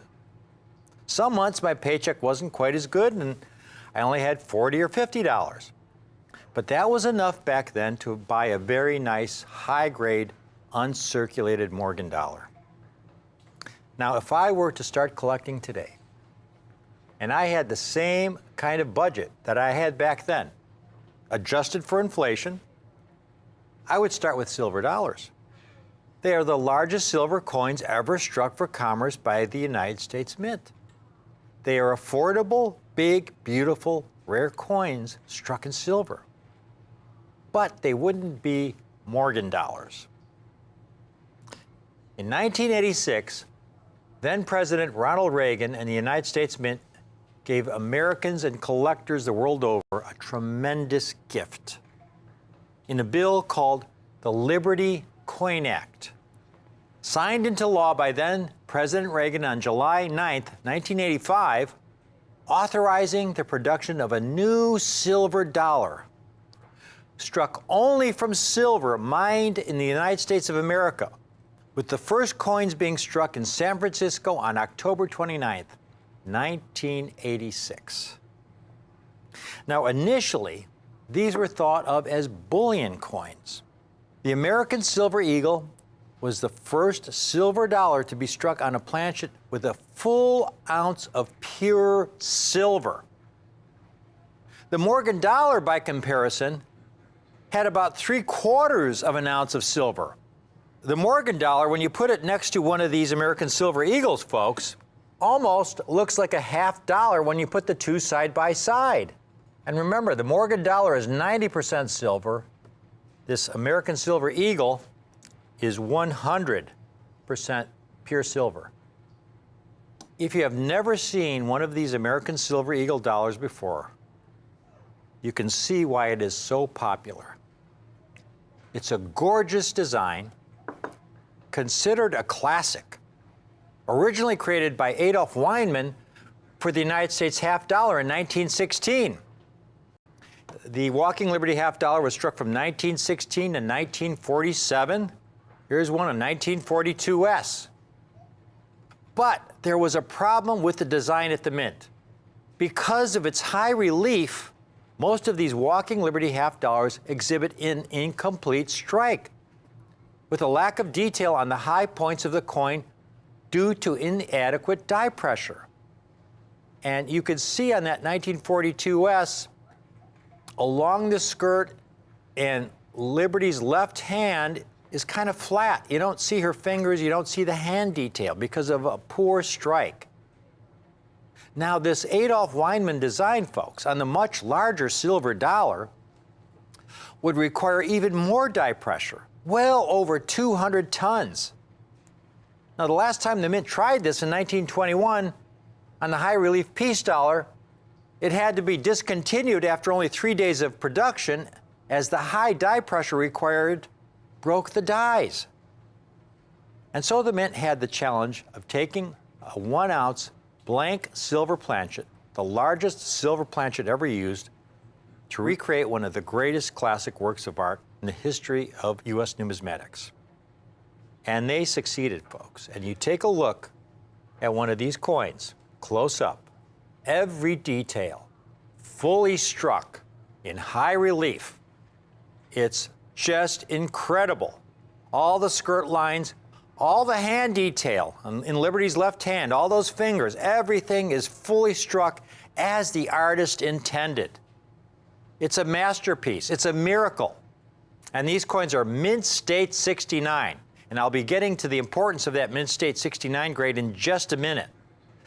Now, like Morgan dollars, most of these extremely large American Silver Eagles in the early years of the series are badly flawed. they were not individually handled. They went through coin counting machines and dumped into rolls. These are how the rolls came from the mint when you bought a roll of American Silver Eagles, and these are 1998s. Here are typical examples. These are 1998s, folks.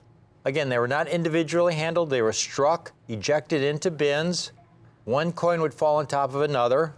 You could see all kinds of reading marks from the rim of one coin landing on top of this one here. All those bag marks. This is the typical kind of quality you could expect. Here's another example. Higher quality, not as many marks, but if you can see the spotting, for example, when I tilt it around, you could see white milk spots around her ankle and some light scratches in the field. You know, these are all serious imperfections. Here's one that is almost mark-free, but again, we have a spotting issue. Well, one of the problems they had at the mint, they would clean the coin blanks with the soap residue, but they would typically not clean all that, wash all that residue off, and there you see the spotting at about 8 o'clock by the field, right above the sun. Can we pick that up? A big yellow spot. They wouldn't wash all that residue off, and so the residue left on the blank, and that blank went into the coin die, it was struck into the coin. It's part of the coin. And, you know, so you have spotting, you have bag marks. Here's one last coin I'll show you with some serious, more reading marks in the field. Now, these are most definitely not the American Silver Eagles I am offering you today, folks. The American Silver Eagles I have for you today are among the finest known. And I have them at a great collector-friendly price, a buy-it-now price, because this is an important window of opportunity. This series is experiencing a tsunami of interest, exploding interest, because of some recent events coming from the United States Mint, well, which I will get to in just 1 minute. This set that I have for you today, it's the complete set of the heraldic Silver Eagle, first struck in 1986. The last year they were struck, 2021. We have the complete set for only $2,995. Most importantly, if you're interested in this set, we want to make this set available to everybody who wants one while we have these sets at this price. You can put half down today of $1,497.50, and we will put one of these 36 coin sets aside for you with your name on it, put it in our vault, and pay the balance in 30 days. All 36 coins, $83, $84 a coin. The complete American Heraldic Eagle Silver Dollar Collection, first struck in 1986. The last year this Heraldic Eagle design was struck is 2021. In MS-69 condition. Now, this set that we have for you today is the perfect grade, the perfect price point for this incredible, incredible set. We could offer them in lower grade conditions, certified, with the bag marks and spots that you see on these coins. But your cost would be almost the same. On the other hand, we could offer them a grade higher, flawless MS-70, a coin that would be flawless under high magnification. But then the cost of the set would go to $50,000 to $100,000 and more for a set. This set, this extraordinary set in MS-69 condition, this is 1 point from the highest possible grade of MS-70. For those of you who are new to numismatics, coins are graded on the 70-point Sheldon grading scale. A low of 1, which is a coin that's very heavily worn, where you can barely read the grade, to a high of 70, which represents perfection under high magnification. Very few coins grade 70. In fact, there are no coins that I know of struck before 1960 that have ever graded in 70. That's a very, very extraordinary grade, and especially for a really large coin like the American Silver Eagle. So these MS-69s, what these coins represent are coins that, when they're reviewed by the graders at NGC and they study these coins that may look flawless under normal magnification, they take the coin aside and then they study it under even higher magnification. If under that higher magnification they see the tiniest flaw, it gets a grade of 69. So in other words, the coins in this set are basically flawless to the human eye. That's extraordinary quality. Now, of great significance to you folks, though, what's most important, it's the earliest years in this set, from 1986 through about 2005, when the quality control at the Mint was not as advanced as it is today. And it's these earliest dates that will be most in demand among all those new collectors who want to buy these coins and collect these coins. Again, most of the early issues have bag marks or spotting to one degree or another, and are generally much lower quality than the most recent modern issues. Take a look at these NGC populations of these American Silver Eagles in the highest grades, MS69 and MS70. And I've got the 69s highlighted in red. You could see in those early years how few MS70s were graded, just a few hundred coins in MS70. And then we skip through and we get to the later years, and we see for many of those years, the majority of examples certified are MS70s because the quality control was so greatly improved in those later years, folks, at the United States Mint. When you get an American Silver Eagle today, most recently struck, there's a good chance it's going to be a 70. Back in the early years, you were lucky to get a 69. I mean, you look at the mintages of those American Silver Eagles, you had millions and millions struck and only about 100,000 graded in 6.9. That represents about 1% of the total mintage. That means you could buy 5 rolls and you might get 169 out of the roll. Now, what better representation of the American Silver Eagle than a design borrowed from our earliest silver dollars struck in the late 1700s?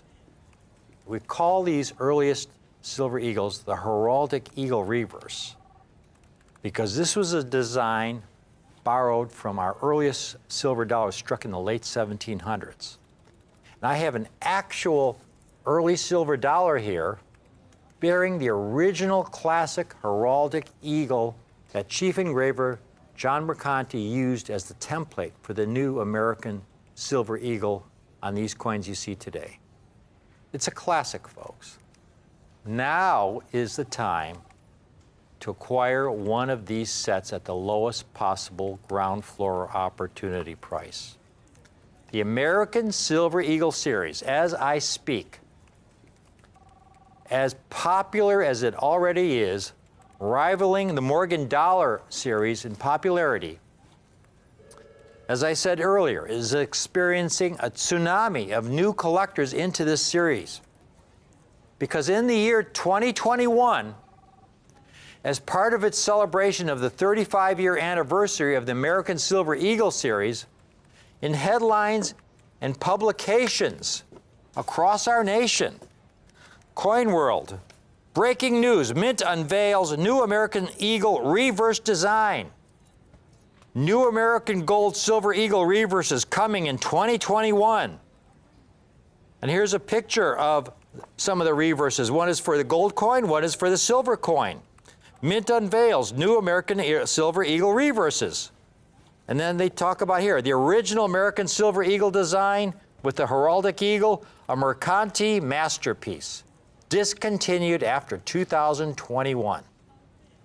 The American Eagle series continues on, folks, because the classic obverse Walking Liberty design by Adolph Weinman continues on. The reverse of the coin, however, with the famous Heraldic Eagle, designed by the last chief engraver of the United States Mint, John Mercanti, will be no more. This new reverse for the year 2021 is of historic implications. Just think about this. You've seen this new reverse design. Number one, the demand for this new ASC with the new reverse will be historic. I would not be surprised if the 2021 ASE with the second reverse will be the highest mintage issue in the entire American Silver Eagle series. Number 2, this translates to an army of new collectors attracted to this series. These beautiful classic silver dollars for the very first time. Folks, when the Mint announced that for a limited time they would offer a last year of issue 2021 American Eagle with the heraldic eagle reverse in proof condition with a limit of 320,000 coins to be offered beginning at 9 a.m. Eastern Time with a limit per person of 99 coins maximum, they were sold out in less than 3 minutes.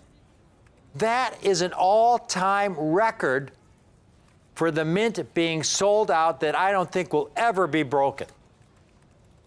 Every month, there are thousands of new collectors of these American Silver Eagles. Most will assemble their set a coin at a time. And of the greatest importance is that these earlier dates, the rarest dates in high grade condition, will be of the greatest demand.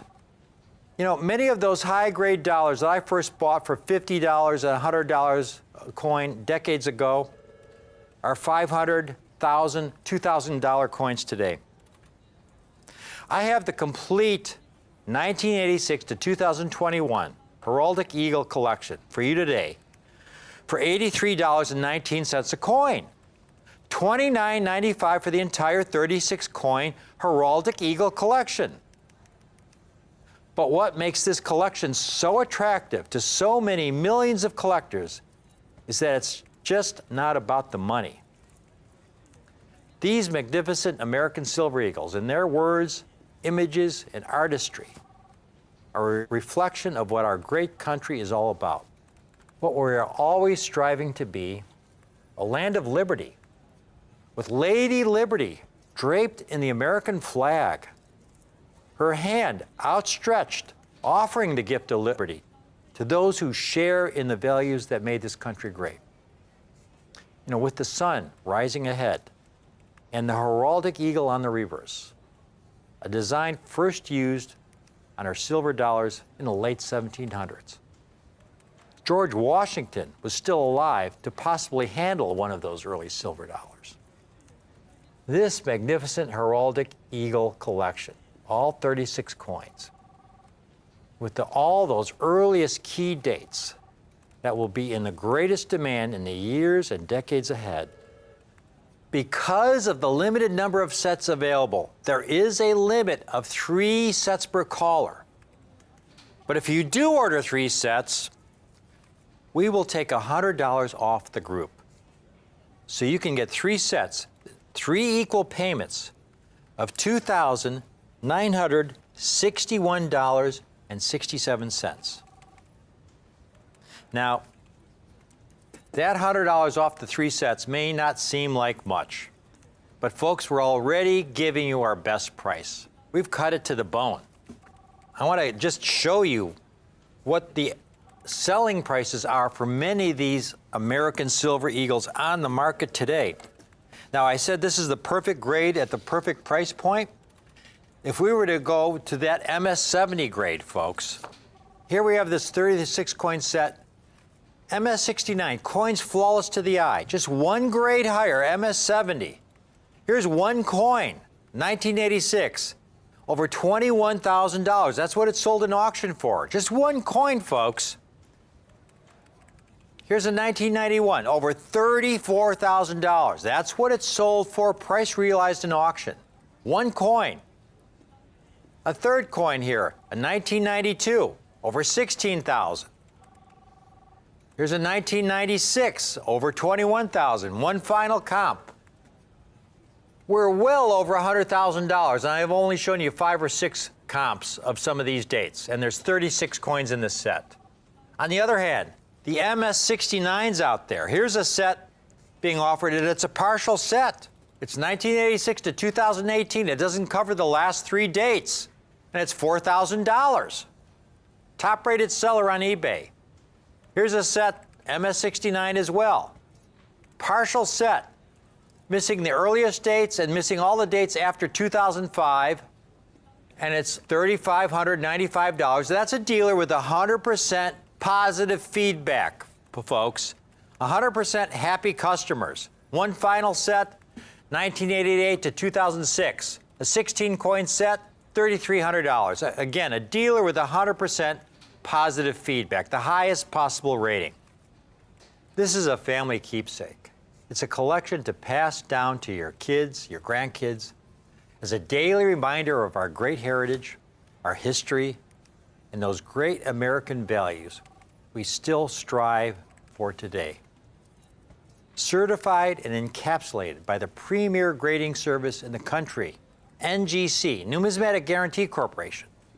Folks, the Smithsonian, the home of the greatest United States coin collection in the world, uses NGC to encapsulate their collection.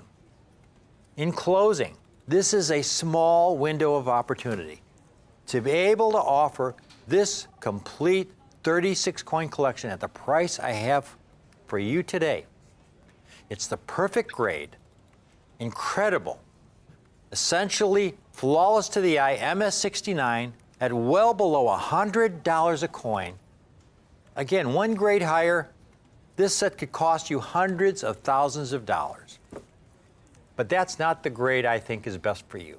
This is the perfect grade for you folks. I want you to be happy. This is a brief moment in time.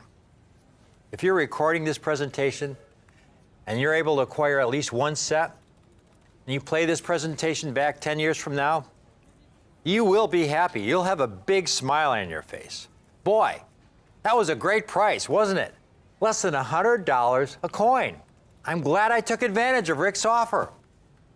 On the other hand, if you pass on this opportunity and play this presentation back in 10 years, I might hear you saying something like, boy, that was a great opportunity. I wish I had acquired just one set. I want you to be happy in the years ahead. I hope you take advantage of this opportunity. Thank you for watching.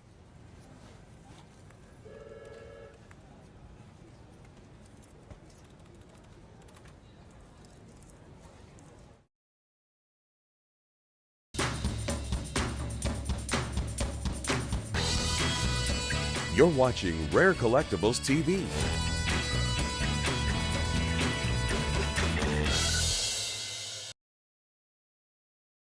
Welcome to Rare Collectibles TV. I'm James Gerstel. Listen, we only have about 25 minutes for this presentation. And I want to tell you, this is one of the most exciting presentations. This is not just verbiage, ladies and gentlemen. This is a true rare key date in the American Eagle series, in the silver American Eagle series. And there's so much information that we're going to get right to it. First off, I don't want to waste any time here. We have the largest cachet of one of the rarest silver eagles. In fact, ladies and gentlemen, this is actually the second rarest regular production business strike silver eagle the U.S. Mint has ever issued. And this series has been going strong since 1986. And every one of these coins are PCGS graded, first day of issue, special green Philadelphia label, Mint State 70, and for those of you who are not collectors of coins and just stumbled upon this presentation, this is the highest grade a coin can achieve. MS-70, the 7-0, refers to an absolute perfect condition coin, flawless. They are also part of a very exclusive club, if you will, the emergency issue. And we're going to get into that in a second and tell you all about it. But I want you all to know this is an incredible opportunity that somewhat just fell out of the sky. We have a really big quantity of these coins, and there aren't even 500 coins available. And that is considered the largest cachet anywhere. And I have done my homework. So let's get to it. First off, 2020 from Philadelphia is the date of this coin.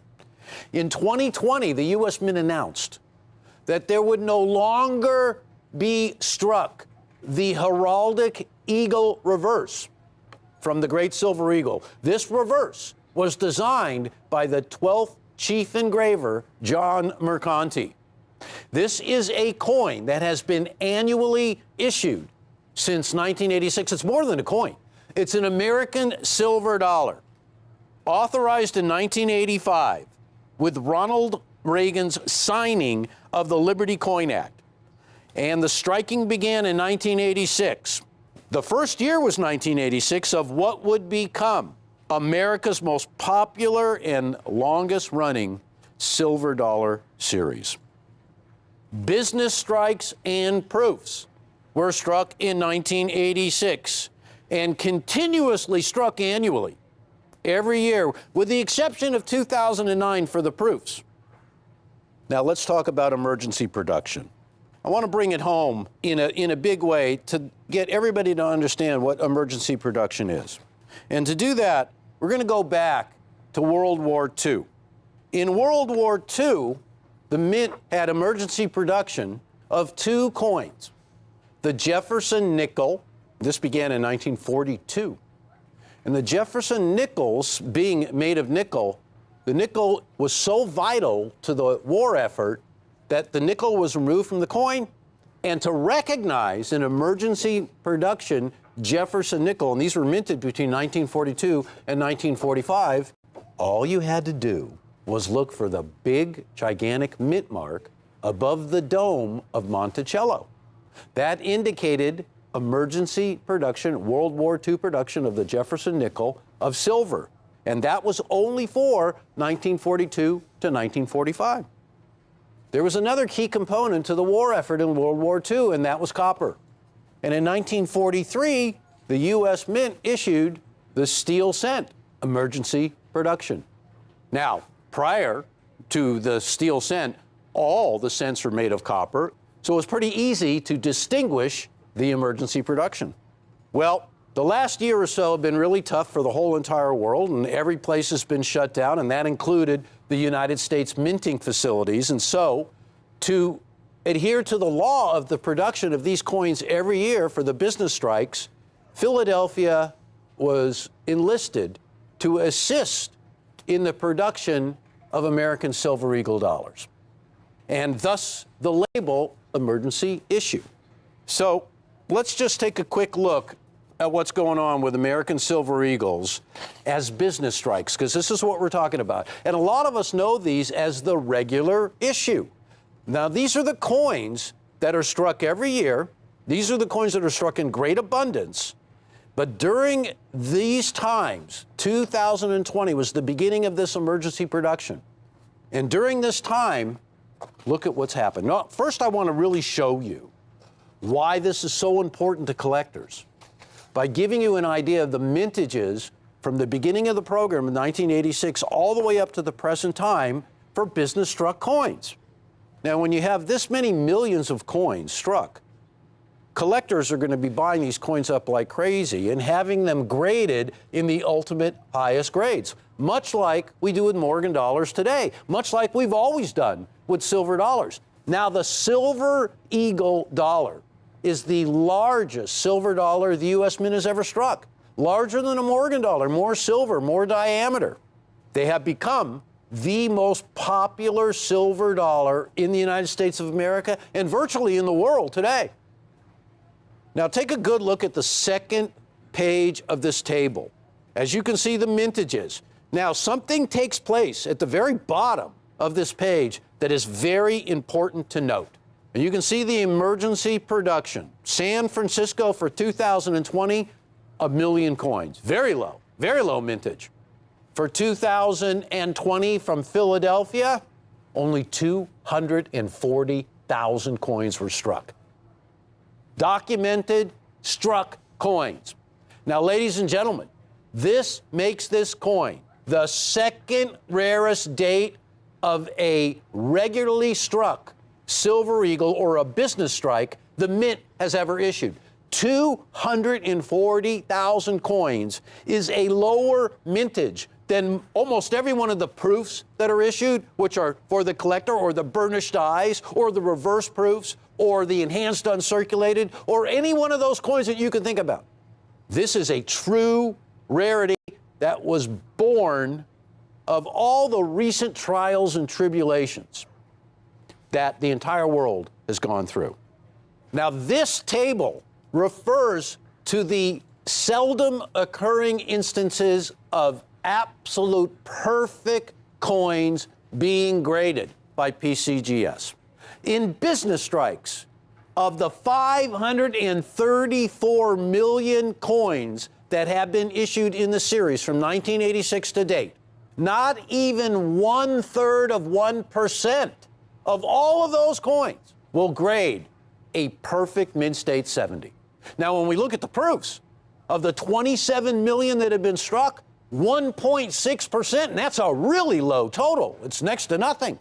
The burnished die, 3.7 million issued since 2006, and only 4.5% will grade a perfect 70 grade.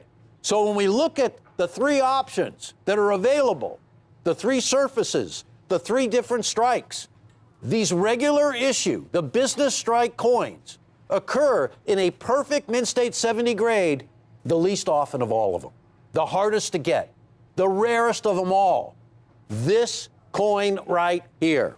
Now, not only do we have one of the largest caches you will ever find, and I got to tell you, ladies and gentlemen, this coin is completely sold out everywhere you go. We have 500. It's absolutely the most amazing deal you're ever going to find, because not only do we have these coins in a first day of issue, not only do we have the Philadelphia emergency issue label with a bona fide mintage of 240,000. Think of that, ladies and gentlemen. That is some rarefied low mintage territory. We have an unbelievable price, and I'm going to tell you that in a second. But I want to get to some real important stuff here.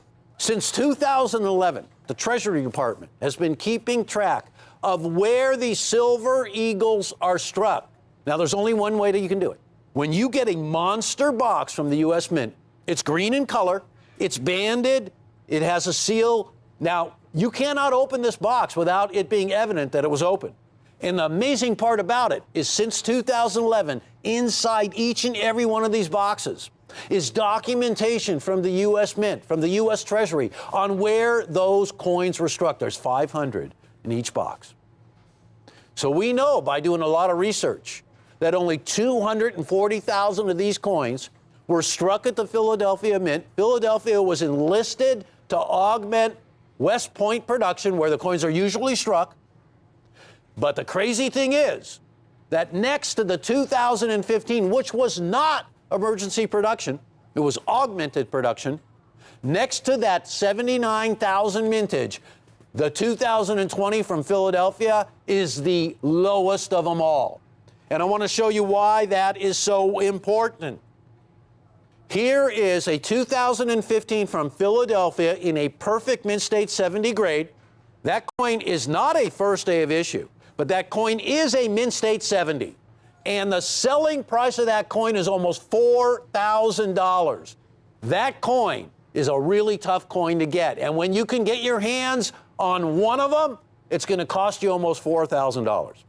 Ladies and gentlemen, for 2020, the Mint surprised everybody and struck a coin in Philadelphia with a bona fide documented mintage of only 240,000, making it the second rarest business struck silver eagle ever since 1986.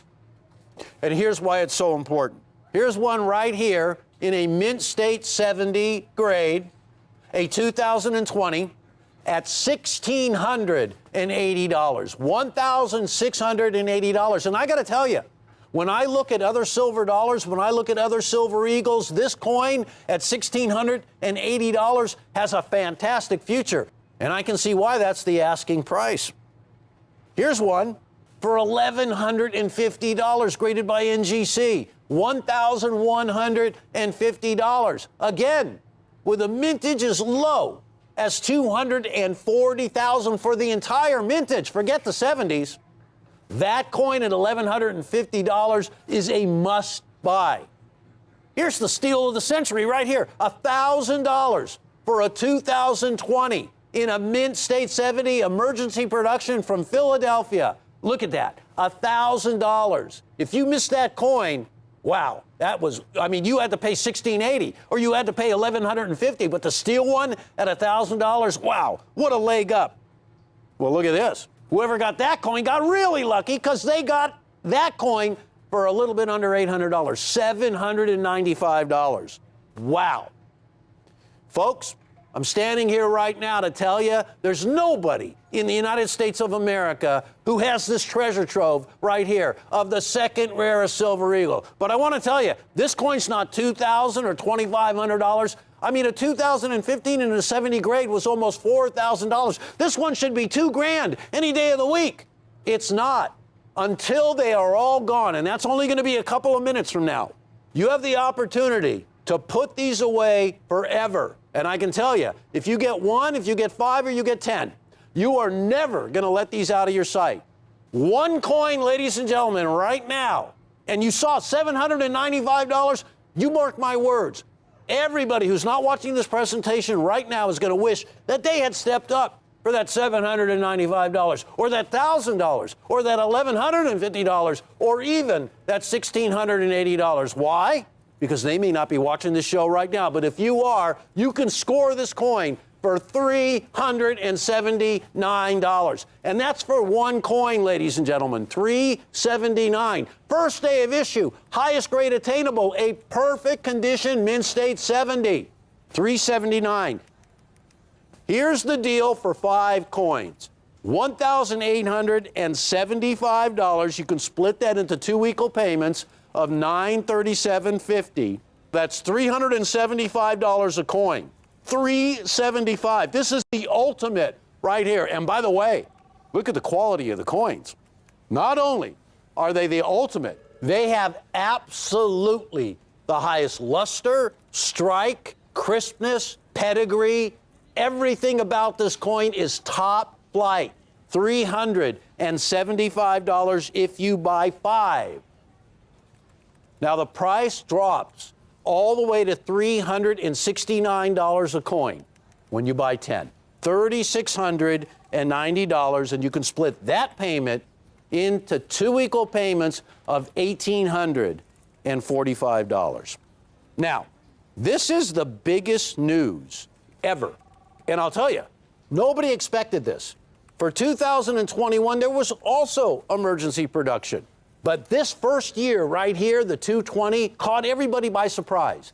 And of course, the whole world, including the U.S. Treasury, including the mints, was right in the middle of a shutdown, a slowdown, where hardly any personnel were at the minting facilities. And that is why the government had to turn to Philadelphia to augment production. But right in the middle, it got cut off at the pass, and only 240,000 coins were minted.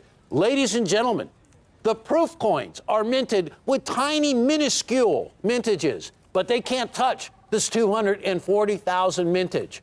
The first year of the American Silver Eagle in a business strike, there were over 5 million coins produced. The second year, over 11 million.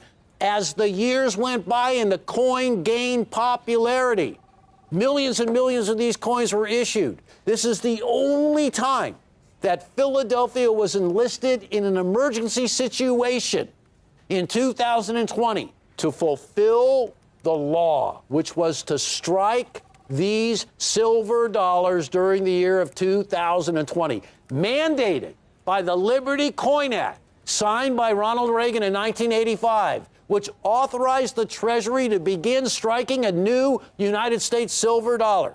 This is the ultimate, ladies and gentlemen. Now, for our purposes right now, we're going to describe this coin as the regular issue. Much like the Morgan dollar was the regular issue of the silver dollar, and the proof Morgans were the collector's version or the special issue. So these business strikes, these regular issue, are struck annually. Every year they are struck. They have never missed a year. And we know since 2011, that San Francisco, Philadelphia had to step in to augment production of these coins to make sure that the law was followed, to get enough of these coins out there to fulfill demand. But nobody could foresee what was going to happen with the shutdowns. So this coin, I can guarantee you that Philadelphia did not intend to strike just 240,000 of these coins. No way. This is an anomaly. This is a silver lining, if you will.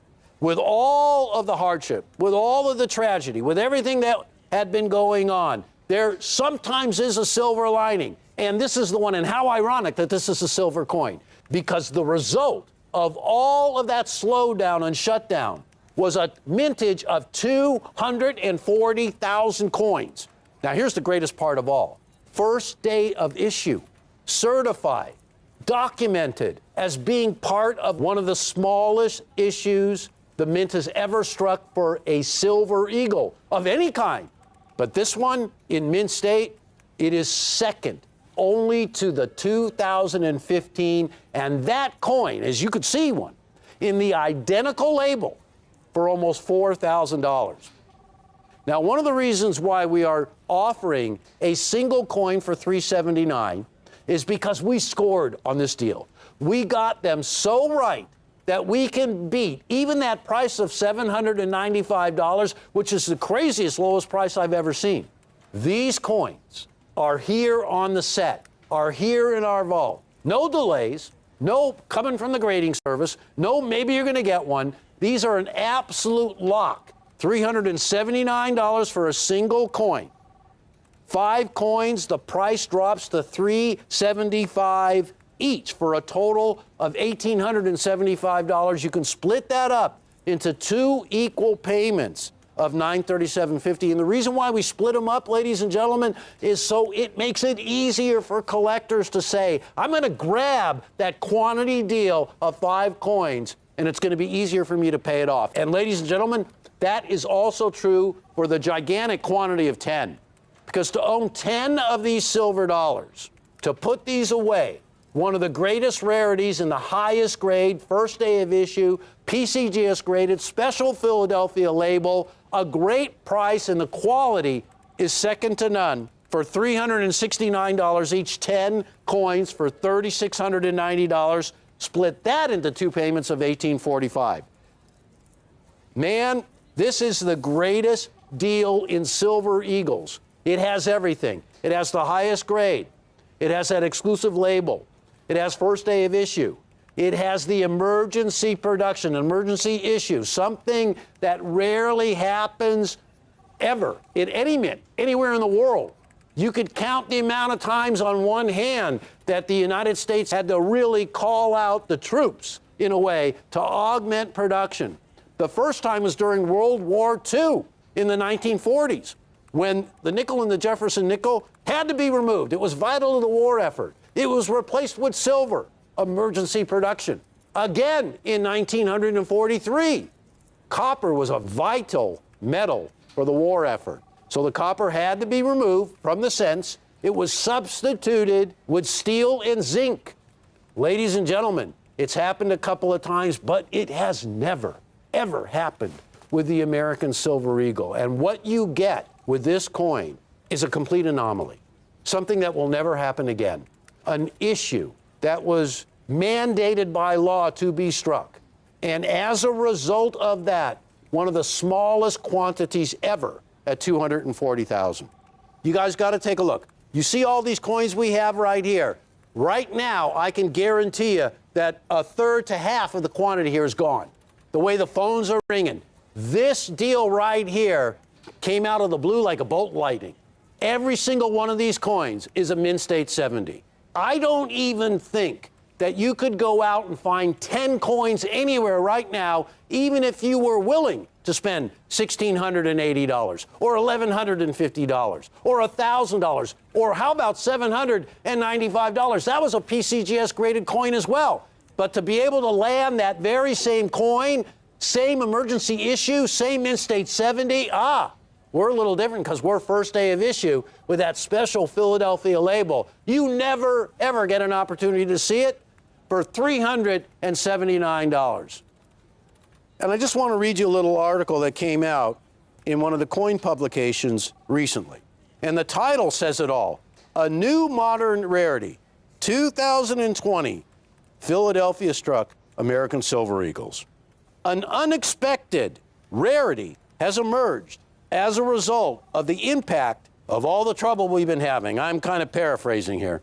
The United States Mint flagship silver dollar, the coin you're looking at right there, the American Silver Eagle dollar. Now, most production, we all know, is done at West Point, and sometimes at San Francisco, and occasionally at Philadelphia as well. But this time, ladies and gentlemen, requested and demanded of the U.S. Congress that the sister mints, if you will, help out with the West Point Mint in striking America's preeminent silver dollar, the coin you are looking at right now. Now, no matter which way you look at this coin, there is only one coin with a smaller mintage in this coin. That's the 2015. Now, I know there's going to be a lot of collectors going to be calling up and saying, can you get me a 2015? And if that's your desire, I don't think I can. But I can tell you right now that you can get the second rarest issue in the entire series. Folks, I don't think this is ever going to happen again. It's never happened up until this time. The times that we're living through right now, I don't think will ever be repeated. It's a complete rarity, maybe once in a century. You don't have to wait that long. Right now, $379. Now, let me just say this. In your wildest dreams, would you have ever thought that you could get an American silver dollar in the absolute highest grade that any coin can be graded in, a Mint State 70? That's indicative of absolute perfection. In your wildest dreams, would you ever have thought that you could get the ultimate silver dollar at a price that was less than half of what any one of our competitors can do it for? And let me say this. If you are one of the lucky 500 people, because that's all there is of these coins, there's not going to be 501. There's only 500. There's no place to go out and get this coin anywhere. I couldn't find them if I tried, no matter how much money I offered. We have great buyers at this company, and we prove it every time we go on the air with a great silver dollar like this. And here's the ultimate proof. One coin, $379. 5 coins, ladies and gentlemen, the price drops to $375 each. 10 coins, the price drops to $369 each. And every single one of these coins is one of the greatest ones I've ever seen struck. And let's just take a moment to take a look at the surfaces of these coins, and you'll see what I mean. No spots, no dots, no contact marks, absolute nothing, but the absolute purest form of silver in the highest grade a silver dollar can achieve from one of the greatest grading services in a first day of issue, a true rarity that came out of left field. Nobody saw this one coming. Hardly anybody will get an opportunity to own these. They sold out in a minute. There are none in the marketplace, and if you are lucky enough to find them, well, you're at $795 if you're really lucky, or you're at $1,000 or $1,150 or even $1,680, but nowhere at $379 or lower. The story of this coin is once in a century, once in a lifetime. I doubt it will ever be repeated. But right now, I got to close this out. Guys, this is a silver dollar for the ages. This is the lowest mintage next to the 2015. This is the first emergency issue the U.S. Mint has done since World War II. This is the first time this was ever done for an American Silver Eagle. And to cap it all off, the reverse that you see on that coin, this is one of the very last times that reverse, that heraldic eagle reverse, will be used on an American Silver Eagle dollar. Shortly, the Mint will be retiring that reverse, and a new one will take its place. And let's get into a little conversation. I know I'm supposed to wrap this up, but I want to let you know, we have thousands and thousands of collectors who buy collections of Mint State Silver Eagles from 1986 to the present time. This is a coin that belongs in that collection, and I can guarantee you that every one of those collectors who are putting together the date run, this is a must coin, but it's nowhere to be found. And with a mintage so low, it's likely never to be found. When you own this coin, you own one of the rarest silver dollars and the most popular silver dollar, even more popular, are you ready, than a Morgan dollar. I never thought I would say that in a million years. This is the it coin. Everybody wants it. Hardly anybody's going to get this particular rarity. And I hope you're going to be one of the ones who do. So again, ladies and gentlemen, $3.79 for one coin. $3.75 each for a single coin when you buy 5 at a time. And we have a quantity of 10 that we're offering for $3.69 per coin, $3,690. We're splitting the payments up on the 5 coin option and the 10 coin. Whichever way you go, you're getting the ultimate in rare silver dollars in the highest grade. All right, it's time for me to go now. I wish I could stay all day long. I hope I didn't leave anything out. Rest assured, you are getting true rarity at a price. It's crazy. It really is. This is absolute craziness. $379. Amazing. Get 1, get 5, get 10. Get in on it. I'll see you guys real soon. Thanks for watching.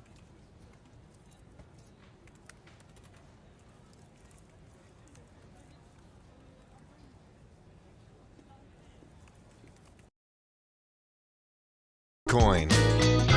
Morgan silver dollars. Buffalo nickels. American Silver Eagles. Lincoln Wheaties. Walking Liberty half dollars. Standing Liberty quarters. Franklin half dollars. My personal favorite, Ancients. Kennedy half dollars. Cameo proof coins. Pandas. Steel cent. Liberty Head and St. Gaudens double eagles. Eisenhower dollars. Some say diamonds are a girl's best friend, but I say it's a gold St. Gaudens. Peace dollars. Coins from the screw press era. Cap bust halves. Can't choose? You don't have to. Rick, James, and Jack have all your favorite coins. And at great collector-friendly prices. For the best in coin collecting, watch Rick's U.S. Coin Show. Collectibles TV, and this is a presentation of one of the rarest Lincoln pennies you're ever going to come across. And I'm going to tell you straight up on this coin, it's $59. And I'm giving you the price right off the bat because I know that no matter where you go or who you talk to or what deal you think you are getting, you're never going to be able to eclipse this deal. Because this coin is one of the rarest Lincoln cents you are ever going to own. Because the famed West Point Mint, for the first time ever in 2019, has struck a Lincoln cent, in mint state, mind you, with a W mint mark. Now, the Lincoln penny began in 1909. It is the longest single-running coin series in American history. But check this out, ladies and gentlemen. All of the mintages of the Lincoln cent as a business strike, from the highest mintage to the lowest. Starting with 1982, where almost 11 billion coins were struck. At the end of the rainbow, so to speak, here, at the end of this table is going to be the coin we're talking about. All descending mintages. Perhaps your favorite collector coins are on there, and you can see where the mintages lie. Look at this, 2019 W, the coin we're talking about. Now, the world-famous 1909 SVDB, the coin that started it all, the very first year, the 100th anniversary of Lincoln's birth coin, has a mintage of 484,000. But the 2019 from West Point is way less than that, at 318,695. $59. This is what Lincoln looked like prior to his presidency, which is very important. The allure of Lincoln really was established in the years just preceding his election in his inauguration in 1861. It came from the series of 7 debates that were known as the Lincoln-Douglas debates, Abraham Lincoln and Stephen Douglas. Lincoln aspired to become the senator from Illinois. And they had 7 debates all throughout the state of Illinois. And in the end, Lincoln established himself as a political juggernaut. It was a really short step from these great debates, which, by the way, featured thousands of people, and every newspaper in the country, even in the world, took note, wrote articles about the great poise of Lincoln, the sense of humor, the stature, his ability to understand all of the issues of the day, to clearly delineate where he stood. Stephen Douglas was not able to clearly define his stand on anything.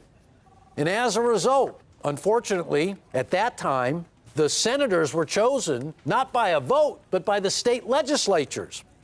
And they chose Douglas. However, Lincoln really made his reputation, and from those debates, he ran a presidential campaign and became the winner. Now, I mentioned the 1909 SVDB because you cannot talk about great Lincoln sense without comparing to the original and rarest, the most sought after. Here's a 1909 SVDB. Don't forget the VDB stands for Victor David Brenner, who was the designer of the coin. This is one of the last Renaissance coins. And by the way, it was mandatory that this 1909 coin be released to coincide with the anniversary of Lincoln's 100th birthday. And it was accomplished. Now, there's one in circulated condition, $1,395. Absolute rarity. And what does that mean? This coin in any condition is going to be pricey, is going to be hard to get, is going to be rare. Even if you can barely read the date, it's going to be hundreds of dollars. Once you can see what the detail is, even remotely, it goes into thousands of dollars. Here's another circulated coin that's certified. Key date. So let me ask you, a key date with a mintage of 484,000 versus a key date with a mintage of, what was it, 318,000? Now, I ask you again, what is the real rarity there? Well, naturally, you're never going to eclipse the 1909 SVDB, but the 2019 first ever W in mint state, it can compete. It belongs together, more than can compete. It is the ultimate bookend to the very first one. The first and only 2019 mint state. Here's another example of the 09 SVDB. Ladies and gentlemen, $59. Let me tell you what an unbelievable deal this is. This coin is a mint state 68 red in color. It's an opportunity to own one of these rare coins with a hand-signed label by Lindell Bass, who was the artist who created the Lincoln Shield reverse, or the Union Shield reverse, if you will. This is a reverse that has been on the coin since 2010. It represents the efforts of Abraham Lincoln successfully to keep the Union intact and to be victorious in the Civil War. So it's a really major, major addition to the reverses that have been used in the past. The original Wheatie back from 1909 to 1958, the Lincoln Memorial back from 1959 to 2008. For 1 year only, the 4 different reverses of the life of Lincoln.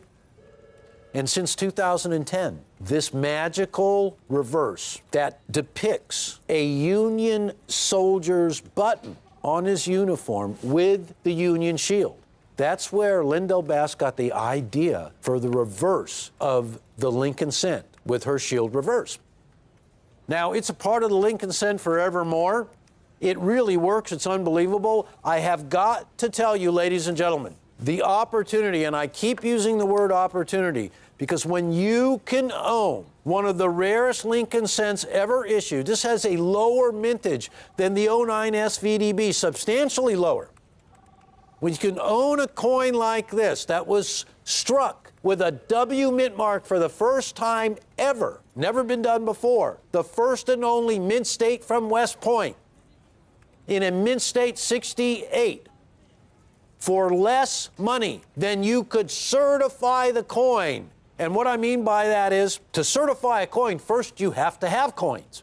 So you have to go into the market, buy as many 2019 W's in mint state that you can possibly get your hands on, ungraded, to send to NGC to be encapsulated in a holder, and you have to cross your finger on what grade you're going to get. Are you going to get a 6.5? You're going to get a 6.4? Will you get a 6.8? Would you magically get a 70? But you're going to have to submit multiple coins and pay for the grading of each and every one of them, about $50, or for $59. The most unbelievable price for a true rarity. One of the rarest Lincoln cents ever. Think of being able to put away this coin at $59. What I really should say is, think of being able to put away a ton of these coins while we have them. A multiple quantity of these coins while you can do it for less than it will cost you to acquire and grade the coins. Far less. Less than half of what it would cost you. $59. Wow. You get the heritage of the original Lincoln penny. And what I mean by that, you get a competitor. You get a coin that's worthy to stand next to that coin because it is mint state. It is the first of its kind, like the 09 SVDB. And it is a coin with a really low mintage, even less than the 09 SVDB. I don't think the world ever thought that you would be able to see a Lincoln cent with a lower mintage than the great 09 SVDB. In order to own a 1909 SVDB Lincoln cent in a mint state 68, you're going to have to pony up. That's got to be 50, 60, maybe even $100,000 or $200,000 at this stage. It's been so long since one of those have even come to market in the highest grade attainable. Here's an opportunity to get a blazing coin, an original, a low mintage, the first of its kind, special autograph label by the designer, and a price that you are gonna have to own more than one. $59, that's the story of one of the rarest Lincoln cents ever. Here from Rare Collectibles TV. I will see you folks soon and invite you to stay tuned.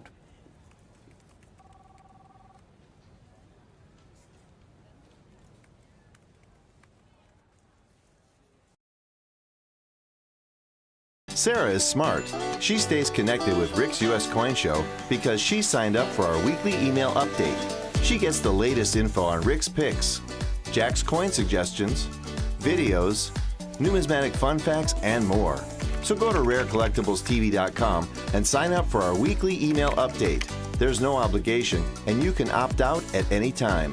Be smart. Be like Sarah. Go to rarecollectiblestv.com and sign up now.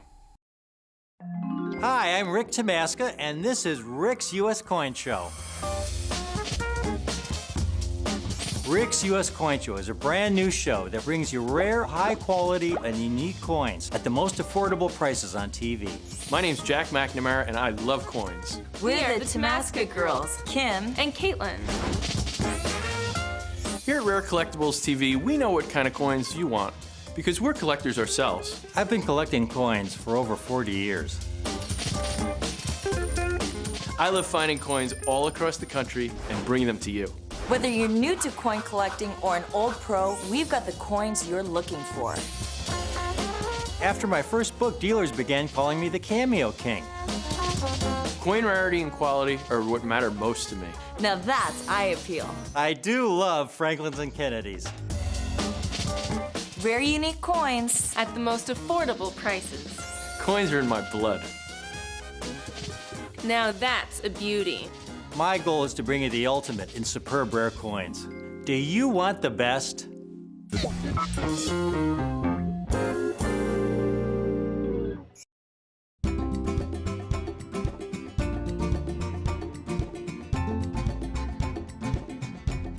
Welcome back to Rick's U.S. Coin Show. I'm Rick Tamaska, your host, and I have got an incredible introductory offer for all you folks watching today. If you're a collector or non-collector, this is a wonderful opportunity to take advantage of a series that is just exploding in popularity. The Franklin and Kennedy half dollars are so popular, so universally admired by more and more collectors with every passing month. When you think about it, folks, this was the last era where the U.S. struck half dollars for circulation. The Franklin half dollars were struck entirely in 90% silver. The first year the Kennedys were struck in 90% silver, and that's the largest denomination you can own. And when you look on PCGS and NGC websites, you'll see more half-dollar collectors for the Franklins and Kennedys than any other half-dollar series. There isn't even a close second. My third edition just came out, folks, of the Franklin and Kennedy half-dollar guide by Whitman Books. It's over 300 pages now. It's expanded to 320 pages, 32 more pages than the second edition. It's got the history of the Franklin and Kennedy half dollars. It's got mintages. It's got retail values. It's got a section, folks, on record prices, because there have been so many record prices in these series since my second edition. You know, if you're going to start out collecting either one of these series, I want you to start off on the right foot. I've got 2 Kennedy half dollars today that are guaranteed to get you started off on the right foot. It's the first year of issue of the Kennedy half dollar in proof condition, 1964. The Kennedy half dollar, folks, came about because in November of 1963, John F. Kennedy was tragically assassinated. There was some emergency legislation passed, and it was decided they would commemorate the late president on the half dollar for the year 1964. So the Franklin half dollar series came to a premature end, and the demand for this new Kennedy half dollar was so extraordinary. The entire country was riveted by this event. This was the first assassination in the history of TV where a president died. The whole country was tuned in. And so when the Mint announced that they were going to have this Kennedy half dollar, the demand was through the roof. And so they were in a great rush to issue these coins in proof condition. And in January of 1964, in this very short time, they actually began to release these proof sets with the Kennedy half dollar in it. And I remember going to my local coin shop when I heard about this, and the place was packed. I could barely get through the door. And the sets, while the original issue price was about, I think it was $2.10 from the Mint, before long, the sets were selling for $20, almost 10 times the original issue price. Now, what makes the 64 Kennedy so special, it was the only issue struck in 90% silver at the old Philadelphia Mint. After 1964, they shut the Philadelphia Mint down as far as proof making goes, and they transferred the proof making to the San Francisco Mint for the Kennedy half dollar. So the 64 is a unique coin. It's a one-year type coin. And there are 2 very special coins in the 1964 Kennedy year. The Mint, in record time, began striking these 1964 proof Kennedys in January of 1964. And after they had struck about 100,000 examples, they called Mrs. Kennedy and they asked her if she could please inspect this new Kennedy half dollar design. She did not like the design detail in her husband's hair, and she asked if they could rework that detail. What she didn't like specifically were the hair strands you see above her husband's ear there. There's some prominent V-shaped strands above her ear, and she asked if they could remove those and change the accents in her husband's hair. So they made those changes. They immediately stopped the presses. After only about 100,000 were struck, they stopped the presses and they completely redesigned the hair detail. When they then began striking the Kennedy half dollar again, you could see the noticeable, obvious difference. It's a major variety because you could easily see it with your naked eye. And that's basically the definition, folks, between a major variety and a minor variety. A minor variety, you have to take a magnifying glass to see.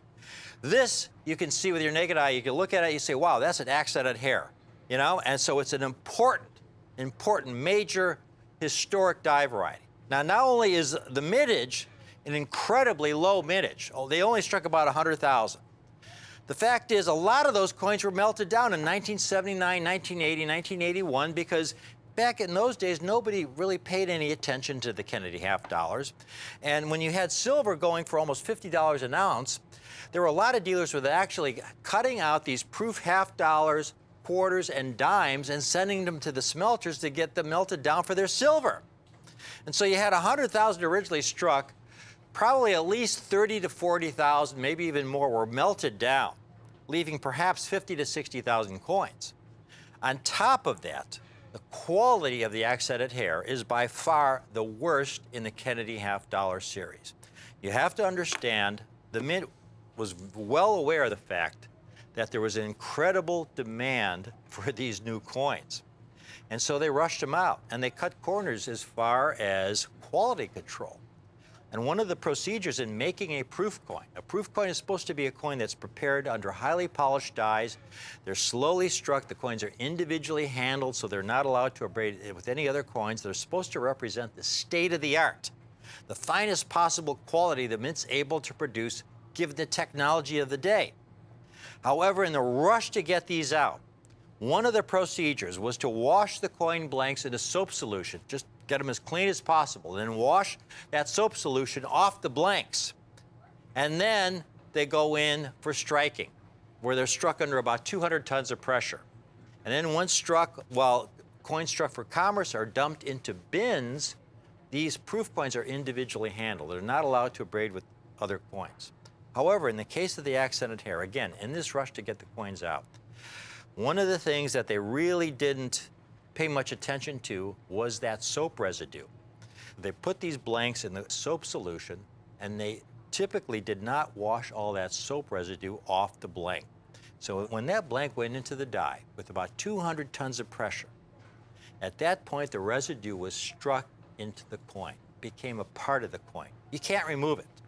I've seen examples that have obvious abrasion from something like a Brillo pad where they try to just rub that spot off the coin, and it's still there. I mean, the coin has all kinds of scratches on it, but the spotting is still there. I just bought this group, folks, of accented hairs, and any accented hair is worth an incredible premium. There's dealers here selling them for almost $200. They're ungradable because of all the spots, but they still want almost $200 for them because they're rare in any condition. They have tremendous, tremendous absolute rarity. I just bought these, folks, and I paid a hefty premium for these sets that had some accented hair Kennedys in them. And I bought them, and I got to inspect them, and every one is so typical of an accented hair. Here's one. I'm just going to cut it out here, hand it to Sasha so you could see them. Here's how the sets were issued. They came in these envelopes, as you see here, very simple envelopes, and they were encased in cellophane, each coin in its own compartment.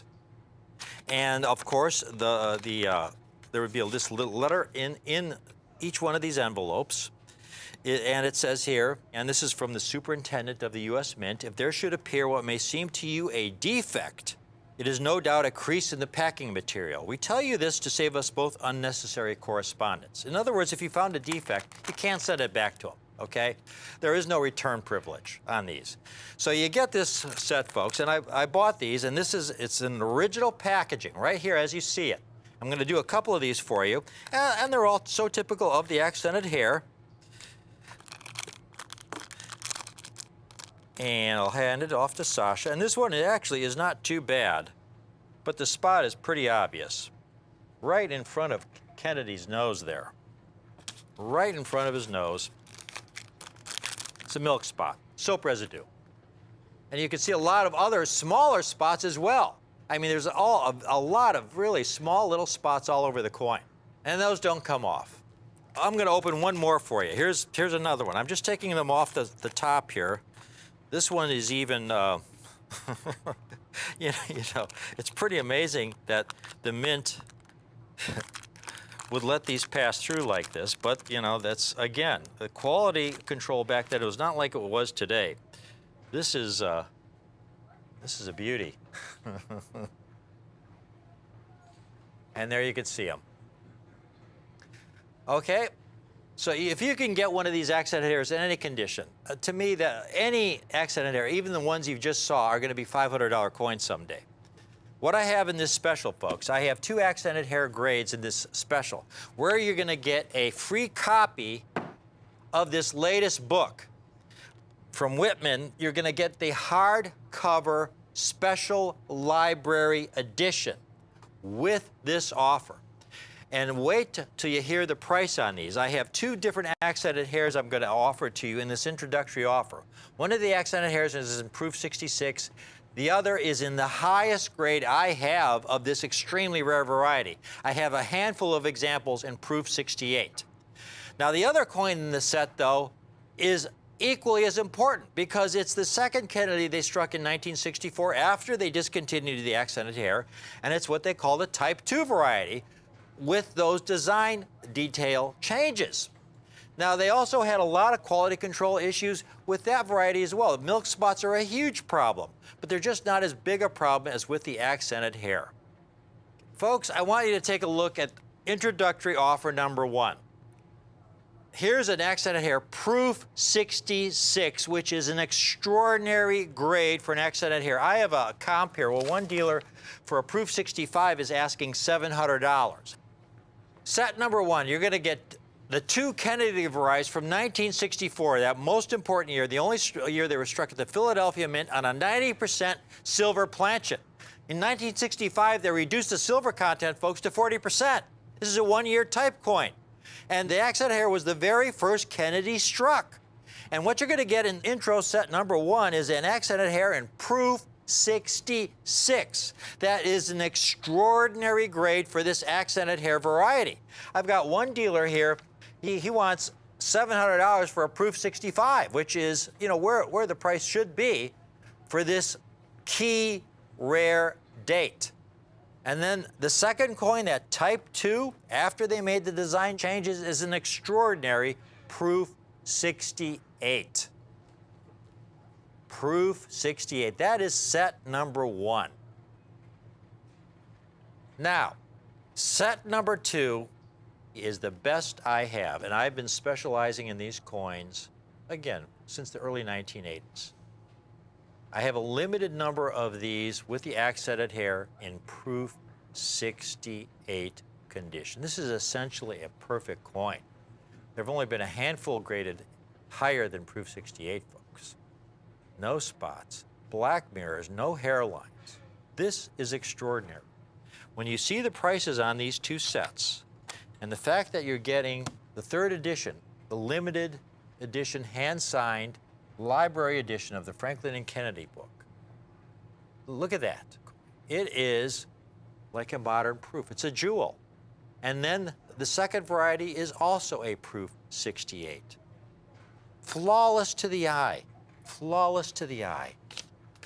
Now, the accented hair, folks, as far as putting a value on this, what I told you at the very beginning, this is a set that will get you started off on the right foot at the price I have at today. I'm a specialist in these coins. I get first crack on the best deals, and so I can pass it along to you and give you the best prices. Here's an accented hair. Again, a spotted example. It's not even gradable. It's a spotted example like the first couple you saw in our presentation. The dealer wants almost $200 for. Here's a proof 65 that I spoke about earlier. $700 for a proof 65. Here's a dealer for a proof 66, a great price. A proof 66, like you saw here, for $599, $600 for a proof 66. That's just for the accented hair in proof 66 condition. Now, proof 68s, I've seen record prices now for these proof 68s. Since my 3rd edition came out, these coins are on fire, folks. Here's a dealer. He's got a proof 68. He wants $1,300 for. Here's one, a proof 68, that he's selling. This is a dealer, again, with 100% positive feedback, over 600 happy customers. A proof 68 for the accented hair, $1,826. Now, the Type 2 variety, again, is not quite as rare. Not quite as rare, but here's a dealer asking for the Type 2 in proof 68, $600 just for the proof 68. Before I price them out, here's the total number certified of both varieties in proof 68 condition. And there you see the total mintage of the Kennedy half dollar was 3,950,000 coins. Approximately 100,000 of those were the accented hair. Maybe 50, 60,000 have survived, meaning the Type 2 variety, about 3.8 million were struck. Now, in proof 68 condition, the Type 2 variety, they've only graded about 13,000 examples in proof 68. That's combined NGC and PCGS. accented hair, folks, 2,088 coins. So you can see why dealers are asking those kinds of prices. And here you've got set number 1, my hardcover limited edition, will be included in this set. The accented hair Proof 66 that other dealers are asking $600 for, the 64 and Proof 68 where one dealer is asking $600, I found one here that was only asking $350. That's $950 for the 2 coins, folks. I've got these sets. Call in now. $259 a set, and it will include the hardcover limited edition, the library edition, the special collector's edition that's signed and numbered by me. It's a $45 book. That's included in the package for $259. This is why at the very beginning of my presentation I said if you're a collector or if you're not a collector, this is a great time to begin collecting, to begin your collection of Kennedy half dollars. And now my ultimate set. My ultimate set, where again, you have a dealer asking over $1,800 for the Proof 68. You have one dealer asking $600, another $350 for the Proof 68. So that's over $2,100, folks, on the Proof 68 set. Now again, I have a limited number of these Proof 68 accented hairs, so this presentation is going to be ending very, very shortly. I cannot offer that many of these sets because of the limited number of these Proof 68s. I should also add, I have a limited number of the Proof 66s. I've only got about 100 of those. And it's taken me about 2 years to put the 66s together. The 68s, I only have about 20 of. Now, I originally offered this set, folks, with an accented hair in Proof 65 about a month ago. We sold out of those. They're gone, okay? These are the best I have. The 68 sets, folks, the Proof 68 sets, the accented hair and the Type 2, both in Proof 68 with the book, is not going to be $2,100. It's not going to be $1,900. It's not going to be even $1,500. It's not going to be $1,095. $749 for the set with the accented hair, Proof 68, the Type 2 Kennedy, Proof 68, the limited edition, not the softcover edition. The softcover is only $19.95. The limited edition, hardcover, hand-signed and numbered, the total package, $749. We are getting a lot of folks calling in on this opportunity, this collector's opportunity. Once again, I'm going to wrap this up. What I have today are the 2 most important Kennedys you could possibly own, among the 2 most important half dollars of the 20th century. The 2 Kennedys struck in 1964 in proof condition. The only Kennedy struck in proof condition on 90% silver planchets at the old Philadelphia Mint using the old minting technologies in those old flat pack packaging. It's a 1-year type set. They're extremely rare. And at this price, folks, they are a bargain of a lifetime in the Kennedy half dollar series. I've got the accented hair in Proof 66 in set number 1, Proof 66, and the Type 2 in Proof 68, where dealers are asking, just for the Proof 66 accented hair, are asking $600. And just for spotted examples that are not even gradable, they want $200 just for the accented hair, for heavily spotted examples. And here you're getting the entire set for only $259 with the hardcover, hand-signed limited edition. $259. We've got a lot of folks calling in on the accented hair, set number 1. People are asking if they can get more than one. Yes, you can get more than one. I should probably put a limit of it of 10 sets per caller because, again, I have a limited number of these accented hairs in Proof 66, so a limit of 10 sets per caller. Now, on this set number 2, I think I have to put a limit of 3 sets per caller because I only have about 20 of the accented hairs in Proof 68. And at this price, folks, it's $749 for the set with the limited edition and signed hardcover. $749. This is the greatest gift you can give yourself, if you're a collector who wants something really special from the 20th century, this first year of issue of this 1964 Kennedy, in the condition I have these coins, at the price I have them for, it's a collector's dream come true. If you've never collected coins before, this is getting started off on the right foot. This is what I've been doing now, folks, since the early 1980s, building the finest collections for my clients, and this is what I'd like to do for you today. Thank you for watching. I hope you take advantage of this. It's a great, great opportunity. Thank you.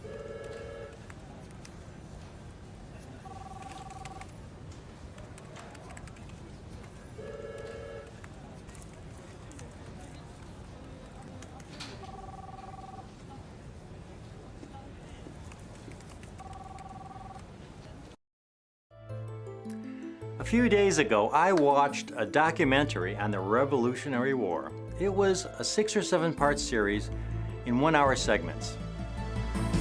And I was struck once again by the incredible, ultimate sacrifice men and women of our country have made time and again in the Revolutionary War and in many wars since, to give up everything, including life itself, for liberty. That one word, liberty, so that we Americans may all live in a free country, a land of liberty. Now, when Patrick Henry uttered those famous words, "Give me liberty or give me death," it wasn't just a nice sounding speech. He really meant it. We are most fortunate to have inherited those freedoms passed down to us from the sacrifices of past generations of Americans, and that we Americans living today must in turn protect and preserve for the generations to come. It's all there on every one of our coins. That word, liberty. It's on every United States coin struck today. We have so much to be grateful for.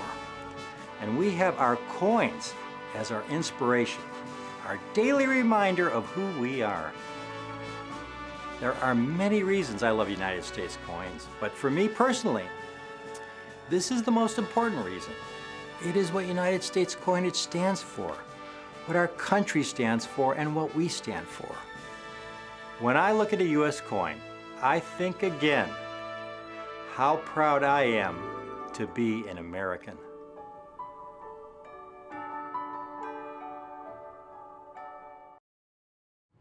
Welcome back to Rick's U.S. Coin Show. Hopefully you just saw